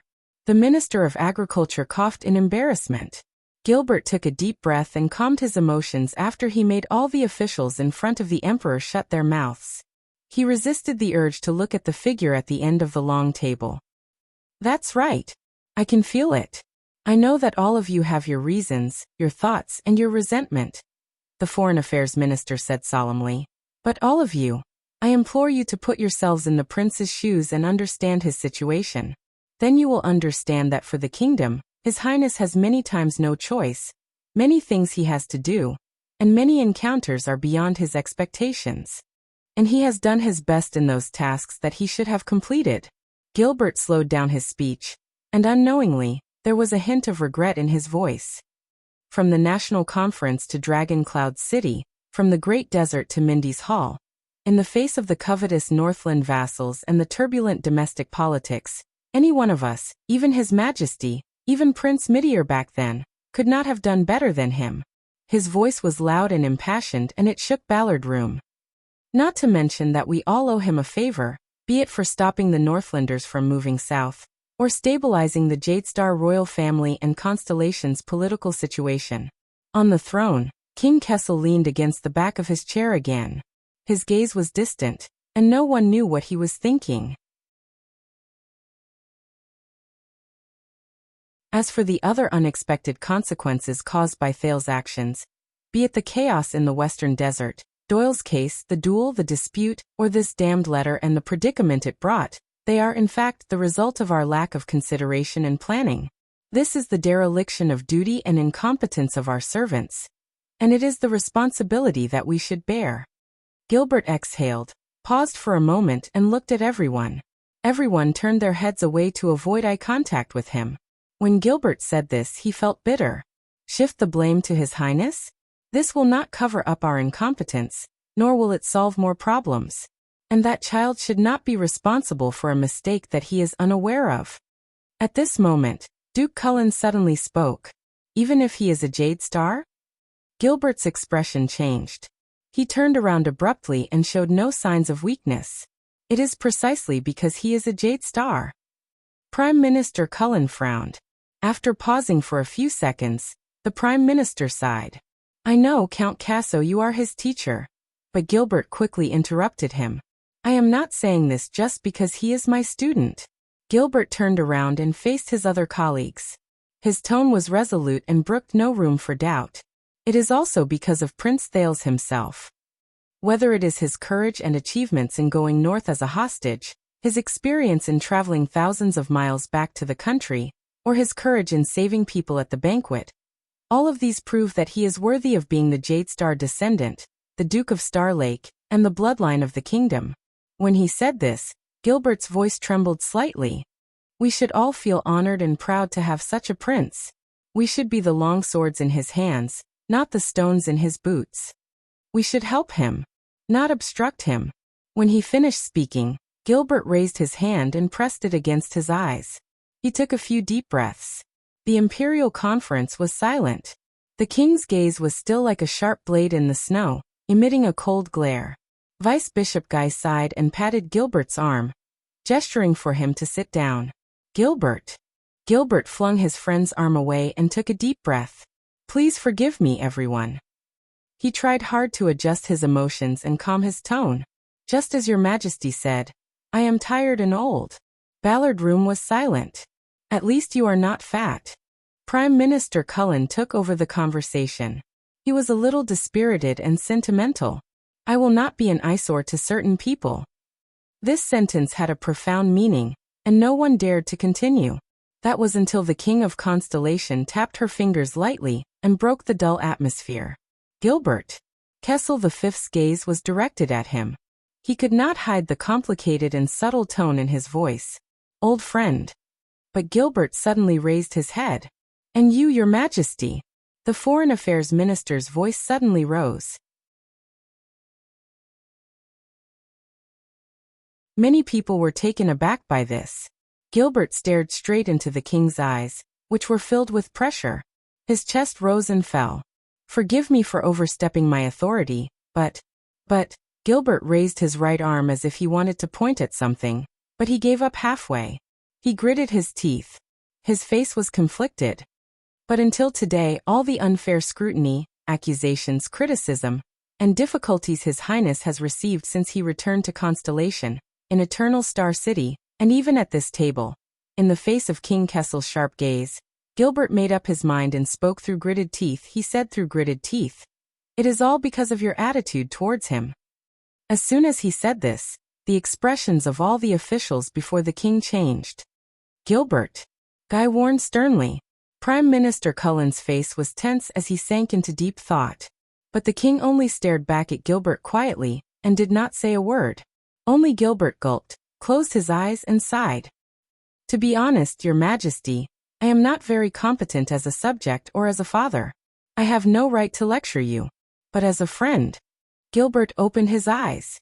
He was sincere and serious. Kai, Your Highness, Fifth Prince. These titles made everyone's thoughts stir. King Kessel did not speak. But at that moment, his fingers that were tapping on the table stopped. You really should be proud and gratified that you have such a son. You should be proud and gratified by his awareness and ability, his character and intelligence, his strength and optimism, and the fact that he didn't collapse under the heavy burden of the entire kingdom. Gilbert stared at him from afar. I believe, and I am not the only one. We all believe from the bottom of our hearts. Prince Thales will be the future that we all look forward to. At that moment, no one in the Imperial Conference spoke. The silence lasted for a whole 10 seconds. You give him lessons every day, Gilbert. The king's deep voice traveled, and his emotions could not be discerned. You are too close to him. Gilbert was stunned for a moment before he smiled. No, you are the one who is too far away from him. Just like the late king. At that moment, the Iron Hand King's eyes suddenly moved. It was like the first crack on a flawless iron wall. But at that time, you still had Mindy's Hall. Gilbert looked at the throne quietly, but he seemed to be looking at something else. And now he has nothing. King Kessel seemed to be fixed in his chair. Even his gaze did not move. Get close to him, Your Majesty. At least try to get close to him. At least talk to him. Gilbert took a deep breath and sat down shakily. He pressed against his eyes and flashed an ashamed smile at the people around him. My apologies, everyone. Ballard Room seemed to have sunk into an ice cellar. The king and his ministers were all silent. They either lowered their heads in silence or looked at each other. Only the sound of breathing remained. After a long time, everyone trembled slightly. King Kessel's voice was like the first ray of sunlight that broke through the ice and broke the silence. Don't worry about my son. I have already talked to him. At the end of the long table, the Iron Hand King slowly raised his head, but he did not look at anyone. He will not be a problem. He closed his eyes and exhaled softly. Everything is under control. His voice faded away. Prime Minister Cullen curled his lips. Gilbert forced a smile onto his face. The others had different reactions. They were all worried. Duke Cullen picked up his teacup, sat up straight, and performed his duty. All right, everyone. Now back to what we were. But the Prime Minister's words came to an abrupt halt. Everyone looked over in confusion. Only then did they realize that Cullen's expression had changed. The Duke of Eastern Sea was staring intently at the teacup in his hand. There were tiny ripples on the surface of the teacup. Almost at the same time, the ministers in Ballard Room sensed something amiss and turned around. Asterisk thud. Thud. Thud. Asterisk the sound of footsteps in groups came from outside the room, causing an obvious tremor. This was a rare occurrence. The ministers looked at each other, not understanding what was going on. These footsteps, there are at least 30 people. As a military advisor who had served for many years, Sauter looked up warily. What happened? But no one answered him. On the contrary, different orders were faintly heard through the crack in the door. Vanguard Division, gather reinforcements. Run. The situation is unclear. Guard Division, deploy on the spot. Something was not right. The ministers were alarmed and uncertain. The king also frowned. Strange. Gilbert frowned. Is the Royal Guards having a drill today? Near Ballard Room? The next second, a rapid and ear-piercing ring of a bell penetrated the wall and rang in everyone's ears. Ding! Many people were startled and looked around in panic. This is the Royal Guards. Advisor Sauter was stunned. He blinked and stared at the dark stone door, unable to believe his own deduction. An emergency alarm? The king remained calm, but his frown deepened. The scar-faced spy from the Secret Intelligence Department was the first to move. He reached for the door, but before he could touch the doorknob, the door to Ballard Room was flung open.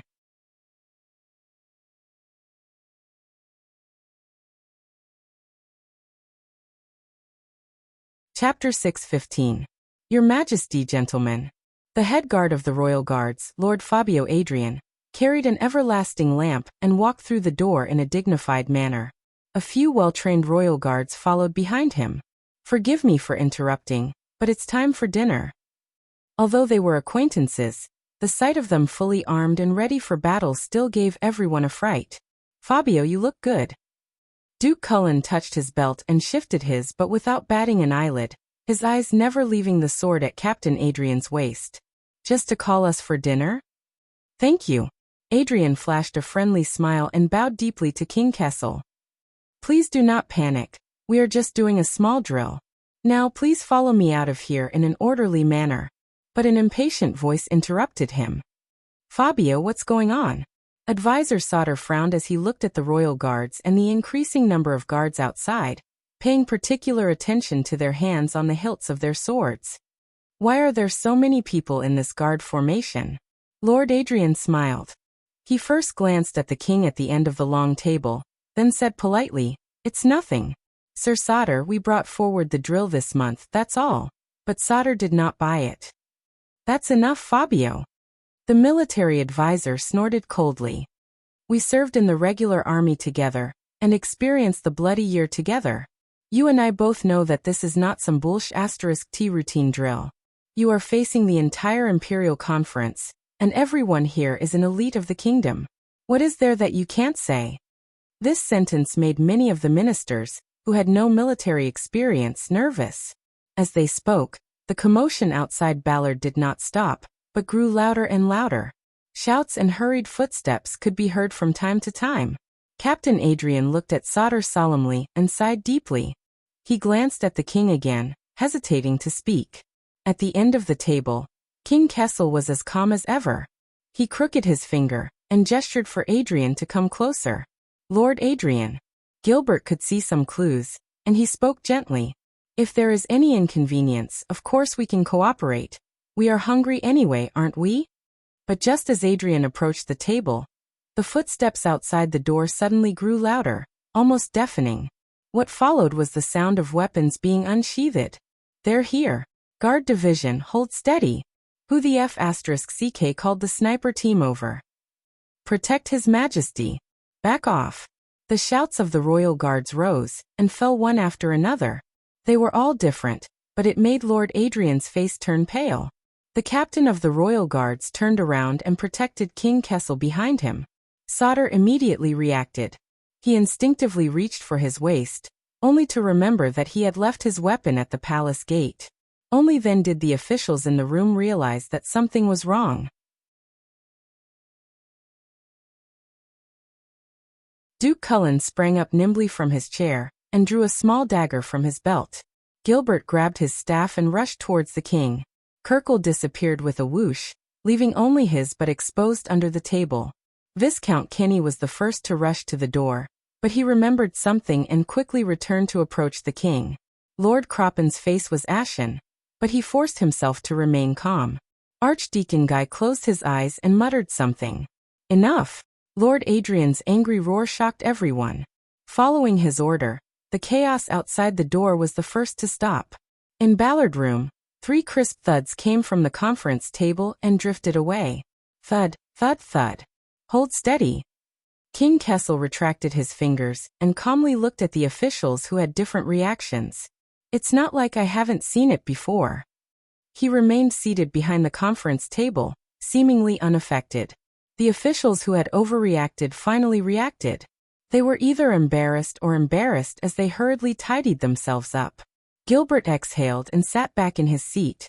Prime Minister Cullen nonchalantly tucked the dagger that should not have been there back into his belt. Sauter, on the other hand, bent down disdainfully and lifted Kirkle out from under the table. Everyone returned to their proper appearance. They then realized that the originally spacious door of Ballard Room had been completely blocked by the wall of royal guards. They could not see the scene outside at all. Every guard was facing the door, leaving only their backs to the officials in the room. The officials looked at each other, confused. Why, is there an assassin? Sauter asked in confusion. Adrian. King Kessel spoke again, with dissatisfaction and questioning in his voice. The captain of the royal guards responded with an apologetic and ashamed smile. Sir. At the same time, a high-ranking royal guard parted the wall of guards and squeezed into the room in exasperation. Captain Adrian. Adrian's expression darkened as he called out his subordinate's name. Marico. The second vanguard of the royal guards, Marico held down his weapon and shook his head regretfully before bowing to the other important people. Your Majesty, my lords. Adrian sighed bitterly as he understood what he meant. What's going on outside the door? The king's voice rang steadily, voicing everyone's thoughts. Get them out of the way, don't block it. Adrian turned around, bowed, and forced a smile. Your Majesty, this is just a routine measure, we only need 1 minute. Unexpectedly, King Kessel, who had been calm all day, suddenly raised his voice and shouted angrily at the wall of people at the door. Royal guards, get out of the way. The guards could not be more familiar with the king's voice.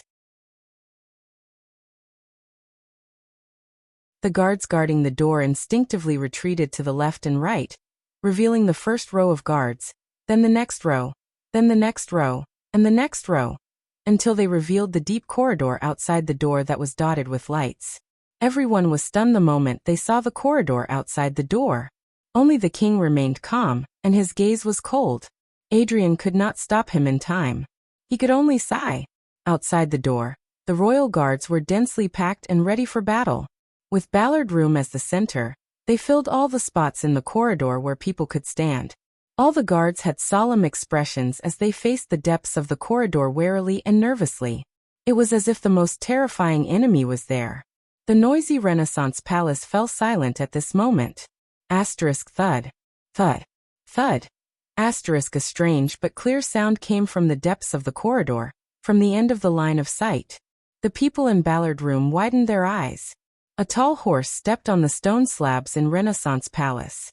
While facing the countless guards and lights around it, it slowly walked over from the corridor. The royal guards at the front were under the most pressure. They held the hilts of their swords tightly, but kept retreating as the horse approached. What's going on? Lord Croppen was in disbelief, but he immediately shut his mouth. Because around the black horse, a few people who were clearly dressed differently from the royal guards gradually appeared in front of everyone. It was a small group of people. They nervously surrounded the horse and moved forward with trepidation. I don't want to say this, but I recognize that big guy. Sauter looked at the tall man leading the group with a headache. The latter was sweating profusely as he looked at the royal guards around him and raised his hands. It's the boy from the Caribbean family. His father sent him to the army for training. He seems to have made some contributions. I even praised him when I went to the Western Desert to work in the army. Caribbean? Everyone was stunned. Damn it, that's the youngest son of the Glover family. Jolene narrowed her eyes and looked at the companion beside the tall man who was even stronger than the former. Lozano asked me to do him a favor and help his younger brother solve the problem of jealousy in Red Street Market. Lin Yun said.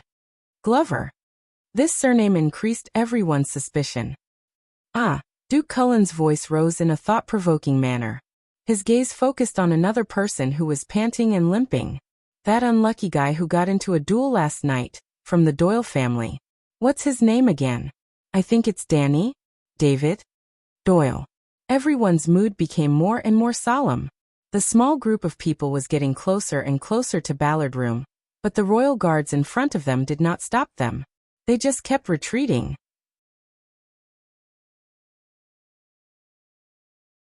If that's the case, that horse I remember now.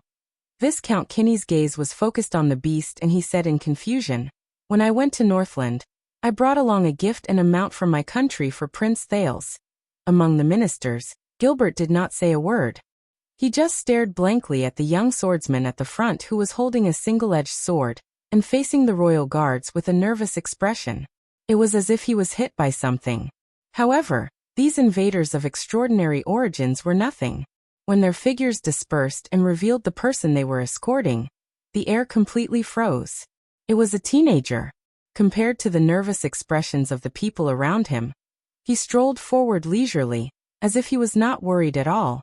At that moment, behind the meeting table, King Kessel's pupils suddenly constricted. And in Ballard Room, all the ministers sucked in a cold breath. Prince. What the hell? The Duke of Star Lake. Prince Thales. The troublemaker is in trouble again. May the setting sun protect him. No one noticed that the scar-faced detective from the Secret Intelligence Department clenched his fists tightly under his sleeves. The king's voice rang faintly. Fabio Adrian. The Iron Hand King slowly called out the full name of his personal guard captain, as if it was chilling to the bone. What happened?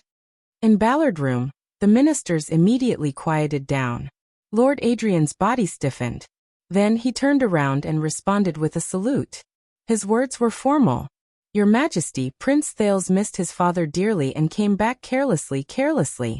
Looking at the tall horse approaching, Adrian's eyebrows twitched. Speak human language. The king's reply was simple, slow, and strange.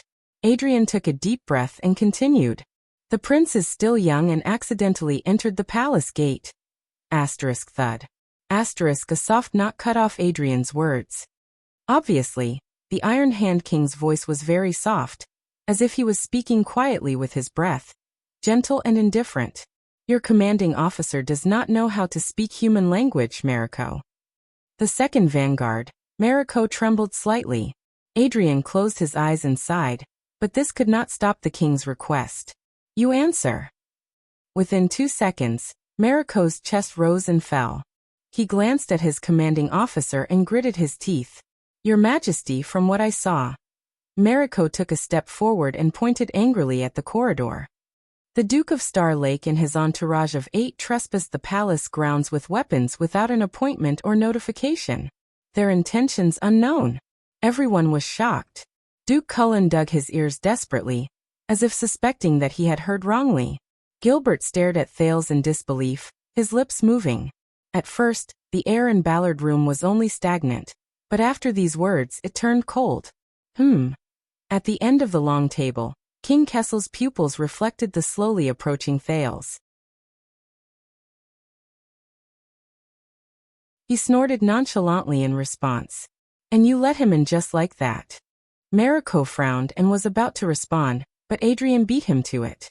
"Your Majesty, the guards on duty at the palace gate today are not good with words and are rigid in their actions. They had a conflict with His Highness' men. There was some verbal friction and some pushing." But the king's voice rang again. "Marico?" The second vanguard gulped and glanced at his commanding officer again. Adrian looked at him, troubled. In the end, Marico no longer hesitated and said indignantly, "Your Majesty, just now, Duke Thales tried to force his way into the palace.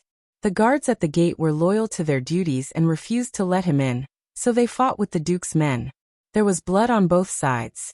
"Since you are loyal to your duties," King Kessel interrupted him mercilessly. His tone was flat, but inexplicably frightening. "Then how did he get in?" Marico shuddered and immediately lowered his head, unable to hide his shame. The vassals' gazes moved back and forth between the slowly approaching Thales and Marico, and finally returned to the king. "Marico," Adrian reminded him softly by the side. But Kessel glanced at him and cut off Adrian's words. Marico took a deep breath and gritted his teeth. After the blood, things became strange. Many people quickly gathered at the palace gate to watch, and the scene was very big. Adrian coughed and continued Danger's line of thought. "I was the one who made the decision.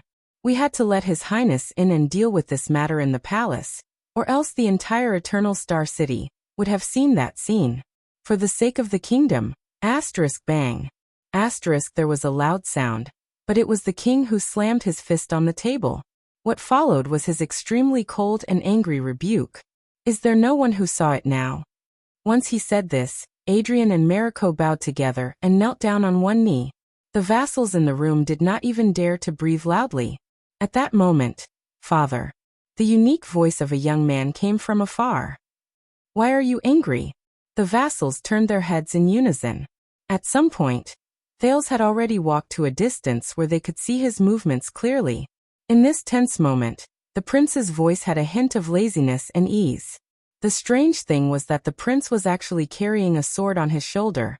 The blade of the sword was pointed backwards, and as he walked it swayed and swayed, pointing straight at the ceiling of Renaissance Palace. King Kessel frowned. "Marico, what happened?" The second vanguard, who knew his mistake, was shocked and did not know how to answer. Adrian, who was beside him, immediately understood. He knew what the king was asking, and he answered respectfully. "After entering the palace, we were about to capture him, but His Highness immediately put the sword to his own neck. He used so much force that it even drew blood." The vassals were shocked. They focused their gazes, and only then did they realize that there were traces of unusual red on Thales' collar. He walked forward step by step, and his sword never left his neck. "We did not dare to act rashly. To prevent accidents, we could only retreat." After listening to the royal guard's explanation, Duke Cullen's gaze on Thales became more and more interesting, while Gilbert became more and more worried. Compared to his previous rage, King Kessel did not immediately reply. He leaned his back against the chair again, and his brows were tightly furrowed. "So these are my royal guards." The king exhaled. His tone returned to its previous calmness, but there was a hint of mockery in it. "Now I finally know how my father died." Everyone's breathing froze. These words were extremely heavy. Lord Adrian could only lower his head, close his eyes, sigh, and apologize. On the other side, the younger Marico gritted his teeth and said indignantly, "Your Majesty, please let us." But Thales' words came again, interrupting everyone's thoughts. "Father." Everyone looked over. The Duke of Star Lake and his attendants had stopped at some point in time, and they stopped in front of a row of guards who would rather die than retreat. The prince laboriously shifted the heavy sword to his other shoulder, causing the royal guards around him to feel nervous. But he did not look at the people in Ballard Room. He only scrutinized the portrait near him. Sand King Kessel IV was fully armed and riding on a horse. He raised his head and looked into the distance. His gaze was firm, his posture was straight, and he looked heroic. But Thales knew that a century ago, the direction the Sand King in the portrait ran to was a war that was destined to be lost. The meeting has been going on for so long. Aren't you tired? Thales shifted his gaze back to Ballard Room. He activated his hell senses, allowing him to see King Kessel clearly under the lights and the setting sun. He ignored the royal guards who had terrifying gazes around him, smiled slightly, and raised his voice. Shall we talk? In Ballard Room, everyone's gazes returned to King Kessel. Behind the meeting table, the Iron Hand King stared coldly at his son. After a while he spoke. Let him in. Mariko quickly turned around. Your Majesty? King Kessel sneered. I said let him in. Adrian shook his head at Mariko, then ordered the royal guards inside and outside the room. On the invader's side, the prince's attendant, Waya, gulped when he saw a gap in the royal guard's defense line. Your Highness. Thales exhaled. All of you stay. The prince bared his teeth as he felt the soreness in his shoulders and the cut on his neck. Cooperate with us later, don't resist. Cohen, who was in charge of clearing the path, was stunned. His face was pale from fear. Ralph, who was at the back of the formation, also turned around. His gaze was displeased.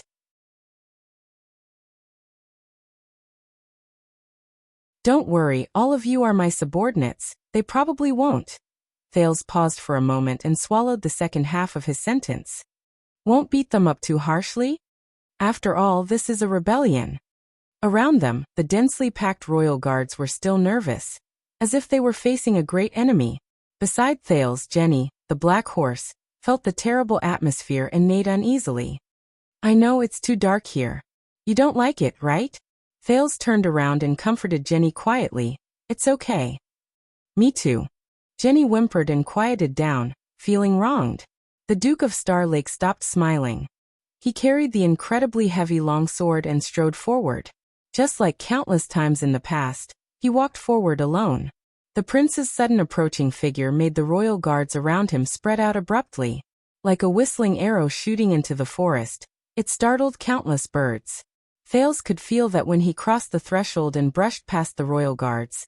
The vanguard named Mariko stared at the longsword on his neck. His muscles twitched rhythmically, as if he was waiting for an opportunity to attack. But Adrian, who was beside him, held him down firmly. Finally, Thales stepped through the door of Ballard Room unscathed and saw King Kessel behind the meeting table. This journey was really not easy. The prince stopped in front of the meeting table and seemed to be in high spirits. You are well protected, father. Even your own son had to shed blood to meet you. King Kessel only stared at him coldly. There was not even a hint of obvious expression on his face. It was just as Thales expected. Unlike before, the prince did not pay attention to the king. He looked around with interest. In front of him, the ministers of the Imperial Conference stared at him with dumbfounded expressions. Their expressions were interesting. Behind him, countless royal guards glared at him resentfully and gritted their teeth. As expected, Anchor was right. Without waiting for the others to react, Thales sighed and tightened his grip on the sword beside his neck. He lamented to himself. That's right. He sighed and lamented. If I don't kill, no one will listen. Even if it's my own life. He narrowed his eyes and looked back at King Kessel. Similarly, if I don't rebel, the tyrant will be fearless. He might even think that he is very popular. What kind of world is this? Your Highness. In the Imperial Conference, Gilbert was the first to be unable to hold back. He tried his best to hide his anxiety and forced a smile. What are you doing? Thales turned his head, and his eyes lit up. Gilbert, how are you? The prince's tone was very bright. There was no hint of gloominess, and it was a stark contrast to the atmosphere in Renaissance Palace. By the way, Waya is back. Thales flashed his thumb behind him. He did not care whether his thumb was correct or not. He just chuckled. A reunion between father and son.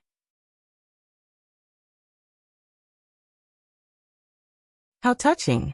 For some reason Thales, who had been filled with pressure when he entered and left Renaissance Palace a few times, actually felt relaxed and happy at that moment.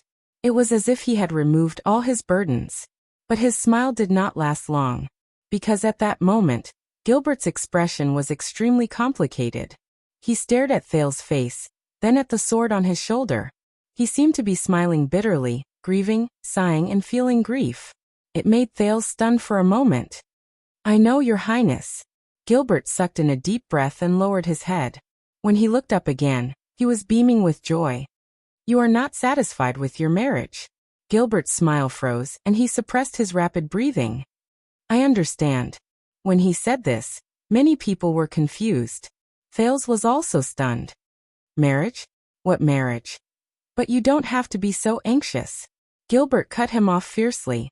While he talked to himself, he gave Thales an anxious look. "I told you, just wait for me at the entrance of the palace. I will explain it to you." Gilbert laughed, turned his head, and smiled bitterly at the others. "You know, young people are not satisfied with their marriage candidates. They are a little impulsive and wanted to clarify things with me. And our meeting went on for too long. He could not stay, so he..." Thales blinked and gradually understood. He could not help but feel warmth in his heart. But it was a pity. "Gilbert, I see." Deputy Bishop Guy reacted quickly. He smiled faintly and nodded. "Marriage is indeed a big matter. May the goddess bless." Viscount Kinney was born noble. He also reacted and laughed heartily. "Oh yes. Of course, we were young once, we understand." Prime Minister Cullen also blinked and shook his head like a kind and amiable old man. "I still remember that His Majesty once made a fuss about marriage in front of the late king." The ministers in the Imperial Conference laughed continuously. They had excellent chemistry and soon got along well, making the atmosphere in Ballard Room much more comfortable. Most of the royal guards also understood what was going on. Unknowingly, they began to laugh and relax their tense muscles. But Adrian sadly noticed that in the face of such an atmosphere, only two people were unmoved. King Kessel did not laugh. He stared blankly at Thales, as if there was no one else in his eyes at that moment. Thales put on a fake smile. There was no warmth in his eyes when he looked back at the king, only an eager challenge. "Fabio, very good. You are very responsible." It was just a false alarm. Advisor Sauter exhaled and gave Adrian a thumbs up. "But the exercise was very effective. I suggest that we reward our brothers." Clang. A muffled sound of metal colliding suddenly rang out. The royal guards who had not completely relaxed shuddered and unsheathed their swords. "Steady," Adrian bellowed, calming down a possible conflict. The royal guards who had just come to their senses breathed rapidly and looked at each other nervously. Only then did they put away their weapons under the strict orders of their commanding officer. The ministers in front of the Imperial Conference were tongue-tied in disbelief. "Sorry, it's too heavy." The person responsible for the muffled sound, Thales, breathed heavily. He laughed and dragged the blade from the ground. "No wonder it's called load-bearer." King Kessel narrowed his eyes. The emotions in his eyes became more and more indescribable. After this incident, the minister's efforts were completely interrupted. Gilbert's expression only became more bitter. This made Thales feel a little guilty. But soon he put this behind him. He stepped forward nonchalantly and reached out his hand. Swoosh! A few of the royal guards unsheathed their weapons again. "Don't worry." This time, Thales chuckled and walked to the discussion table. He gestured for everyone to relax. "I just want to give myself." The prince sat down casually, patted the shoulder of the person next to him, and looked into the Iron Hand King's eyes. "Find a chair." Near him, Chief of Finance Kirk looked at the prince's hand patting his shoulder, and revealed a smile that was uglier than crying. Sensing the puzzled and uneasy gazes around him, Thales smiled. "Yes. Be it in the Hall of Heroes or here." He had to find a chair for himself. He had to wield a heavy sword that was beyond his means. He bet his life. Thales stared at King Kessel. He suddenly realized that every time he looked into his father's eyes, he could feel the heaviness and pressure. Gone. Even though the king's gaze was still sharp, he still felt a slight sting when he looked into it. Sorry to disturb you, everyone. Thales slapped his thigh and leaned against the discussion table. He smiled and said, I'm afraid that today's imperial conference will end early. In Ballard Room, both the courtiers and the guards looked at each other, not knowing what to do. The king's gaze became more profound. Thales looked at the sky outside the window and could not help but smile. Perhaps it's not too early? He suddenly had a feeling that on the small table in front of him, there were surging waves that were constantly moving, pulling back and forth lines that were drawn back and forth. At this moment he stepped into this room, just like a ship parting the water, cutting the Gordian knot. Finally. What are you doing? King Kessel's voice rang in the silence. He enunciated his words slowly, very slowly. Son. When he heard this title, Thales felt a little dazed. Me? Thales paused and showed a sincere smile. I'm here to save you. The prince's inexplicable answer made everyone frown. Oh. In front of everyone, the Iron Hand King let out a faint laugh. Save me? He leaned back and blended into the darkness where the sunlight could not reach. He became indifferent again. It was as if his anger and madness had reached its peak, and he had returned to extreme calmness. Yes, father. Thales' attitude was relaxed and cheerful, as if he was enjoying a conversation between father and son. I'm here to save you. The prince also leaned back and entered the warm embrace of the setting sun. Only his gaze suddenly turned cold. It was like a sharp blade being unsheathed. To be free from the burden of that crown. Thales curled his lips and looked at the Iron Hand King with a smile. The crown. When he said this, the faces of the ministers in front of the emperor immediately turned ashen. The royal guards were all stunned. Gilbert could not hide his panic. He lost his composure and shouted, Your Highness! At that moment, the light in King Kessel's eyes changed back and forth, but in the end, it all came to one. It was directed at the Duke of Star Lake's smile. Thales raised his eyebrows and his smile froze. Oh, I'm sorry, I forgot. While countless people lost their composure in fear, Thales reacted and pointed at King Kessel's forehead without a crown. He smiled apologetically. It's not on your head. That you're tuning in to the Li Mei's Sword of Destiny YouTube channel. We're so grateful for your support, and don't forget to subscribe to join us on this incredible journey through captivating stories. Your generosity through donations truly makes a world of difference, as it's the primary source of revenue that allows me to expand and enhance this channel for you. Thank you from the bottom of my heart for being a part of this adventure.